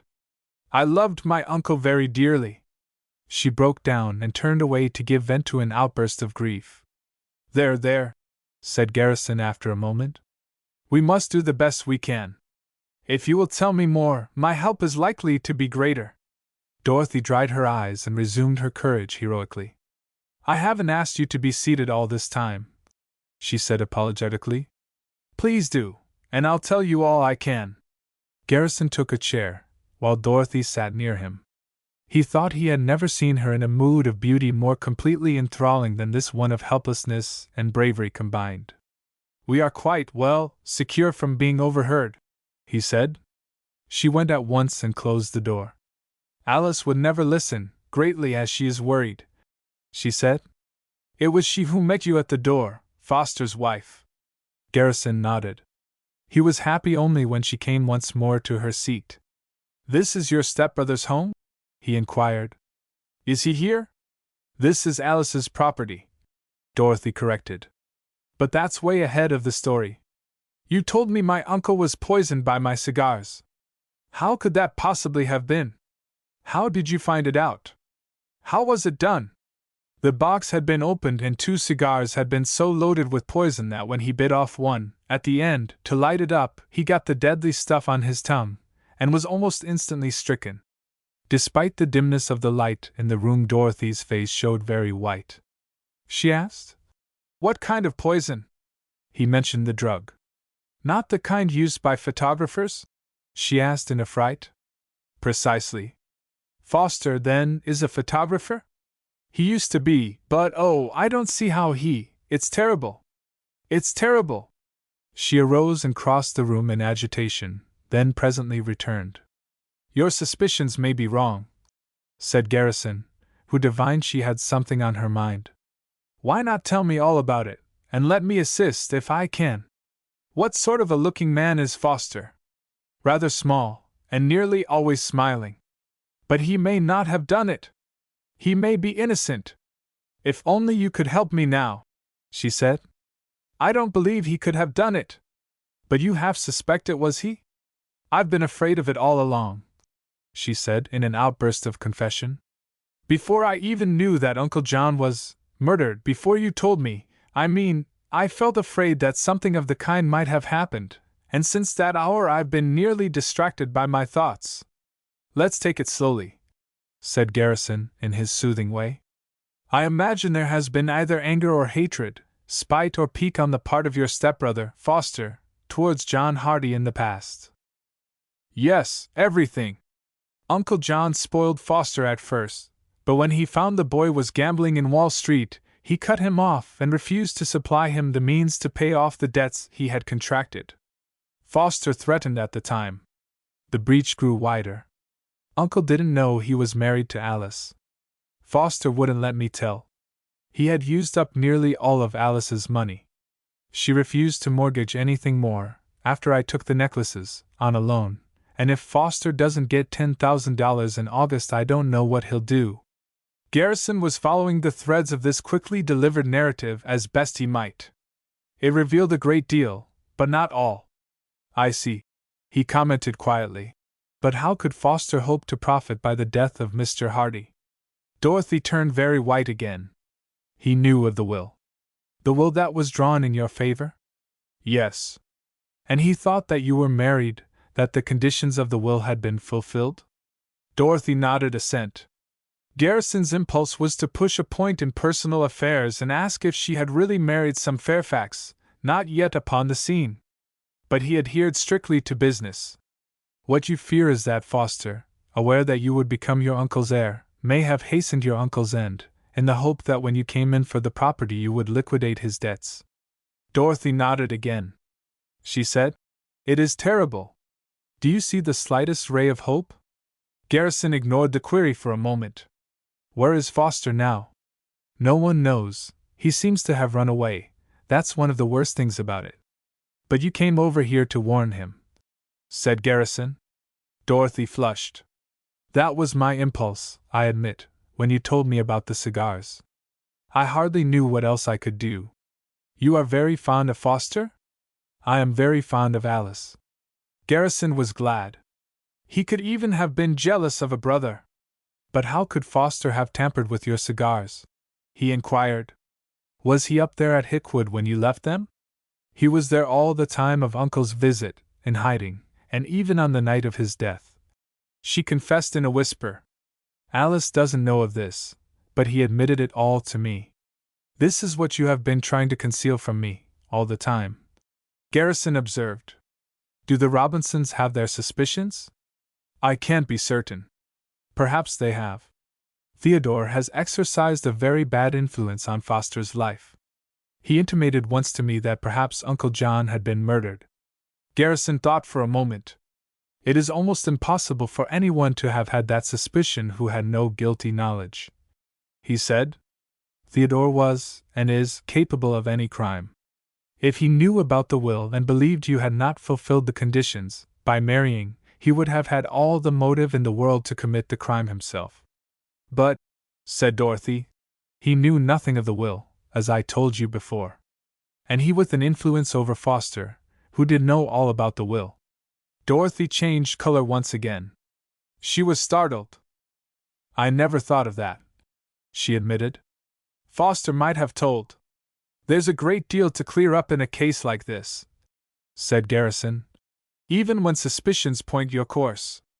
I think I can land Mr. Theodore on the things he attempted on me, but not just yet. He may reveal himself a little more. Besides, our alleged marriage will hardly bear a close investigation. For the moment, Dorothy was more concerned by his personal danger than by anything concerning the case. You told me a little of what was attempted in the park, she said. I've thought about it ever since. Such a terrible attack. If anything dreadful should happen to you. She broke off suddenly, turned crimson to her hair, and dropped her gaze from his face. In that moment he resisted the greatest temptation of his life, the impulse to sink at her feet on his knees, and tell her of his love. He knew she felt, as he did, the wondrous attraction between them. He knew that to her, as to himself, the impression was strong that they had known each other always. But hired as he had been to conduct an affair in which it had been particularly stipulated there was to be no sentiment, or even the slightest thought of such a development, he throttled his passion and held himself in check. Some guardian angel must have hovered near, was all he permitted himself to reply, but she fathomed the depth of his meaning. I hope some good spirit may continue to be helpful to us both, she said. What are you going to do next? Take you back to New York, said Garrison. I must have you near. But while I think of it, please answer one thing more. How did it happen that your uncle's life was insured for that inventor in Hickwood, Charles Scott? They were lifelong friends, said Dorothy. They began as boys together. Uncle John was saved by this Mr. Scott when he was 21. His life was saved, I mean. And he was very much in love with Mr. Scott's sister. But something occurred, I hardly know what. The Scotts never had much money, and they lost the little they had. Miss Scott was very shamefully treated, I believe, by some other friend in the group, and she died before she was 30, I've heard, as a result of some great unhappiness. Uncle and Mr. Scott were always friends, though they drifted apart to some extent. Mr. Scott became an inventor, and spent all his poor wife's money, and also funds that Uncle John supplied, on his inventions. The insurance was Uncle John's last plan for befriending his old-time companion. There was no one else to make it in favor of, for of course the estate would take care of the heirs that he wished to remember. Does that answer your question? Perfectly, said Garrison. I think if you'll make ready we will start. Is there any particular place in New York where you prefer to stay? No, I'd rather leave that to you. By the way, he said, his mind recurring to the motor car incident and all that had followed. Did you know that when you deserted me so abruptly on the bridge, the chauffeur also disappeared, and left me with the auto on my hands? Why, no, she said. What could it mean? It seems to have been a stolen car, he answered. It was left in charge of a strange young woman, too poor to own it, left her by a friend.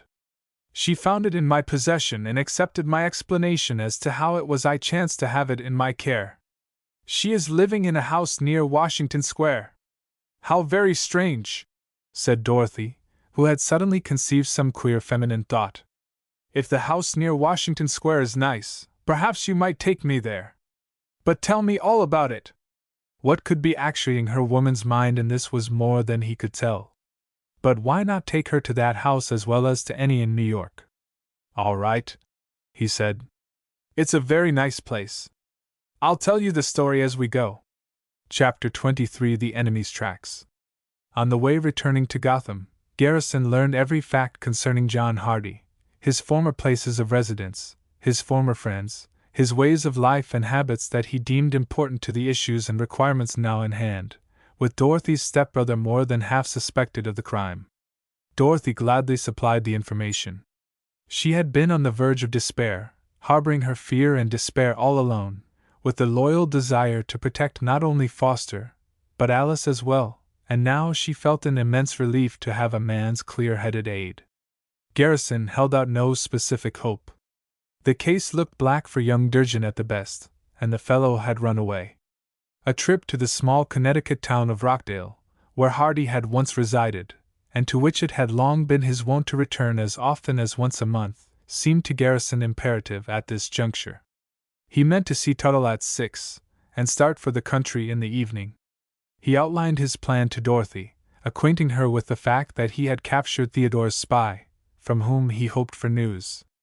By the time they came to the house near Washington Square, Dorothy was all but asleep from exhaustion. The strain, both physical and mental, to which she had been subjected during some time past, and more particularly during the past 2 days, told quickly now when at last she felt ready to place all dependence on Garrison and give up to much-needed rest. The meeting of Miss Ellis and Dorothy was but slightly embarrassing to Garrison, when it presently took place. Explaining to the woman of the house that his wife desired to stop all night in town, rather than go on to Long Island, while he himself must be absent from the city, he readily procured accommodations without exciting the least suspicion. Garrison merely waited long enough to make Dorothy promise she would take a rest without delay, and then he went himself to a hotel restaurant, nearby in Fifth Avenue, devoured a most substantial meal, and was 5 minutes late at his office. Tuttle had not yet appeared. The hall before the door was deserted. The sign on his glass had been finished. Garrison went in. There were letters all over the floor, together with Dorothy's duplicate telegram, a number of cards, and some advertising circulars. One of the cards bore the name of one J. P. Wilder, and the legend, representing the New York Evening Star. There was nothing, however, in all the stuff that appeared to be important. Garrison read the various letters hastily, till he came to one from the insurance company, his employers, requesting haste in the matter of the Hardy case, and reminding him that he had reported but once. This he filed away. Aware at last that more than half an hour had gone, without a sign from his man, he was on the point of going to the door to look out in the hall when Tuttle's shadow fell upon the glass. "I stayed away a little too long, I know," he said. "I was trying to get a line on old man Robinson, to see if he'd give anything away, but I guess he's got instructions from his son, who's gone away from town." "Gone away from town?" repeated Garrison. "Where has he gone?" "I don't know. The old man wouldn't say." "You haven't seen Theodore?" "No. He left about 5 this afternoon. The old man and his wife are stopping in 65th Street, where they used to live some months ago." "What did you report about me?" "Nothing except I hadn't seen you again," said Tuttle. "The old man leaves it all to his son. He didn't seem to care where you had gone." Garrison pondered the matter carefully. He made almost nothing out of Theodore's departure from the scene.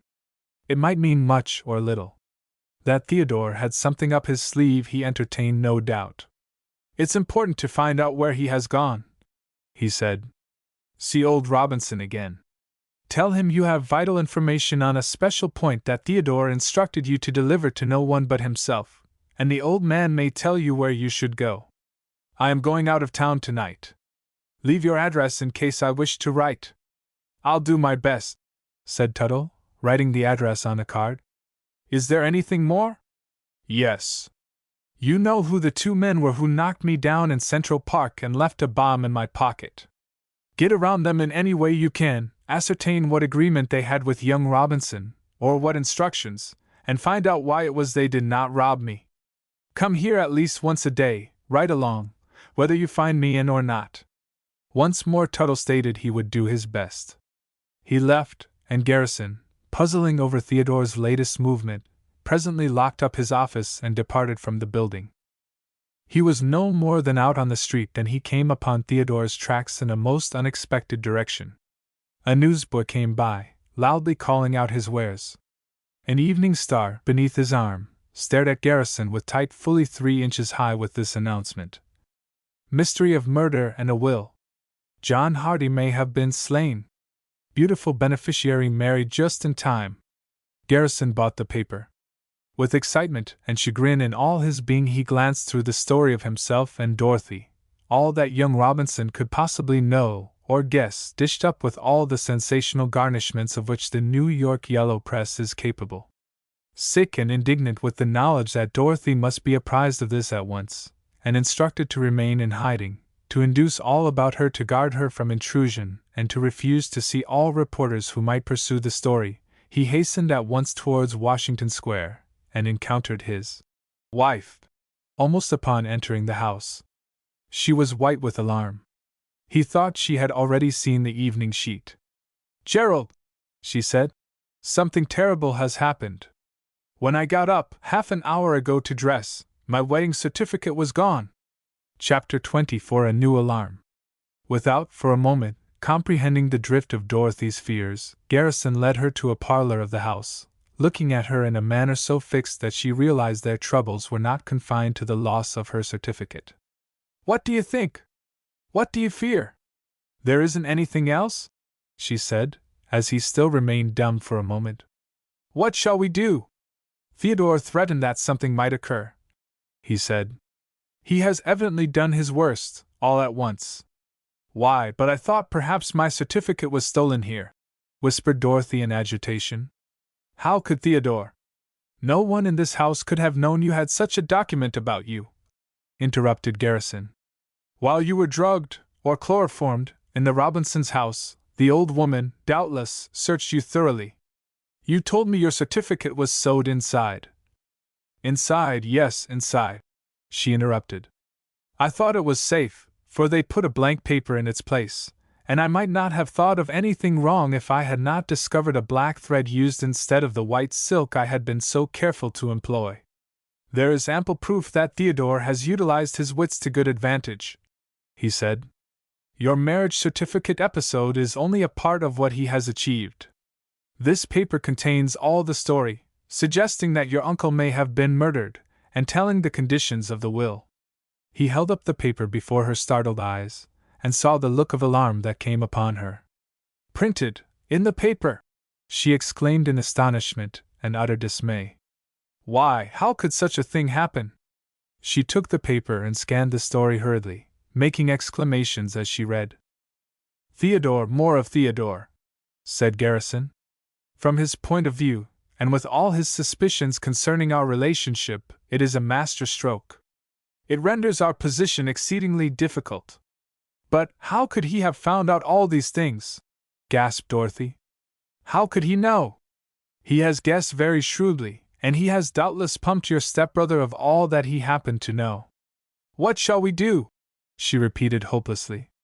"We can't prove anything, just now, and what will happen when the will comes up for probate?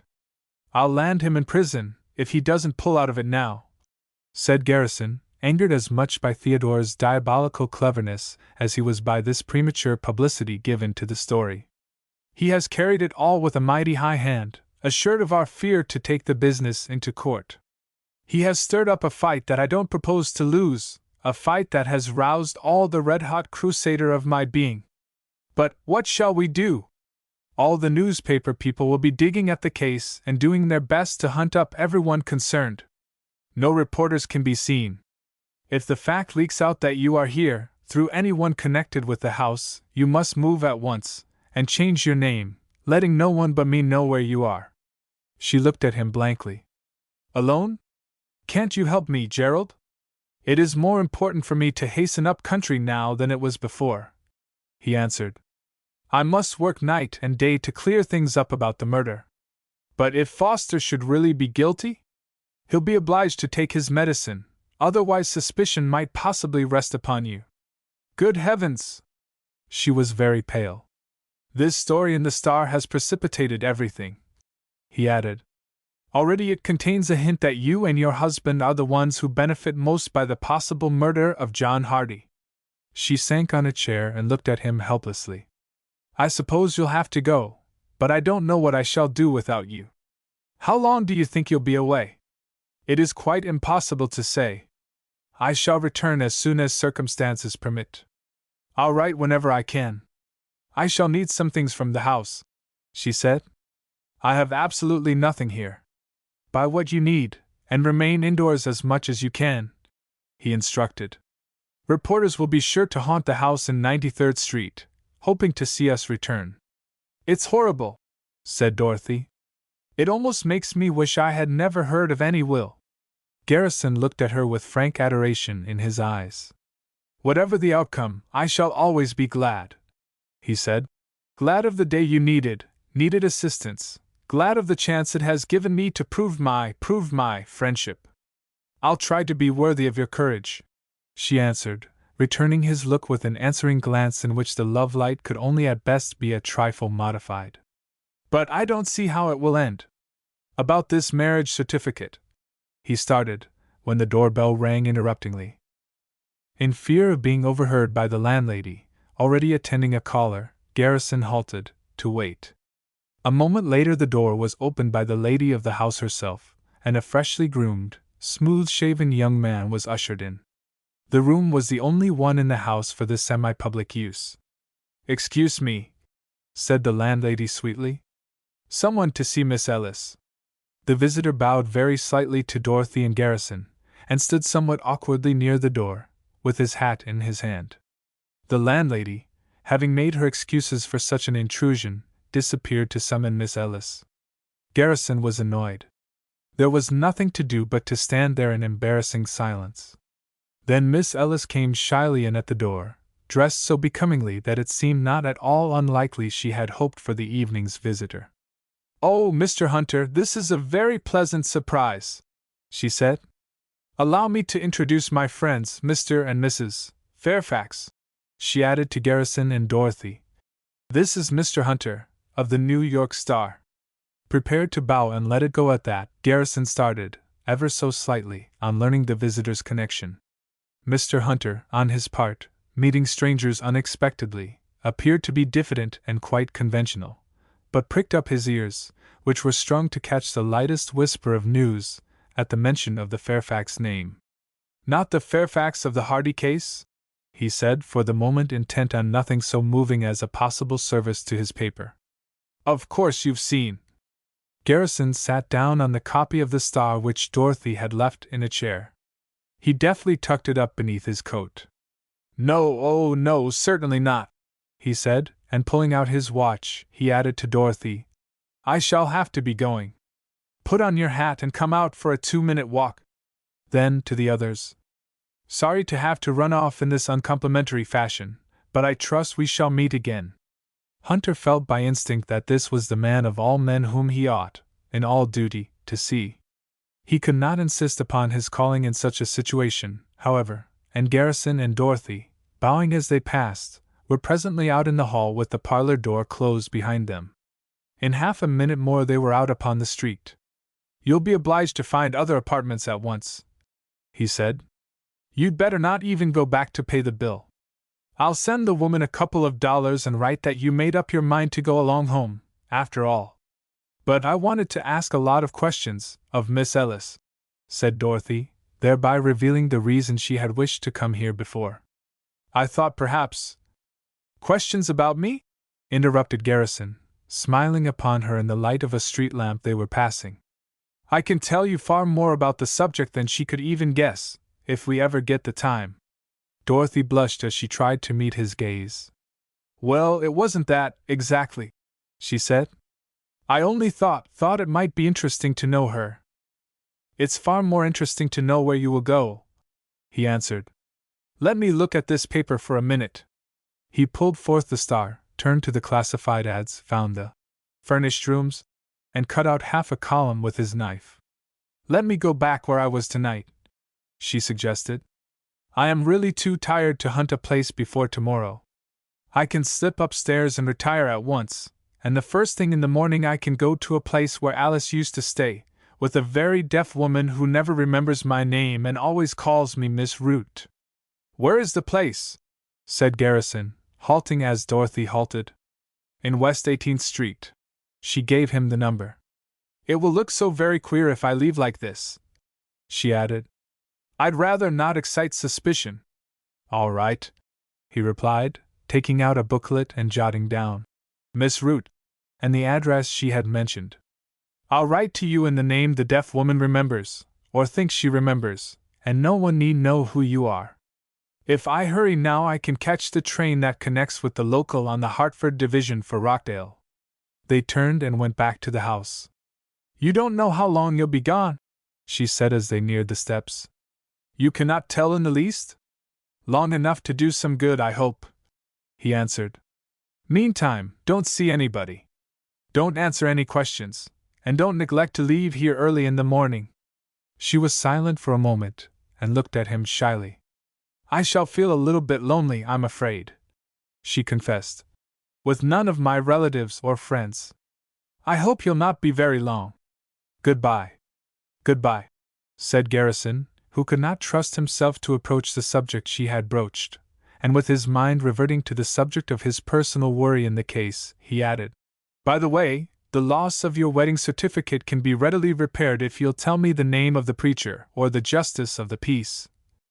I'd rather not, just at present, she interrupted, in immediate agitation. Good night, I'll have to go in. She fled up the steps, found the door ajar, and pushing it open, stood framed by the light for a moment, as she turned to look back where he was standing.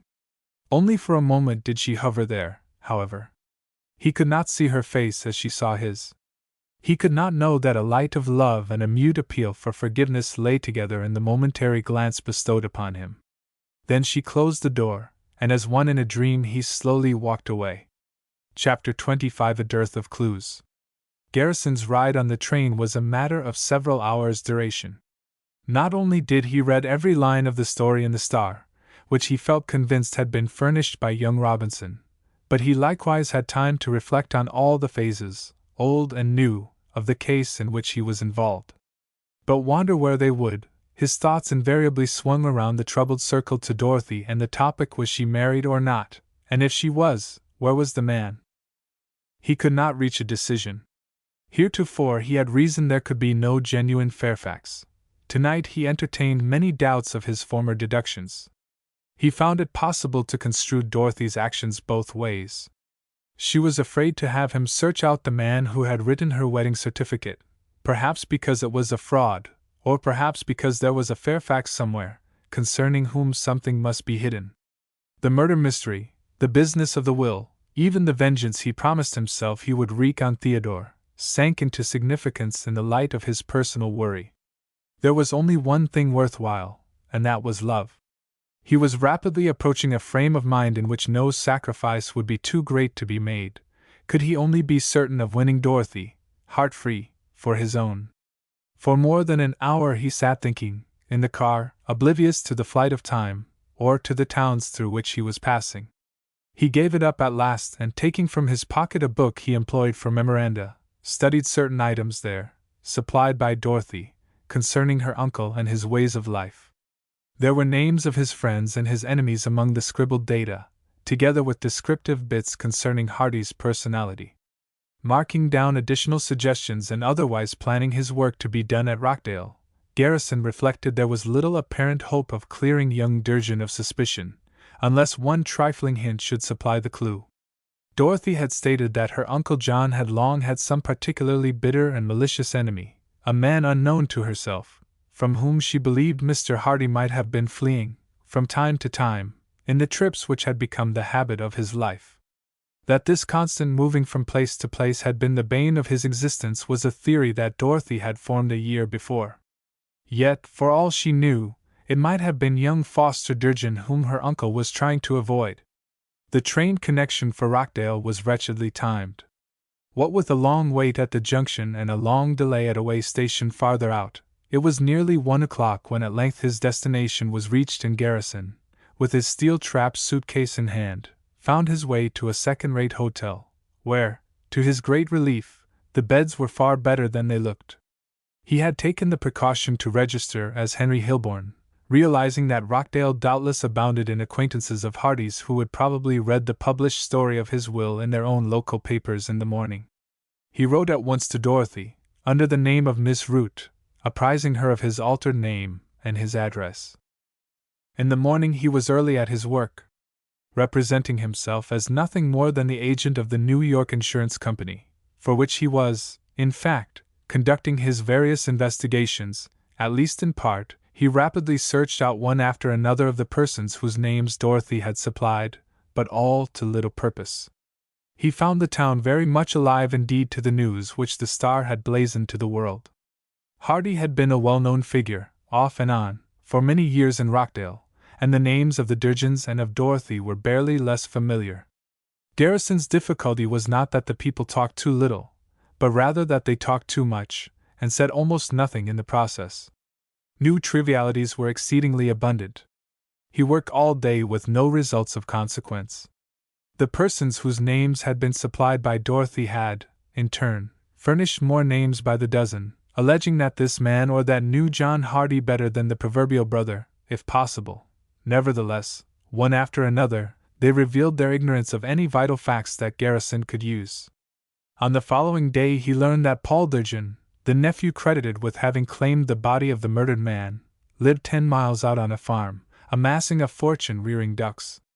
Hiring a team, Garrison drove to Durgin's farm. He found his man in the center of a vast expanse of duck pens, where ducks by the thousand, all singularly white and waterless, were greeting their master with acclaim. Durgin came out of the duck midst to see his visitor.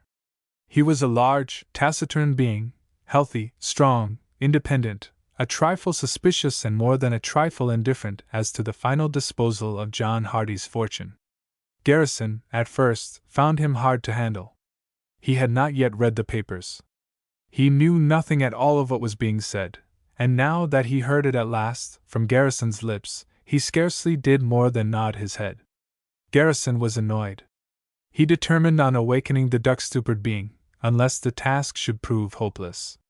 "Mr. Durgin," he said, "the reasons for supposing that Hardy was murdered, poisoned, are far more convincing than anyone really supposes, and suspicion points particularly at a person in whom you may and may not be interested, your younger brother, Foster Durgin."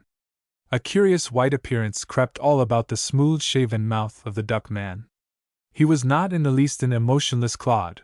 He was not even cold or indifferent, but silent, slow at giving expression to anything but excellent business capabilities. He looked at Garrison steadily, but with dumb appeal in his eyes. The blow had gone home with a force that made Garrison sorry. "How could that be?" the man inquired. "Even with Foster Wilde? He may not be guilty. It's my business to discover who is," said Garrison, with ready sympathy. "It looks as if he had a motive. With his knowledge of photography and his dabbling in the art, he has almost certainly handled poison, the particular poison used to destroy John Hardy's life. He was there in Hickwood at the time of the crime. He has gambled in Wall Street, and lost, and now has disappeared. You can see I need your help to clear the case." Chapter 26 Startling Disclosures. Durgin sat down on a box, picked up a sliver of wood, and began to chew it slowly. He was not a man of rapid thoughts, and he was stunned. "How did you find out all these things?" he said. "From Dorothy, partially, and in part from my own investigations." "Dorothy didn't go back on the boy like that?" The man was hurt by the thought. "Not at all. She tried to shield him. I came to Rockdale on her account, to try to discover if there is anyone else who might have had a motive for the crime." Durgin pulled the sliver of wood to shreds with his teeth. "I don't think Foster would have done it," he said, concealing the pain in his breast. "He's been wild. I've lost all patience with his ways of living, but Uncle John was never afraid of Foster, though he was of Hiram Cleave." "What's that?" said Garrison, instantly, alive to a possible factor in the case. "Do you mean there was a man Mr. Hardy was afraid of, Hiram what?" "He never wanted me to tell of that," said Durgin in his heavy manner. "He wasn't a coward, he said so, and I know it's true, but he had a fear of Cleave." "Now that's just exactly what I've got to know," said Garrison. "Man alive, if you wish to help me clear your brother, you've got to give me all the facts you can think of concerning Mr. Hardy, his enemies, and everything else in the case. What sort of a man is this Cleave?" "A short, middle-aged man," drawled Durgin deliberately. "I never saw him but once." "What was the cause of enmity between him and Hardy, do you know?" "No, I don't. It went far back, a woman, I guess. But I hope you won't ever say I told that it was." "I promised I wouldn't, and I never did till now." The big fellow looked at Garrison with honest anxiety in his eyes. "It's not my business to tell things," Garrison assured him. "This is a matter perhaps of life and death for your brother." Do you think Mr. Hardy feared this man Cleve would take his life? He did, yes. Was it ever attempted before? Durgin looked at him oddly. I think so, but I couldn't be sure. You mean Mr. Hardy told you a little about it, but perhaps not all? How did you know that? Durgin asked, mystified by Garrison's swiftness of thinking. I don't know anything. I'm trying to find out. How much did Hardy tell you of a former attempt on his life? He didn't really tell it. He sort of let it out a little, and wouldn't say anything more. But you knew it was this man Cleve? Yes, he was the one. Garrison questioned eagerly. Where is he now? I don't know. When was it that you saw the man? A year ago. Where? In the village, Rockdale, answered Durgin. Mr. Hardy pointed him out? Yes, but how did you? What was the color of his hair? Garrison interrupted. He had his hat on. I didn't see his hair. What did your uncle say at the time? Nothing much, just that's the man, that's all, said the duck man.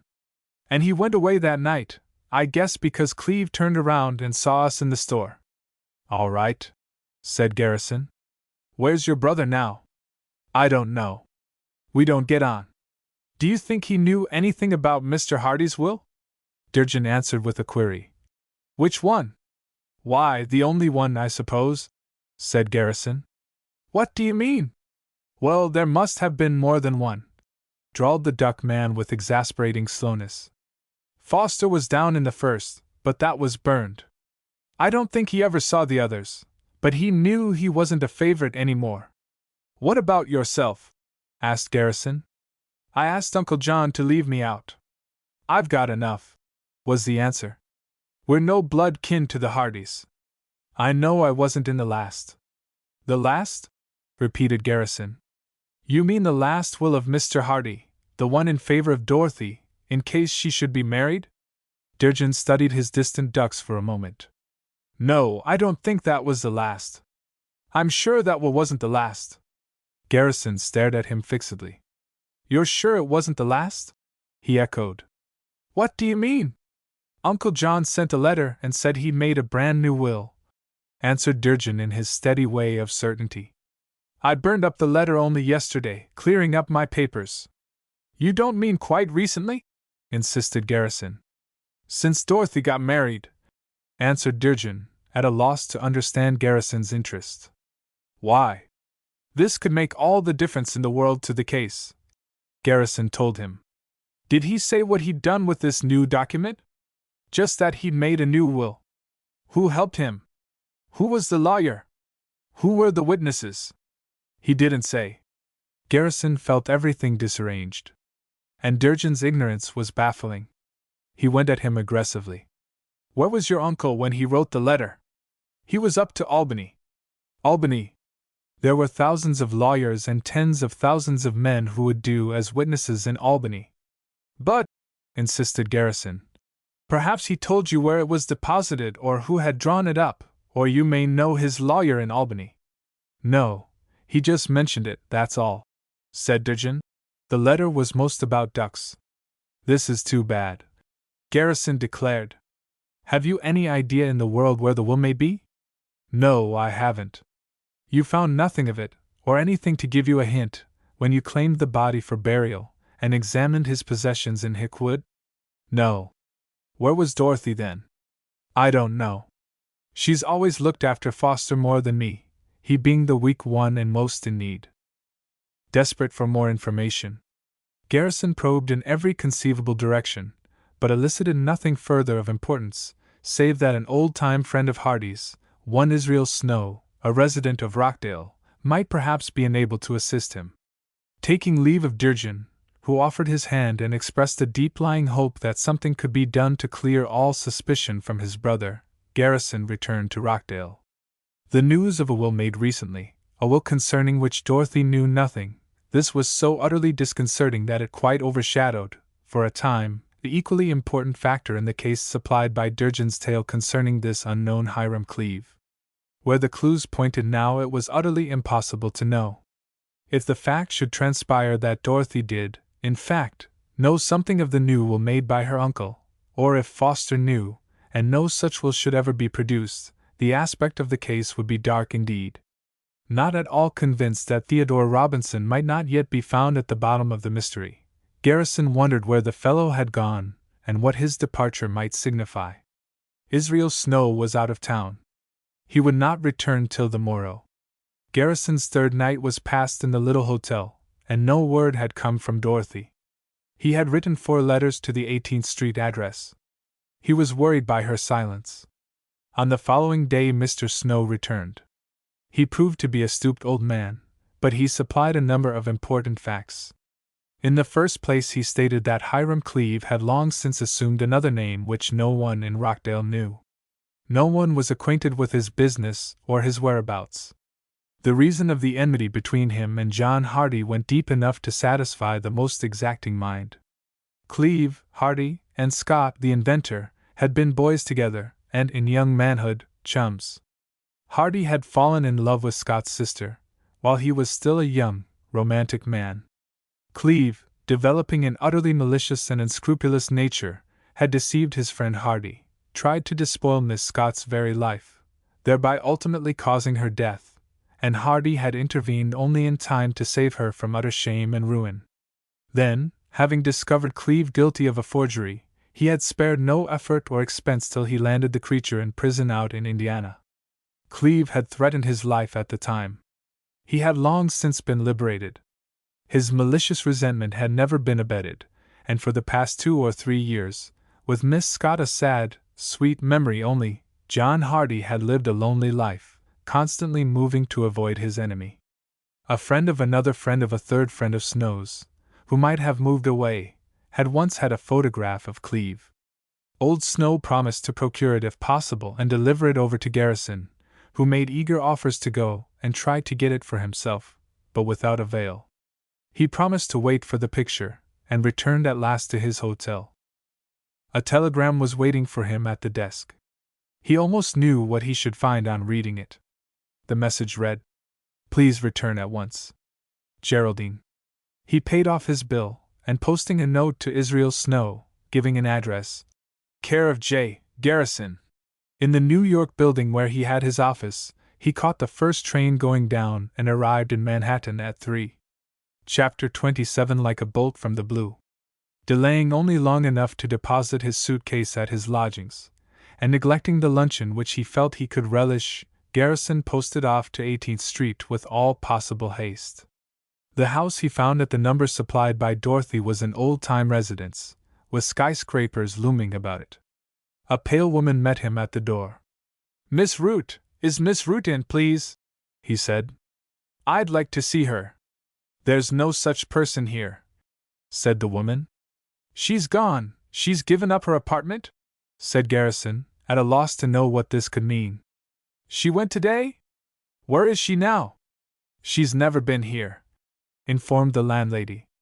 "A number of letters came here, addressed in her name, and I took them in, as people often have mail sent like that when they expect to visit the city, but she sent around a messenger and got them this morning." Thoroughly disconcerted by this intelligence, Garrison could only ask if the woman knew whence the messenger had come, the address to which he had taken the letters. The woman did not know. There was nothing to do but to hasten to the house near Washington Square. Garrison lost no time in speeding down Fifth Avenue. He came to the door just in time to meet Miss Ellis, dressed to go out. "Why, how do you do, Mr. Fairfax?" she said.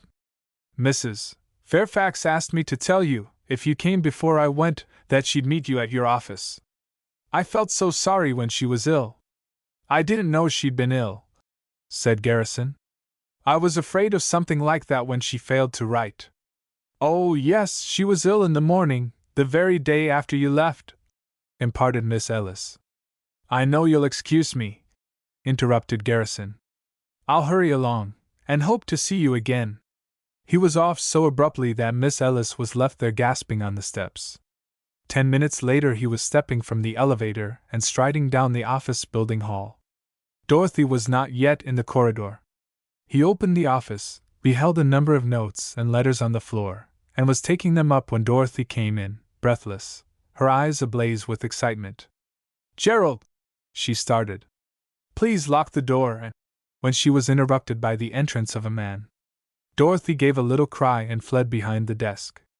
Garrison faced the intruder, a tall, flaxen-haired, blue-eyed man with a long mustache, a person with every mark of the gentleman upon him. "Well, sir," said Garrison, in some indignation, "what can I do for you?" "We'll wait a minute and see," said the stranger. "My name is Gerald Fairfax, and I came to claim my wife." Garrison almost staggered. It was like a bolt from the bluest sky, where naught but the sun of glory had been visible. "Dorothy! What does he mean?" he said, turning at once to the girl. She sank weakly to a chair and could not meet the question in his eyes. "Didn't you hear what I said?" demanded the visitor. "This is my wife, and I'd like to know what it means, you or somebody else passing yourself off in my place." Garrison still looked at Dorothy. "This isn't true, what the man is saying?" he inquired. She tried to look up. Forgive me, please," she said. He followed me here." "Certainly I followed," interrupted the stranger. "Why wouldn't I follow my wife? What does this mean, all this stuff they've been printing in the papers about some man passing as your husband?" He snatched out a newspaper abruptly, and waved it in the air. "And if you're the man," he added, turning to Garrison, "I'll inform you right now." "That will do for you," Garrison interrupted. "This lady has come to my office on a matter of business. My services to her have nothing to do with you or any of your claims. And let me impress upon you the fact that her affairs with me are private in character, and that you are here uninvited." "The devil I am!" answered Fairfax, practically as cool as Garrison himself. "I'll inform you that a man needs no invitation from a stranger, lawyer, detective, or otherwise, to seek the presence of his wife. And now that I've found her, I demand that she come along with me." Dorothy started to her feet and fled behind Garrison. "Please don't let him stay," she said. "Don't let him touch me, please." Garrison faced the intruder calmly. "I permit no one to issue orders in this office, either to me or my clients," he said. "Unless you are a far better man than I, you will do nothing to compel this lady to depart until she wishes to do so. You will oblige me by leaving my office." "I'll do nothing of the sort," answered Fairfax. "Your bluff sounds big, but I'm here to call it, understand? Dorothy, I command you to come. I will not go with such a man as you," she cried in a sudden burst of anger. "You left me shamefully, half an hour after we were married. You've been no husband to me. You have only come back because you heard there might be money. I never wished to see you again." "Well, you're going to hear from me, now," said Fairfax. "As for you, Mr. Garrison, assuming my name and—" He was making a movement toward his pocket, throwing back his coat. "Drop that," interrupted Garrison. He had drawn his revolver with a quickness that was startling. "Up with your hand." Fairfax halted his impulse. His hand hung oscillating at the edge of his coat. A ghastly pallor overspread his face. His eyes took on a look of supernatural brightness. His mouth dropped open. He crouched a trifle forward, staring fixedly at the table. His hand had fallen at his side. He began to whisper. "His brains are scattered everywhere. I see them, everywhere, everywhere." His hand came up before his eyes, the fingers spread like talons. He cried out brokenly, and turning abruptly, hastened through the door, and they heard him running down the hall. Dorothy had turned very white. She looked at Garrison almost wildly. "That's exactly what he said before," she said, "when he pushed me from the train and ran away." "What does it mean?" said Garrison, tense with emotion. "What have you done to me, Dorothy? He isn't your husband, after all?" Dorothy sank once more in the chair. She looked at Garrison appealingly. "I married him," she moaned. "He's crazy." Garrison, too, sat down. His pistol he dropped in his pocket. "Why didn't you tell me this before?" "I was afraid," she confessed. "I thought you wouldn't consent to be, what you have been." "Of course I wouldn't," Garrison responded. "What have I got myself into? Why did you do it?" "I had to," she answered weakly. "Please don't scold me now, Even if you have to desert me. Her voice broke in one convulsive sob, but she mastered herself sharply. I'll go, she added, struggling to her feet. I didn't mean to get you into all this. Dorothy, sit down, he interrupted, rising instantly and placing his hand on her shoulder. I didn't mean it, didn't mean what I said. I shan't desert you. I love you, Dorothy. She turned one hurt look upon him, then sank on the desk to cover her face. Oh, don't, she said. You haven't any right. Forgive me, he pleaded. I didn't intend to let you know. I didn't intend to use my position for anything like that. Forgive me, forget what I said, and let me serve you as I have before, with no thought of anything but earning the money, my fee. He turned away, striking his fist in his palm, and went across to the window. For nearly 5 minutes neither spoke. Dorothy, torn by emotions too great to be longer restrained, had controlled her sobs almost immediately, but she had not dared to raise her eyes. She sat up at last, and with gaze averted from the figure against the square of light, composed herself as best she might. What is there we can do? She said at last. If you wish to be released from your position. We won't talk of that, he interrupted, still looking out on the roofs below. I'm in this to stay, till you dismiss me and bid me forget it, and you, forever. But I need your help. I have made it very hard, I know, she said. If I've acted deceitfully, it was the only way I thought I could do. Please tell me about this man Fairfax, he requested, keeping his back toward her as before. You married him where?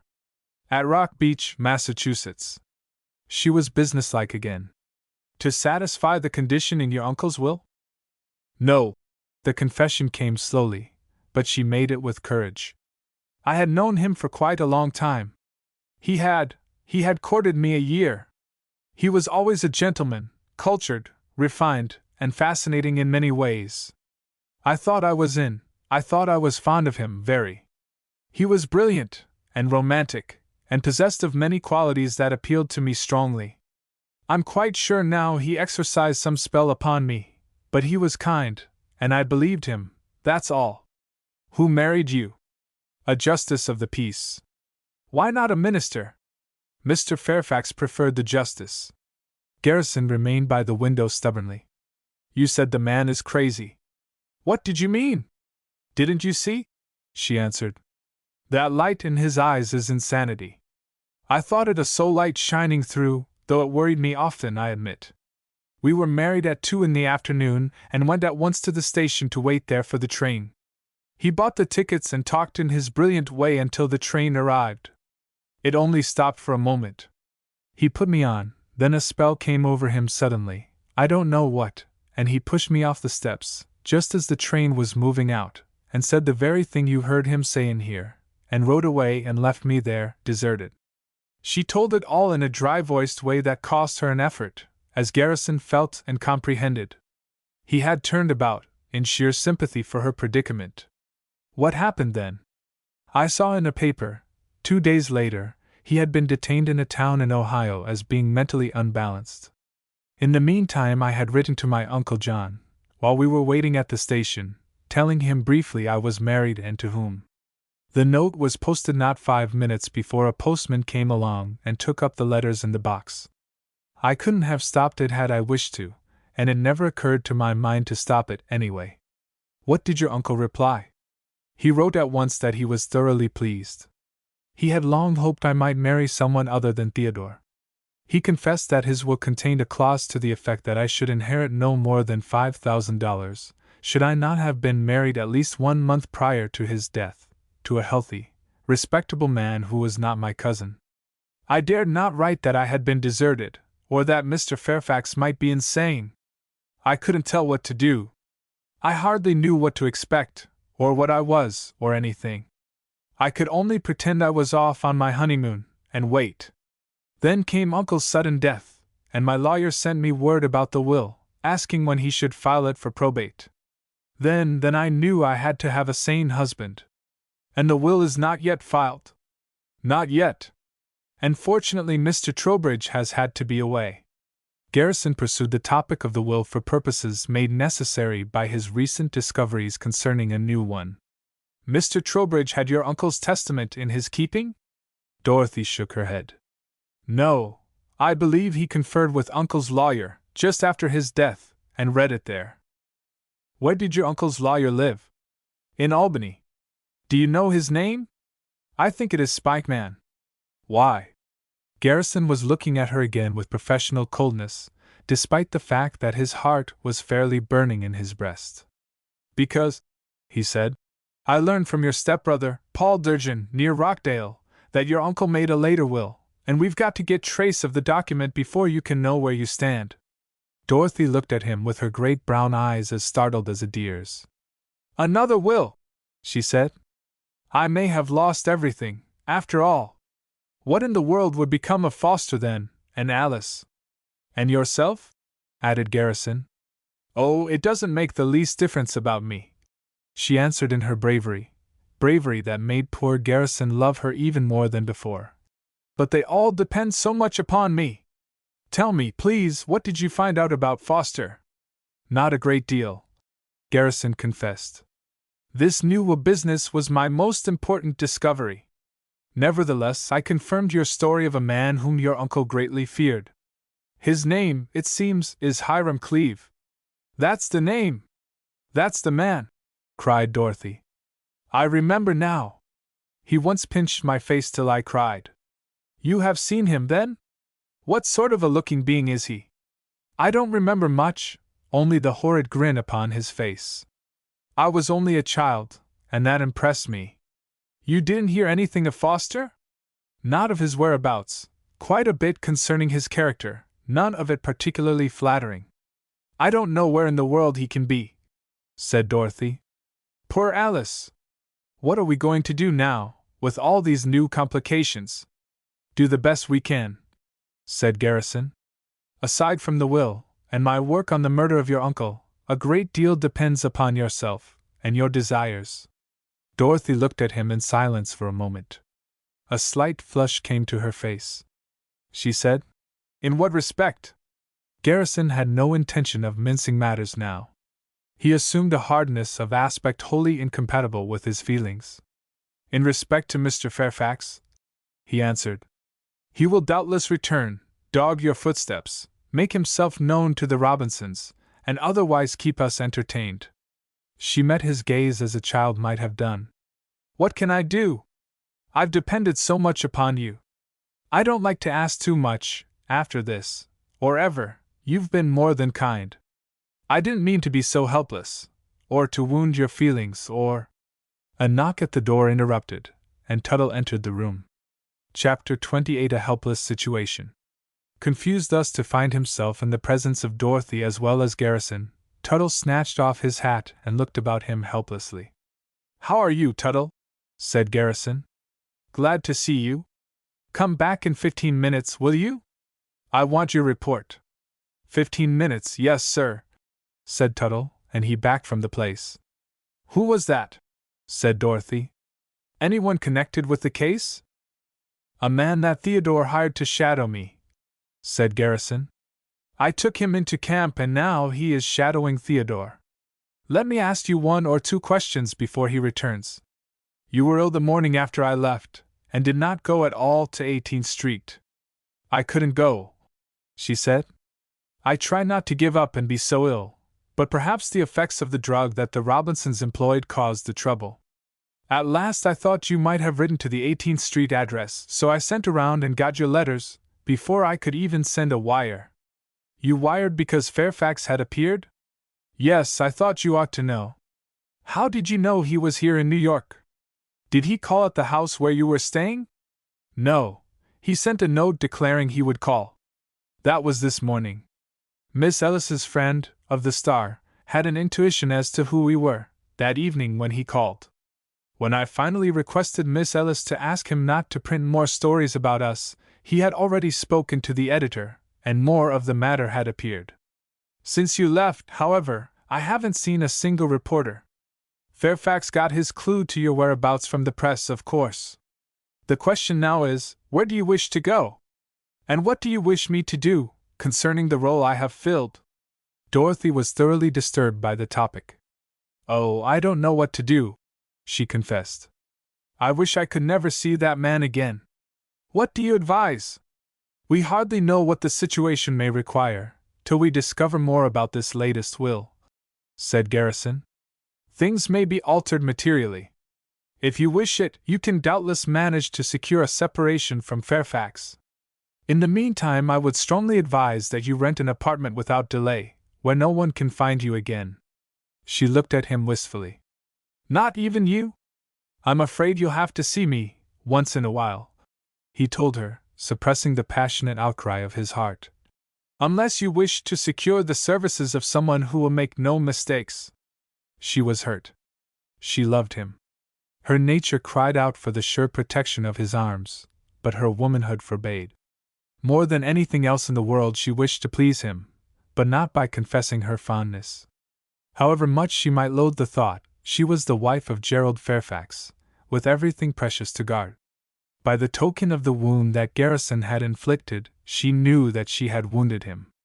It could not have been avoided. There was nothing but a chasm between them. Please do not make me feel that I have been utterly despicable, she pleaded. You have made no mistakes in the conduct of the case. I should be so helpless without you. Garrison knew he had hurt her. He was sorry. He knew her position was the only one possible for a woman such as he could love. He reviled himself for his selfishness.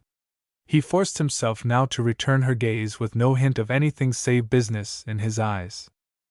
Dorothy, I shall be honored to continue with your work, he said. I mean to see you through. Thank you, Gerald, she said. Her voice all but broke. She had never loved him so much as now, and because of that had given herself the one little joy of calling him thus by his name.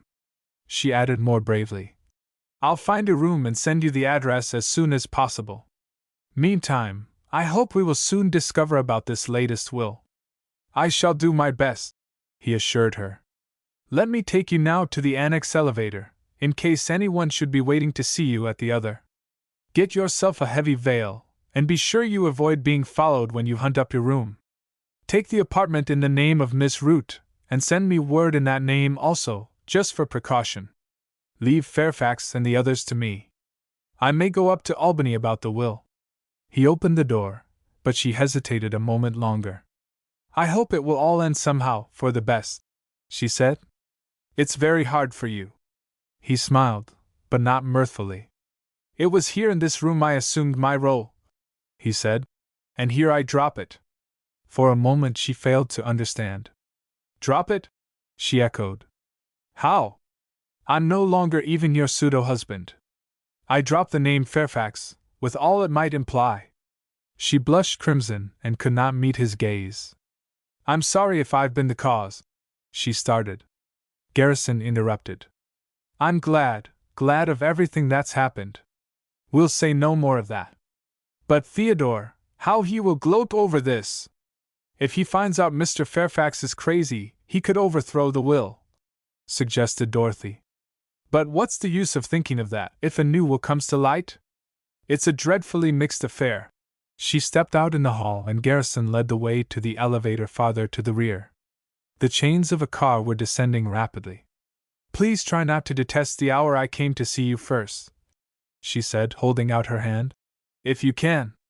I'll try, said Garrison, holding the precious little fingers for a second over the conventional time. Glancing up at him quickly, she saw a bright smile in his eye. Joy was in her heart. The car was at the floor. Goodbye, she said. Till we meet again, soon. Goodbye, he answered. She stepped in the cage and was dropped from his sight, but her last glance remained, and made him happy. Chapter 29 Night Walkers. Tuttle had returned by the time Garrison came once more to his office. He entered the room behind his chief, and Garrison closed the door. Well, said Gerald. Any news? I got a line on young Robinson, answered Tuttle. He's gone to a small resort named Rock Beach, up on the coast of Massachusetts, but his father doesn't know his business, or if he does he denies it. Rock Beach? Said Garrison, who realized at once that Theodore had gone there to search out the justice of the peace who had married Dorothy in Fairfax. Is he up there still? He hadn't come home this morning. What so long an absence on Theodore's part might signify was a matter purely of conjecture. There was nothing more to be done but await developments. Whatever young Robinson's scheme, it might be wholly disorganized by the latest will that John Hardy had drawn. "What about the two Dagos, the fellows who attacked me in the park?" inquired Garrison. "Have you found out anything concerning them?" Tuttle replied with a question. "Haven't you seen it in the papers?" "Seen what?" "Why, the bomb explosion and the rest of it, all Black Hand business last night," answered Tuttle. "One of our pair was killed outright, and the other one's dying, from a premature explosion of one of their gas pipe cartridges. They attempted to blow up a boiler, under a tenement belonging to a man they tried to bleed, and it got 'em both." He took from his pocket a 2-column clipping from a morning newspaper, and placed it on the desk. "Out of my hands, then, no chance to help send them up," commented Garrison reflectively, as he glanced through the article. "I'll keep this if you don't mind," he added. "It may be useful with Robinson, in helping to warm up his blood." "I tried to carry out instructions," said Tuttle, "but I couldn't find out where they were till this came out in print. I hope there's something else I can do." Garrison thought for a moment. "How many times have you been here to report?" 2 or 3 times every day." "Have you noticed a tall, light-haired man, with a long mustache, around here at all, either today or yesterday?" "If he's got blue eyes and wears a brown striped suit, he was here this morning and asked me where he could find you," Tuttle answered. "Is that your man?" "The same. His name is Fairfax. He's the real Fairfax. He'll be likely to return. Until Robinson appears again, you can keep your eye on this office, spot Fairfax, and then keep him shadowed for a time. Find where he lives, where he goes, and what he does. Anything more? Keep track of old man Robinson, and let me know as soon as Theodore returns." Tuttle rose as if to go. He hesitated, turning his hat in his hands. "Would it be asking too much if I suggested I need a little money?" he inquired. "The Robinsons pay with hot air." "I can let you have 25, said Garrison, pulling out his rapidly diminishing roll. "That do?" "Fine," said Tuttle, receiving the bills. "When shall I?" A messenger boy came plunging in at the door without the slightest formality. "Telegram for Garrison," he said. "Sign here."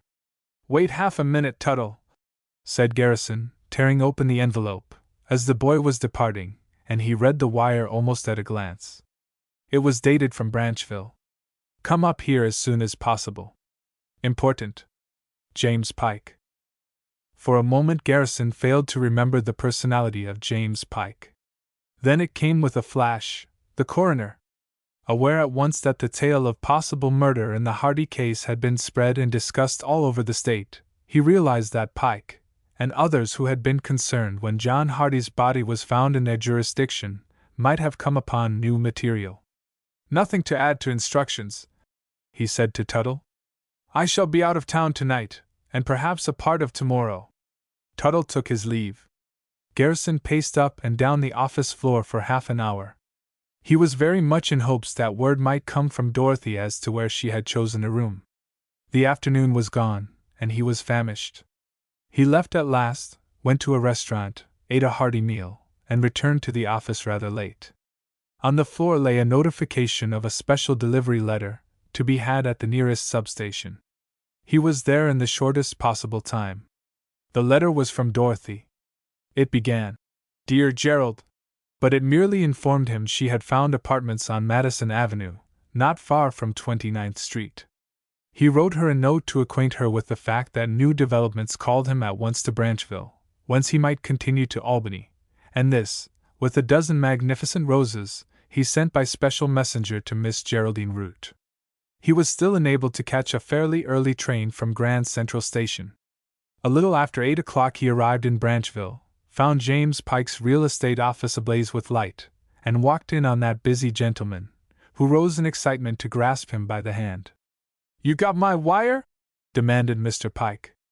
"I'm awful glad you came," I turned up something in the Hardy case that I think you ought to know.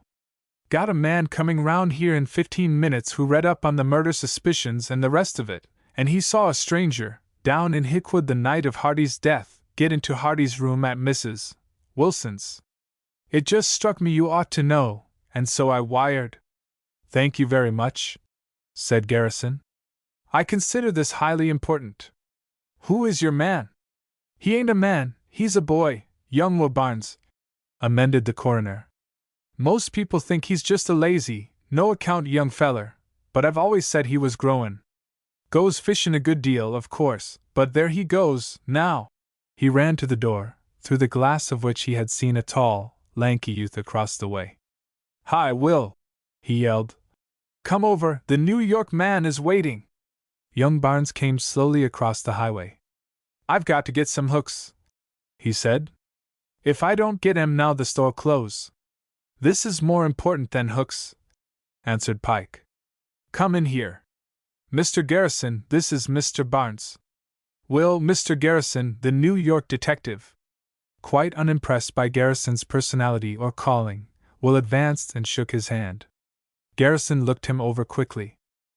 You're the man who saw a stranger going into Hardy's room, at Mrs. Wilson's, the night that Hardy died, I believe? He said. How did you happen to be there? He lives right near, volunteered Mr. Pike. I was gettin' night walkers, said Will. Night walkers? Repeated Garrison. People? Fishin' worms, supplied Mr. Pike. Angleworms walk at night and will gets 'em for bait. Goes out with a dark lantern and picks 'em up.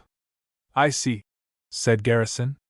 What sort of a looking person was the man who got into Mrs. Wilson's house? A little shaver, that's all I could see, said the youthful angler. The description tallied closely with all that Garrison had heard before of Hiram Cleave, or Foster Durgin. Very good, he said. Did you see what he did in the room? Didn't do nothin' but steal a couple of cigars, informed the disciple of Walton. He wasn't there more'n about a minute. But he did steal a couple of cigars? Echoed Garrison, keenly alert to the vital significance of this new evidence. Did he take them from the table? Nope. Took 'em out of a box. Then came out by the window and departed? Yep, he sneaked. Why didn't you tell anyone of this before? Nobody asked me. And he ain't got no use for Mrs. Wilson, nor she for him, supplemented the coroner. But I thought you ought to know. Would you know the man again if you should see him? Garrison inquired. Sure. Do you know where he went when he left the house or yard? Did you follow him at all? No, the night walkers was too thick. Garrison knew the lay of the yard at Mrs. Wilson's. He knew the room. There was no particular reason for visiting the scene again. There was nothing, in fact, to do at all except to visit the dealer in New York who had sold the cigars to Dorothy, and hope for news of Foster Durgin or the speedy arrival of the photograph of Cleave, which the old man in Rockdale had promised. He asked one more question. Was he young or old? Don't know, said Will, grinning. He didn't say. Garrison rose to go. This is all of the utmost importance. I may be obliged to have you come down to New York, if I can find the man. But when you come it will be at my expense. The fishin's awful good right now, objected Will. I don't know about New York. You can pick yourself out a $5 rod, added Garrison. I'll wire you when to come. Garrison left for Albany at once. He found himself obliged to take a roundabout course which brought him there late in the night. In the morning he succeeded in running down a John W. Spikeman, who had served as Hardy's lawyer for many years. The man was ill in bed, delirious, a condition which had lasted for several days. Naturally no word concerning the Hardy affair had come to his notice, hence his silence on the subject, a silence which Garrison had not heretofore understood. He could not be seen, and to see him would have been of no avail, since his mind was temporarily deranged. The utmost that Garrison could do was to go to the clerk at his office. This man, a very fleshy person, decidedly English and punctilious, was most reluctant to divulge what he was pleased to term the professional secrets of the office. Under pressure of flattery and a clever cross-examination, he at length admitted that Mr. Hardy had drawn a will, within a week of his death, that Mr. Spikeman had declared it perfect, and that he and another had signed it as witnesses, all in proper form. Concerning the contents of the document he was absolutely dumb. No amount of questioning, flattery, or persuasion would induce him to divulge so much as a word of what he had witnessed. Garrison gave up with one more inquiry. "Was the will deposited here in Mr. Spikeman's vault?" "No, sir," said the clerk. "Mr. Hardy took it with him when he went." Garrison's hopes abruptly wilted. Chapter 30 Overtures from the Enemy. Leaving Spikeman's office, Garrison walked aimlessly away, reflecting on the many complications so recently developed, together with the factors in the case, and all its possibilities. He was shutting from his mind, as far as possible, the thoughts of Fairfax, Dorothy's husband, whose coming he had feared by intuition from the first. The actual appearance of a husband on the scene had come as a shock, despite his many warnings to himself. What could develop along that particular line was more than he cared to conjecture. He felt himself robbed, distracted, all but purposeless, yet knew he must still go on with Dorothy's affairs, though the other man reaped the reward. Forcing his mind to the Hardy affair, he found himself standing as one at the edge where things ought to be patent. Nevertheless, a fog was there, obscuring all in mystery. Some man had entered Hardy's room and tampered with Dorothy's cigars. This did not necessarily absolve Charles Scott, the insurance beneficiary, from suspicion, yet was all in his favor. The Hiram Cleave was an unknown quantity.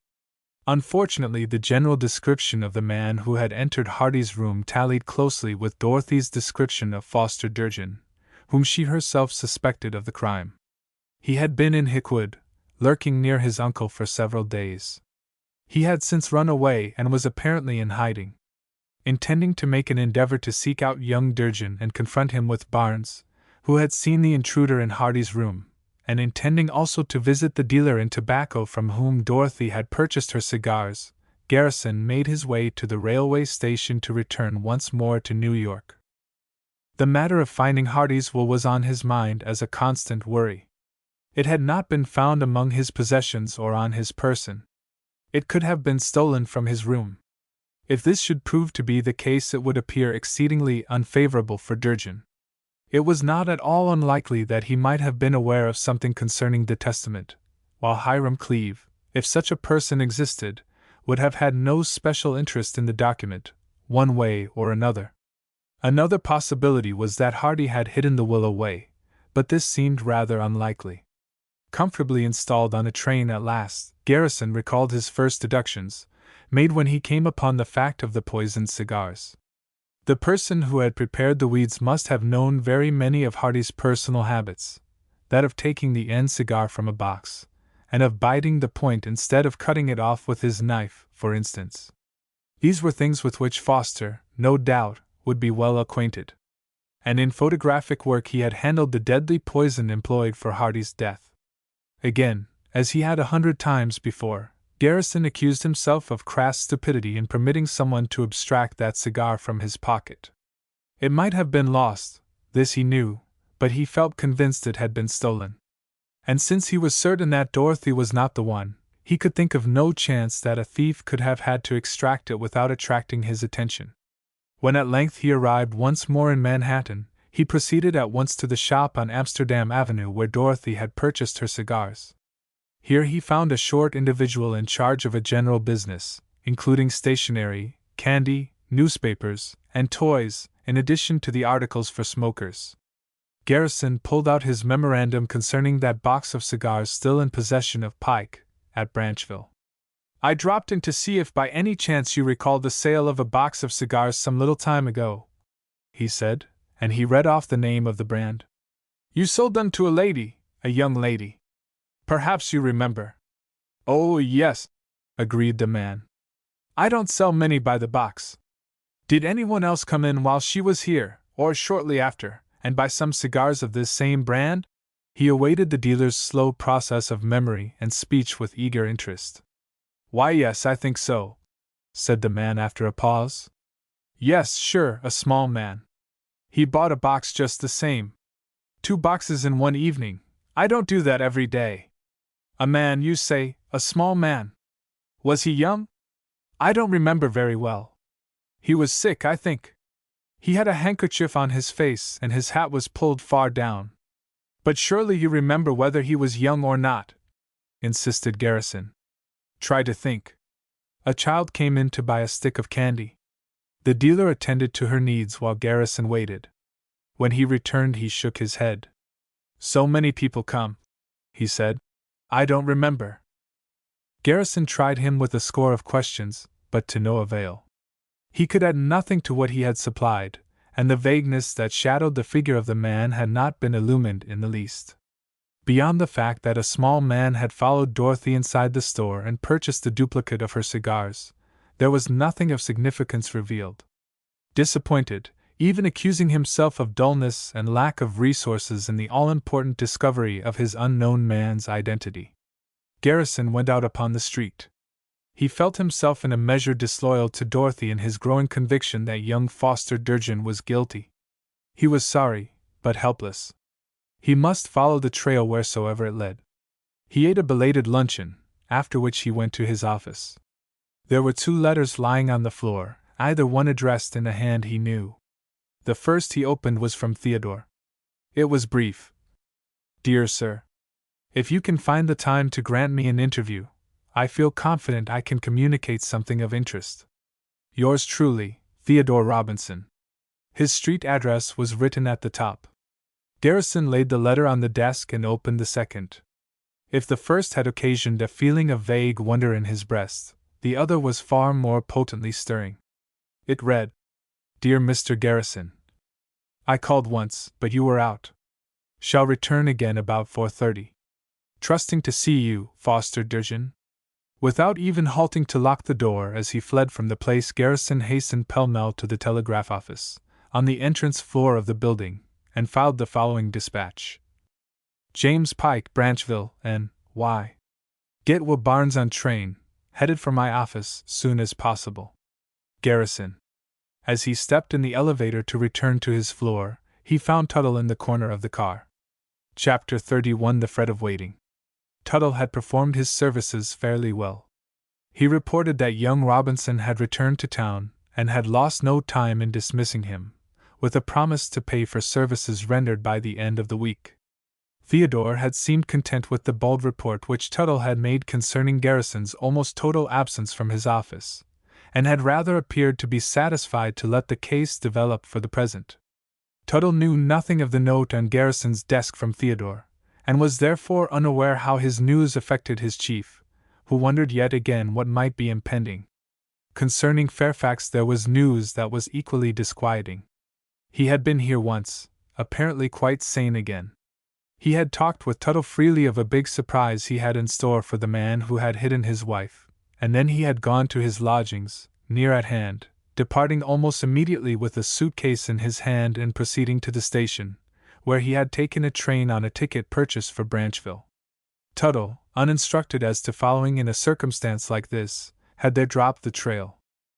What seemed to be the nature of the big surprise he had in mind? Inquired Garrison. Could you gather anything at all?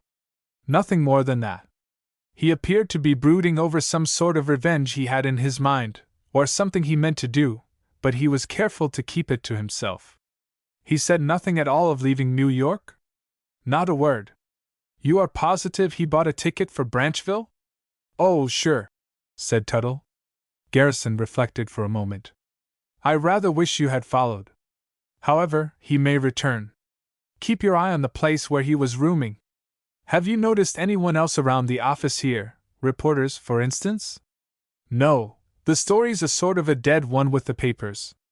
Young Robinson was gone, and you kept out of sight, and nothing came up to prove anything.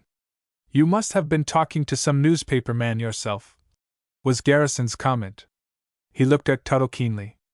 I did, yes, sir. One of them saw me here 2 or 3 times and finally asked me what paper I represented. I told him the Cable. Garrison paced up and down the floor somewhat restlessly. I think of nothing further except for you to keep an eye on the Robinsons, he said. Wait a minute. I want you to go to the 93rd Street house with a note I'll give you to the housekeeper, and examine the closet, in the back room, first flight up, to see if an equipment telephone is still in place there, concealed beneath a lot of clothing. He sat down, wrote the note, and gave it to Tuttle, who departed with instructions to return with his report as soon as possible. The office oppressed Garrison. It seemed to confine him. He prodded himself with 100 vague notions that there ought to be something he could do, some way to get at things more rapidly. He wondered how far he would find it possible to go with Foster Durgin, and what the fellow would say or do if confronted with the cold-blooded facts already collated.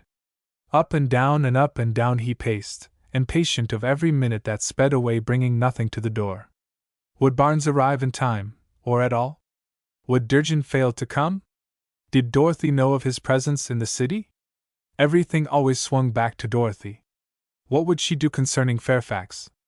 What would Fairfax himself attempt to do, so far baffled, but a factor with a hold upon her name and, perhaps, upon her fortune?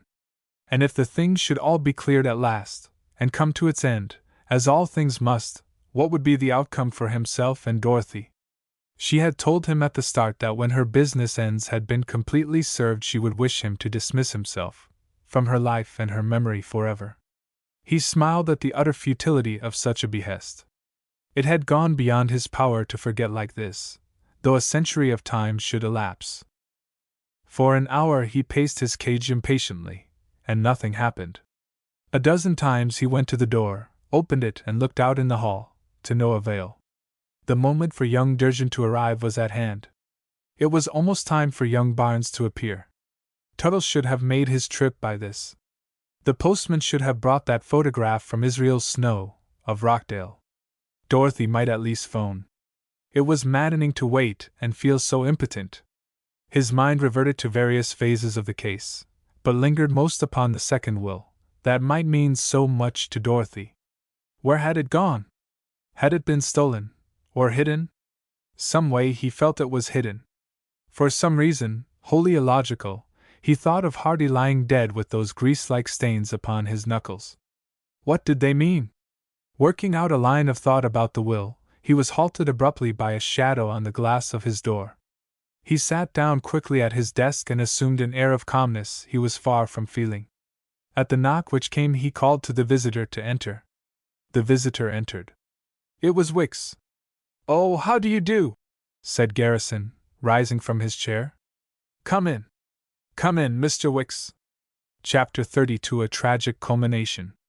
The grin on the face of Mr. Wicks had apparently deepened and become even more sardonic. He glanced Garrison over in his sharp, penetrative manner, heightened by his nervousness, and took a chair. "Forgotten instructions, haven't you, Garrison?" he snapped, adjusting his thin wisp of hair. "Where's your report on the case of Hardy, all these days?" "Well, I admit I've rather neglected the office," said Garrison, eyeing his visitor with a new, strange interest. "I've been hard at work. I've lost no time. The case is not at all simple. What's all this business in the papers? You mixing up with some niece of Hardy's, and the girl getting married to save an inheritance?" demanded Wicks. "What the devil do you mean?" "That part is my private affair," answered Garrison calmly. "It has nothing to do with my work for your company, nor has it interfered in the least with my prosecution of the inquiry." "Do you mean to say it hasn't delayed your reports?" "What if it has? I've had nothing to report, particularly." "Yes, you have," snapped Wicks. "You know it was murder, that's something to report." Garrison studied the man deliberately for half a minute before replying.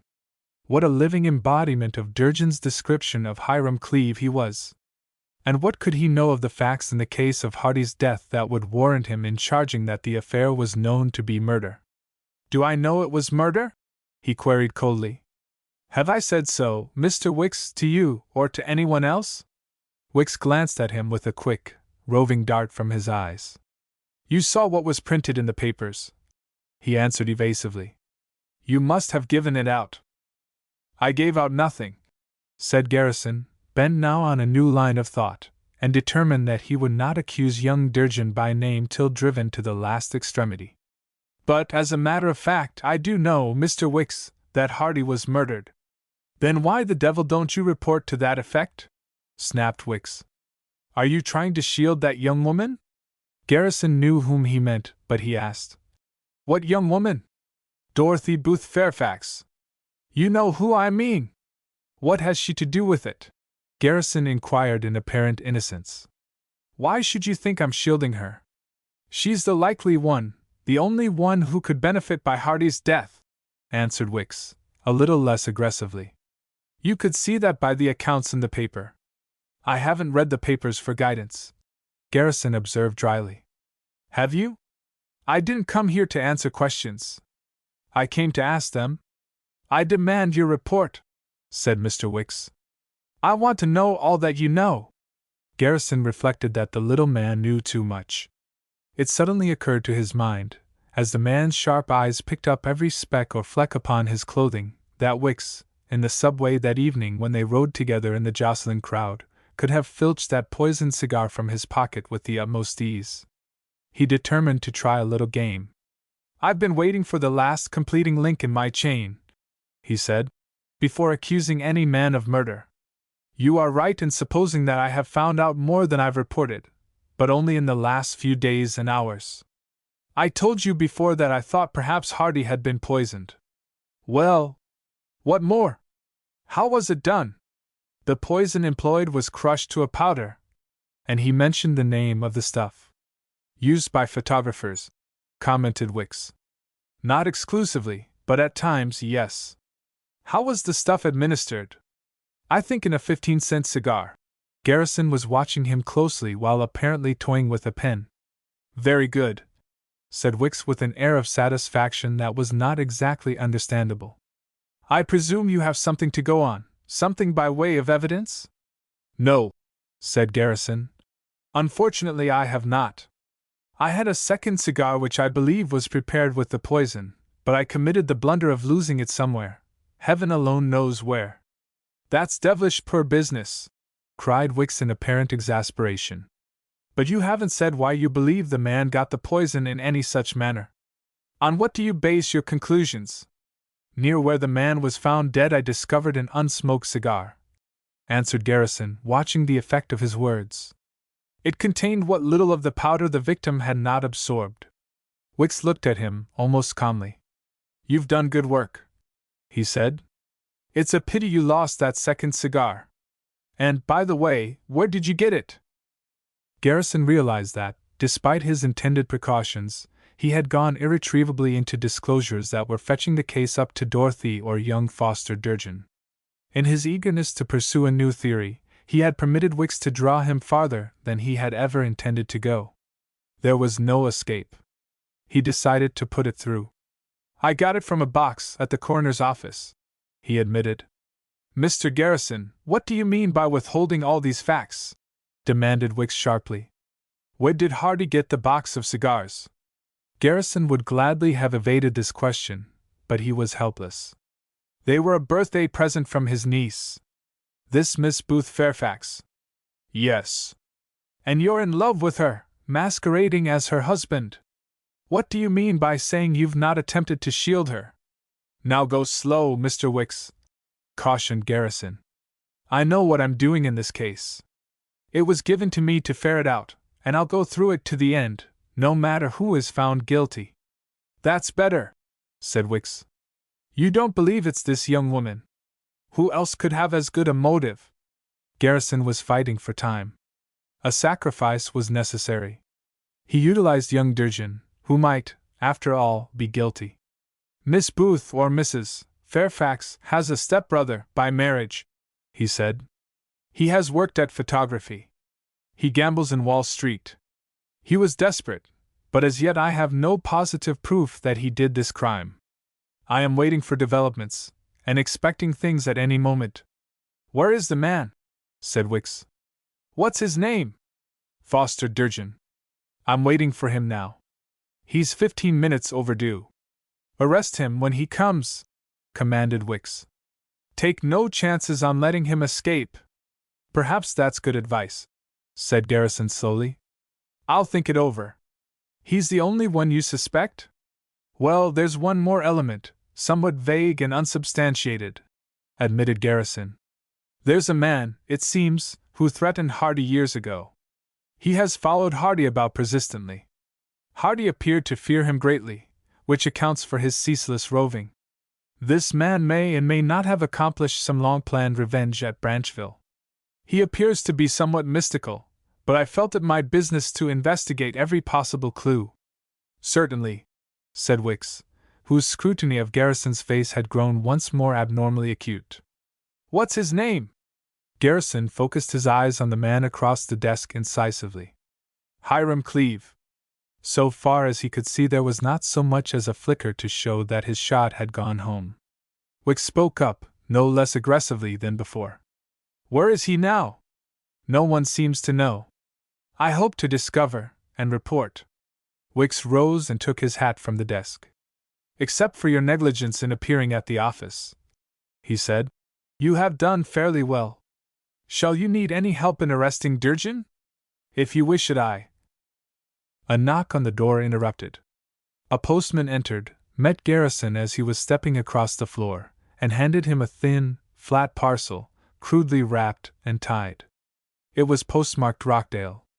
Garrison knew it for the photograph, the picture of Cleave for which he had hoped and waited. "Wait just a minute, Mr. Wicks," he said, backing toward the door with intent to keep his man from departing. "This is a letter from a friend who is helping on the case. Let me look it through. I may have more to report before you go." Wicks sat down again. Garrison remained by the door. He was cutting the string on the package when a second knock on the glass behind him gave him a start. He opened the door. A small, rather smiling young man was in the hall. "Mr. Garrison?" he said. "My name is—" "How do you do?" Garrison interrupted loudly, having instantly recognized Foster Durgin, from a strong resemblance to his older brother, and instantly calling out, "Excuse me a moment, Mr. Wicks," stepped out in the hall and closed the door. "My name is Durgin," said the visitor. "I called before." "I know," interrupted Garrison, moving down the hall and speaking in a voice so low he was certain Wicks could hear nothing, from behind the door, even should he try. "I've been expecting you. I want you to do something quickly, before we try to have a talk. I want you to go downstairs, ring up police headquarters and ask for a couple of officers to come as quickly as they can travel." "What for?" "I don't. I've got to arrest the man who murdered your uncle," said Garrison, using the most searching and startling method at command to put young Durgin to the test of guilt or innocence. "Act first and come back afterward." "I'm with you," said Durgin. "Got him, have you? What's his name?" He was innocent. Garrison knew it, and instantly concluded that the young man before him could hardly have stolen the uncle's second will. But he had no time for ramifying inquiries. He pushed his visitor toward the elevator, and only answered with more urging for speed. He returned to the office, tearing off the wrapper from his picture as he went. He glanced at it once before he opened the door. It was Wicks, not so bald, not so aggressive of aspect, but Wicks beyond the shadow of a doubt. On the back was written, "Hiram Cleave." Wicks turned upon him as he entered. "I can't wait here all day while you conduct your business in the hall," he said. "Who was the man outside?" Garrison had grown singularly calm. "That," he said, "was Foster Durgin." "And you let him get away?" cried Wicks wrathfully. "Mr. Garrison," Garrison interrupted curtly, "I took your advice and sent him to get the police. Good joke, isn't it, to have him summon the officers to arrest the man who murdered his uncle?" Wicks had an intuition or a fear. He stared at Garrison wildly. Garrison remained by the door. "What do you mean to do?" demanded the visitor. "Wait a few minutes and see," was Garrison's reply. "Meantime, here is a photograph of the man who threatened Hardy's life. And, by the way," he added, holding the picture with its face toward himself, in attitude of carelessness, "I forgot to say before that a man was seen entering Hardy's room, in Hickwood, the night of the murder. He extracted 2 cigars from the box presented to Hardy by his niece, and in their place he deposited others, precisely like them, purchased at the same little store in Amsterdam Avenue where she obtained hers, and bought, moreover, within a very few minutes of her visit to the shop. All of which bears upon the case. Wicks was eyeing him now with a menacing, furtive glance that shifted with extraordinary rapidity. He had paled a trifle about the mouth. "Mr. Garrison," he said, "you are trifling with this matter." "What do you mean?" "Just what I said," answered Garrison. "The witness who saw the murderer leave his deadly cigars in that box should have arrived by now to identify the criminal. This photograph, as I said before, is a picture of the man I think guilty." He advanced a step, with no intention of abandoning the door, and delivered the picture into his visitor's hand. Wicks glanced down at it furtively. His face turned livid. "So," he cried, "you think you get away from that door?" He made a swift movement forward, but Garrison blocked his way. "Not till your friends the policemen arrive," he said. "It was your own suggestion, and good. You act like a crazy man," Wicks declared with a sudden change of manner. "I'll have you discharged. You are discharged. The case is out of your hands. You." For the third time a knock was sounded on the door. "Come in," called Garrison, keeping his eyes on Wicks, whose face had turned from the red of rage to the white of sudden fear. "Come in, don't wait." It was Pike and young Will Barnes. "That's the man," said the youth on entering, his eyes transfixed by Wicks. "Look at him laugh." "I'd kill you all if I had a gun," cried Wicks in an outburst of malignity. "I killed Hardy, yes. I said I'd get him, and I got him. It's all I lived for, but by heaven! You'll never take me to jail alive!" He caught up a chair, ran to the window, and beat out the glass with a blow. Garrison ran to snatch him back, but Wicks swung the chair and it broke on Garrison's head and he went down abruptly in a heap. There were two sharp cries. Wicks made one as he leaped to his death from the sill. The other came in a woman's utterance. It was Dorothy, at the open door. "Gerald!" she cried, and ran into the room and knelt where he lay on the floor. He was merely stunned. He recovered as if by the power of stubbornness, with his mind strangely occupied by thoughts of Hardy's will, the hidden will, and the fingers stained with black. When he opened his eyes he was looking up in the sweetest, most anxious face in all the world. "Help me up. Let me go before everyone comes," he said. "I believe I know where to find your uncle's will." It was already too late. Durgin and two policemen appeared at the open door. Chapter 33 Foster Durgin. Confusion reigned in the office presently, for more of the officers came upon the scene, and people from adjoining rooms helped to swell the numbers. Everyone was talking at once.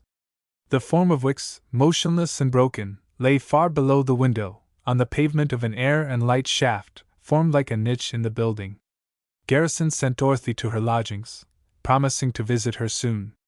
There was nothing she could do in such a place, and he felt there was much she should be spared.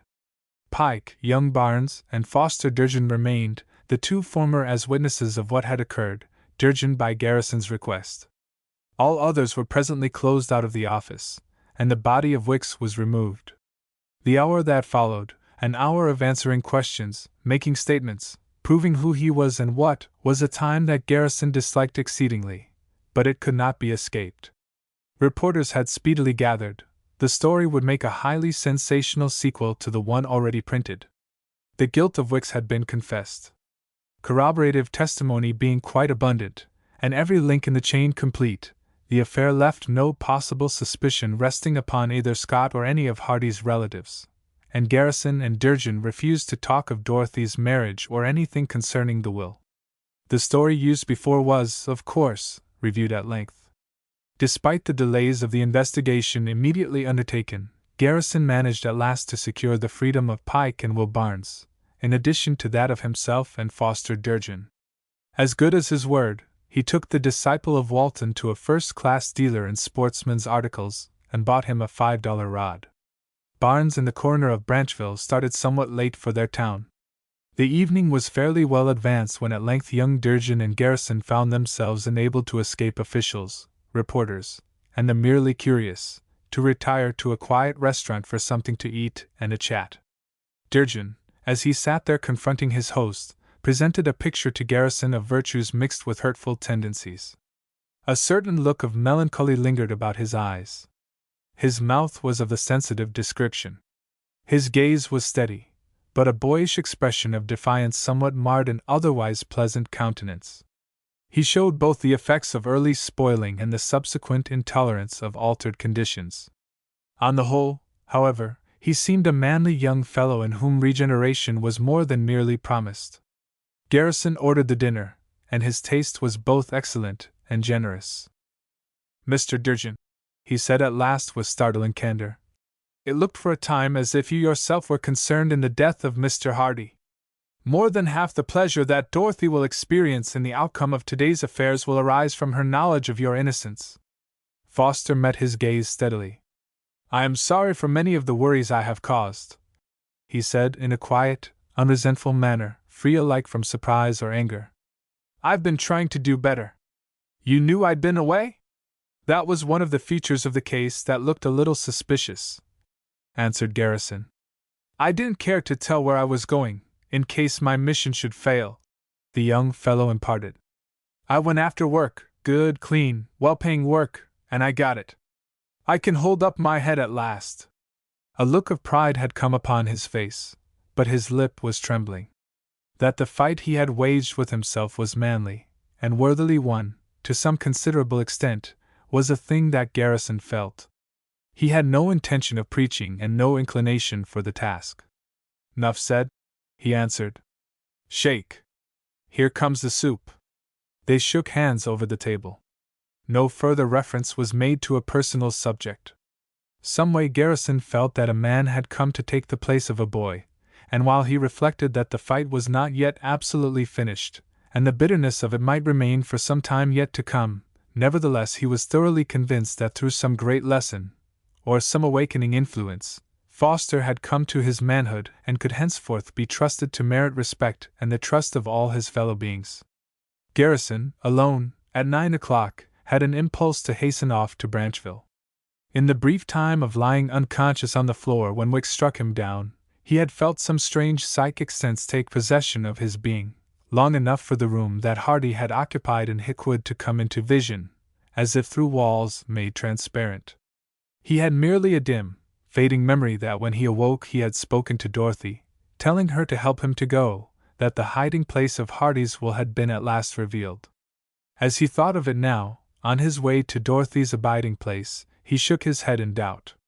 It was probably all an idle dream. Chapter 34 The Riches of the World.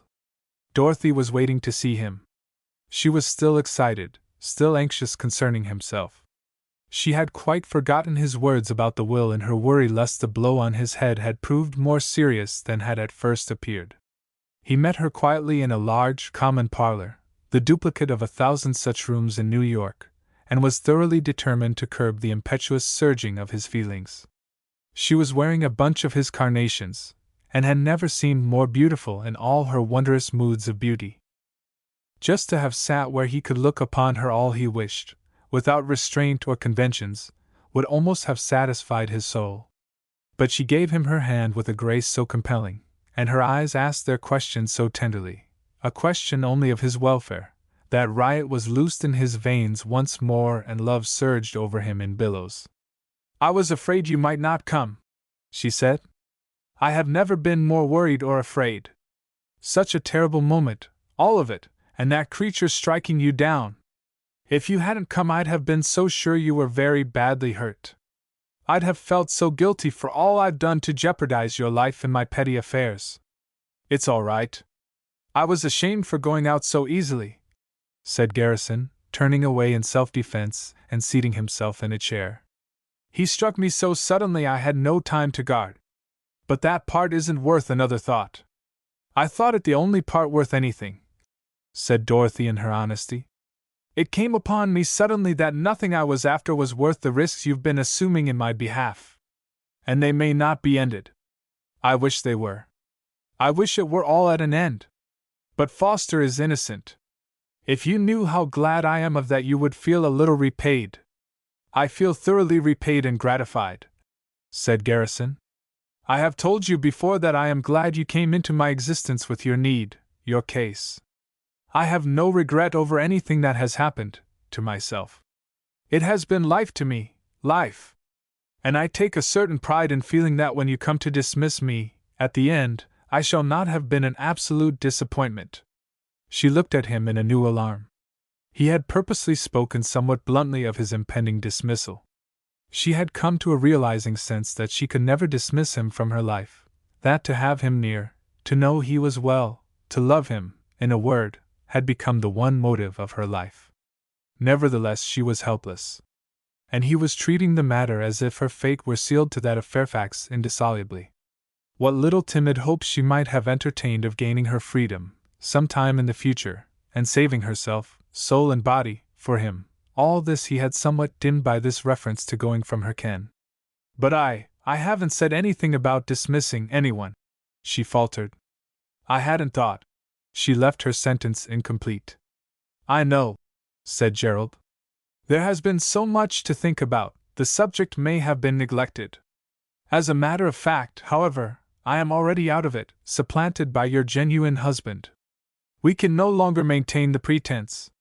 The moment Mr. Fairfax and Theodore chance to meet, our bit of theatricalism goes to pieces. We would scarcely dare to face a court, in a will probation, with Fairfax on the scene. So I say, I am practically eliminated already. The one thing that remained in her mind at the end of his speech was not in the least the main concern. She looked at him with pain in her eyes. Has it been nothing but a bit of theatricalism, after all? He dared not permit himself to answer from his heart. He kept up his show of amusement, or indifference to sentiment. We have played theatric roles to a small but carefully selected audience, he said. I for a fee, and you, for needful ends. We might as well be frank, as we were the day it all began. It was the way of a woman to be hurt. She felt there was something of a sting in what he said. She knew she had halted his impassioned declaration of love, but only because of the right. She had heard it, despite her protest, and had treasured it since, and echoed it over in her heart repeatedly. She wished him to say it all again, all of it and more, but not just yet. She wanted him to let her know that he loved her more than anything else in the world, but not by spoken words of passion. I am sorry if I've seemed so heartless in it all, she said. I hadn't the slightest intention of permitting you to. I know, he interrupted, certain he knew what she meant. I haven't accused anyone. It was all my own fault. We'll drop it if you wish. You haven't let me finish, she insisted. I started to say that I had no intention of making you feel like nothing more than an agent, toward me. I mean, I had no intention of appearing to you like a selfish, heartless woman, willing to sacrifice the sweetest, the veriest things of life to gain my ends. I want you to believe that I'd rather you wouldn't call it all just mere theatrics. Garrison gripped his chair, to restrain the impulse to rise and take her in his arms. He could almost have groaned, for the love in his heart must lie there, dumb and all but hopeless. Dorothy, he said when he felt his mastery complete, I have already made it hard enough for myself by committing a folly against which you gave me ample warning. I am trying now to redeem myself and merit your trust and regard. Her eyes met his in a long, love-revealing look, a look that could bridge all the gulfs of time and the vast abyss of space itself, and words would have been but a jar. Whatever the outcome after this, nothing could rob them of the deep, supernal joy that flashed there between them for a moment. Even when her lashes fell, at last, the silence was maintained. After a time Garrison spoke again, returning to earth and the unfinished labor before him. I must go, he said, consulting his watch. I hope to catch a train for Branchville in order to be there early in the morning. On this business? She inquired.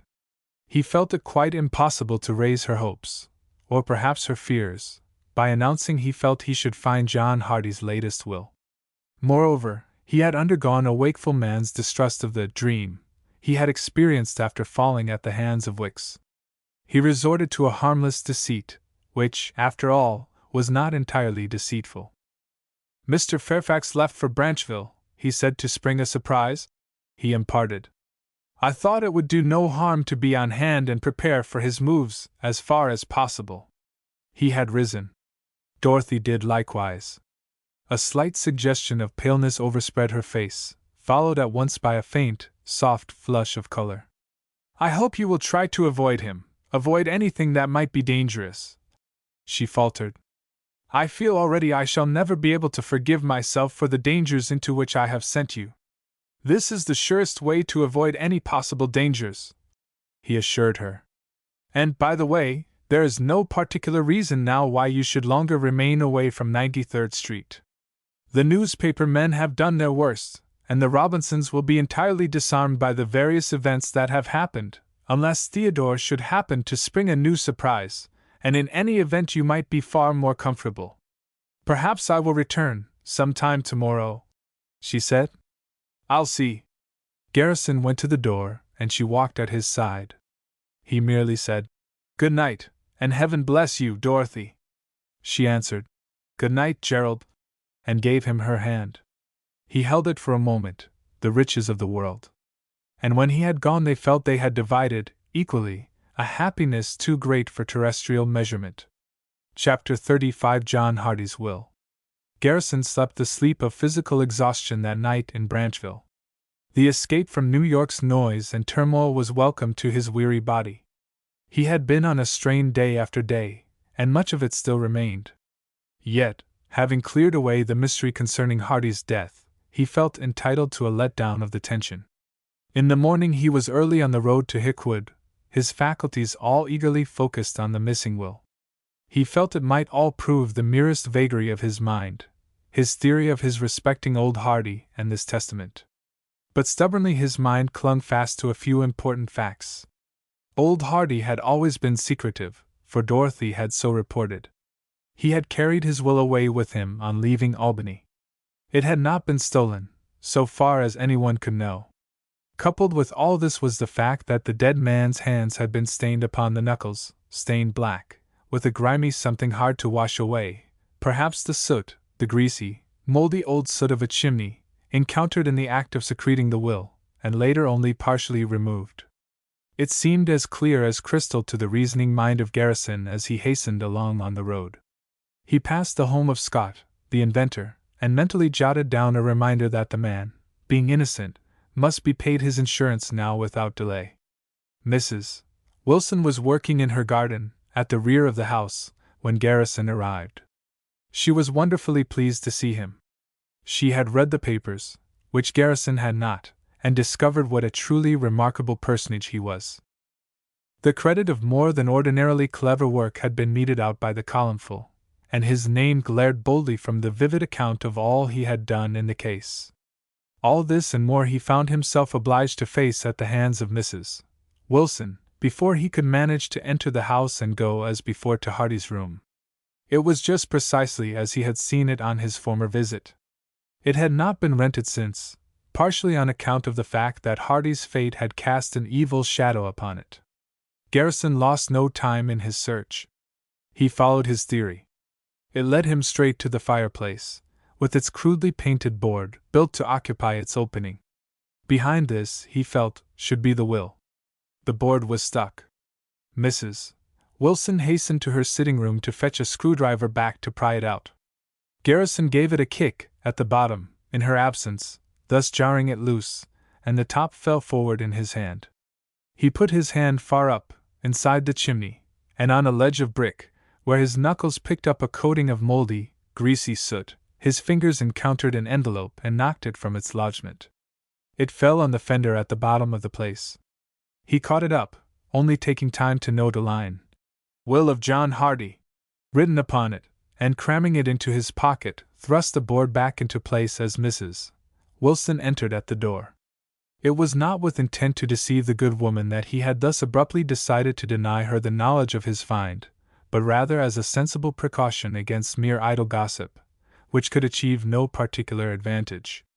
Therefore, when she pried the board from place, and nothing was discovered behind it, he thanked her profusely, made a wholly perfunctory examination of the room, and presently escaped. Not until he found himself far from any house, on the road he was treading to Branchville, did he think of removing the package from his pocket. He found it then to be a plain white envelope endorsed with this inscription: Last will of John Hardy. To be opened after my death, and then by my niece, Dorothy Fairfax, only. Denied the knowledge whether it might mean fortune or poverty to the girl he loved, and feeling that, after all, his labors might heap great unearned rewards on Fairfax, bestowing on himself the mere hollow consciousness that his work had been well performed, he was presently seated once more in a train that roared its way down to New York. There was still an hour left of the morning when he alighted at the Grand Central Station. He went at once to Dorothy's latest abode. She was out. The landlady knew nothing whatever of her whereabouts. Impatient of every delay, and eager to know not only the contents of the will, but what it might mean to have Dorothy gone in this manner, he felt himself baffled and helpless. He could only leave a note and proceed to his office. Tuttle was there when he arrived. He had nothing to report of Fairfax, of whom Garrison himself had heard no word in Branchville, but concerning the house in 93rd Street there was just a mite of news. He had been delayed in entering by the temporary absence of the caretaker. He had finally succeeded in making his way to the closet in Theodore's room, and the telephone was gone. Theodore had evidently found a means to enter by the stairs at the rear, perhaps through the house next door. The caretaker felt quite certain he had not set foot inside the door since Garrison issued his orders. Garrison wrote a note to Theodore, in reply to the one received the day before, suggesting a meeting here at this office at noon, or as soon as convenient. "Take that out," he said to Tuttle, "and send it by messenger. Then return to the house where Fairfax had his room and see if there's any news of him." Tuttle opened the door to go just as Dorothy, who had arrived outside, was about to knock. Garrison beheld her as she stepped slightly back. He rose from his seat and hastened towards her. "Excuse me," said Tuttle, and he went his way. "Come in," said Garrison. "Come in, Dorothy. I've been at your house and missed you." She was somewhat pale. "Yes, I couldn't stay. I wanted to see you the moment you returned," she told him. "Theodore has found my address, I don't know how, and sent me a note in which he says he has something new, some dreadful surprise." "Never mind Theodore," Garrison interrupted. "Sit down and get your breath. He couldn't have come upon much in all his hunting, much, I mean, that we do not already know. In the meantime, get ready for news. I can't tell what sort of news, but I've found your uncle's latest will." Dorothy made no attempt to speak for a moment. Her face became almost ashen. Then it brightened. Alarm went from her eyes and she even mustered a smile. "It doesn't make a great deal of difference now, whatever Uncle John may have done," she said. "Foster and Alice will be all right, but where did you find it? Where has it been?" "I found it at the room he occupied in Hickwood, and fetched it along." He produced it from his pocket and placed it in her hand. Despite her most courageous efforts, she was weak and nervously excited. Her hands fairly trembled as she tore the envelope across. "Take it calmly," said Garrison. "Don't be hurried." She could make no reply. She drew the will from its sheath and, spreading it open, glanced through it rapidly. "Dear Uncle John," she presently said in a voice that all but broke. "He has willed it all to me, with no conditions, all except a nice little sum for Foster. Poor Foster, I'm so glad." She broke down and cried. Garrison said nothing. He went to the window and let her cry it out. She was drying her eyes, in an effort to regain her self-control, when someone knocked and immediately opened the door. Garrison turned. Dorothy had risen quickly to her feet. It was Theodore who stood in the doorway. He had come before Garrison's note could be delivered. "Come in," said Garrison. "You're just the man I wished to see." Chapter 36 Garrison's Valued Friend. Dorothy, catching up the precious will, had retreated from Theodore's advance. She made no effort to greet him, even with so much as a nod. "I thought I might possibly find you both, and save a little time," said Robinson, striding in boldly, with no sign of removing his hat. "Seems I hit it off about right." "Charmingly," said Garrison.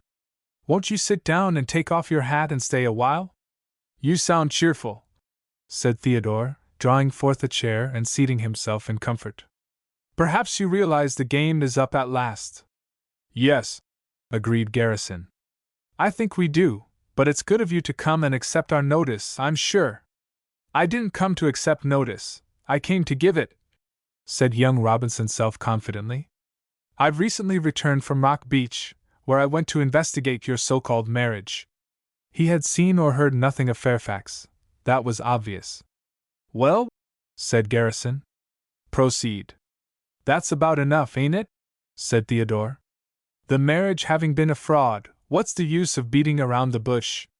If you care to fix it up on decent terms, I'll make no attempt to break the will when it comes up for probate, but otherwise I'll smash your case to splinters. You've put it quite clearly, said Garrison. You are offering to compromise. Very generous. Let me have the floor for half a minute. I've had your man Tuttle on your trail, when you thought you had him on mine, for some little time. I happen to know that you stole 2 necklaces in the keeping of Mrs. Fairfax, on the night I met you first, and placed them on the neck of some bold young woman in the house next door, where, as you may remember, I saw you dressed as Mephistopheles. You. I stole nothing of the kind, interrupted Theodore. She's got them. Never mind that. Garrison interposed. Let's go on. You installed a phone in your closet, at the house in 93rd Street, and on the night when you overheard an appointment I made with Mrs. Fairfax, you plugged in, overheard it, abducted Dorothy, under the influence of chloroform, stole her wedding certificate, and delivered me over to the hands of a pair of hired assassins to have me murdered in Central Park. All this, with the robbery you hired Tuttle to commit at Branchville, ought to keep you reflecting in prison for some little time to come, if you think you'd like to go to court and air your grievances publicly. Theodore was intensely white. Yet his nerve was not entirely destroyed. All this won't save your bacon, when I turn over all my affidavits, he said. The property won't go to you when the will's before the court. The man who married you in Rock Beach was no justice of the peace, and you know it, Mr. Gerald Garrison. You assumed the name of Fairfax and hired a low-down political healer, who hadn't been a justice for fully 5 years, to act the part and marry you to Dorothy. I've got the affidavits. If you think that's going to sound well in public, if you think it's pleasant to Dorothy now to know what a blackguard you are, why let's get on the job, both of us flinging the mud. Dorothy was pale and tense with new excitement. Wait a minute, please, said Garrison. You say you have legal affidavits that the man who performed that marriage ceremony was a fraud, paid to act the part, that the marriage was a sham, no marriage at all? You know it wasn't. Theodore shouted at him triumphantly, pulling legal-looking papers from his pocket. And you were married to another wretched woman at the time. Let Dorothy try to get some joy out of that, if she can, and you, too. Thank you, I've got mine, said Garrison quietly. You're the very best friend I've seen for weeks. Fairfax, the man who has done this unspeakable wrong, is a lunatic, somewhere between here and up country, at this moment. He was here in town for a couple of days, and I thought you might have met him. You, what do you mean? Demanded Theodore. Just what I say, said Garrison. I'll pay you $500 for your affidavits, if they're genuine, and you may be interested to know, by the way of news, that a later will by your step-uncle, John Hardy, has come to light, willing everything to Dorothy, without conditions. You wasted time by going out of town. A new will, I refuse to believe it, said Robinson, weak with apprehension. Garrison drew open a drawer of his desk and took out a loaded revolver. He knew his man and meant to take no risk. Crossing to Dorothy, he took the will from her hand. This is the document, he said. Signed and witnessed in the best of legal form. And speaking of leaving town, let me suggest that you might avoid a somewhat unhealthily close confinement by making your residence a good long way from Manhattan. Robinson aged before their very eyes. The ghastly pallor remained on his face. His shoulders lost something of their squareness. A muscle was twitching about his mouth. His eyes were dulled as he tried once more to meet the look of the man across the desk. He knew he was beaten, and fear had come upon him, fear of the consequences earned by the things he had done. He had neither the will nor the means to renew the fight. Twice his lips parted in his effort to speak, before he mastered his impotent rage and regained the power to think. He dropped his documents weakly on the desk. "I'll take your 500 for the papers," he said. "How much time will you give me to go?" 2 days, said Garrison. "I'll send you a check tomorrow morning." Theodore turned to depart. Tuttle had returned. He knocked on the door and entered. Startled thus to find himself face to face with Robinson, he hesitated where he stood. "So," said Theodore with one more gasp of anger. "You sold me out, did you, Tuttle? I might have expected it of you." Tuttle would have answered, and not without heat. Garrison interposed. "It's all right, Tuttle," he said. "Robinson knows when he's done. I told him you were in a better camp. Any news of Mr. Fairfax for us all?" "It's out in the papers," said Tuttle in reply, taking 2 copies of an evening edition from his pocket. "It seems a first wife of Mr. Fairfax has nabbed him, up at White Plains. But he's crazy, so she'll put him away." For the first time in all the scene Dorothy spoke. She merely said, "Thank heaven!" Chapter 37. A Honeymoon. A month had flown to the bourne whence no summer charms return. August had laid a calming hand on all the gray Atlantic, dimpling its surface with invitations to the color and glory of the sky. The world turned almost visibly here, in this vast expanse of waters, bringing its meed of joys and sorrows to the restless human creatures on its bosom. Gerald and Dorothy, alone at last, even among so many passengers, were 4 days deep in their honeymoon, with all the delights of Europe looming just ahead. There was nothing left undone in the case of Hardy. Scott had been paid his insurance, the Robinsons had fled, Foster Durgin and his wife were united by a bond of work and happiness, the house in 93rd Street was rented, and Fairfax was almost comfortable at a sanatorium, where his wife came frequently to see him. With their arms interlocked, Dorothy and Gerald watched the sun go down from the taffrail of the mighty ocean liner. When the moon rose 2 hours later, they were still on deck, alone. And when they came to a shadow, built for 2, they paused in their perfect understanding. She put her arms about his neck and gave him a kiss upon the lips. His arms were both about her, folding her close to his breast. "It's such a rest to love you all I please," she whispered. "It was very, very hard even from the first to keep it from telling itself. Such is the love that glorifies the world." The end.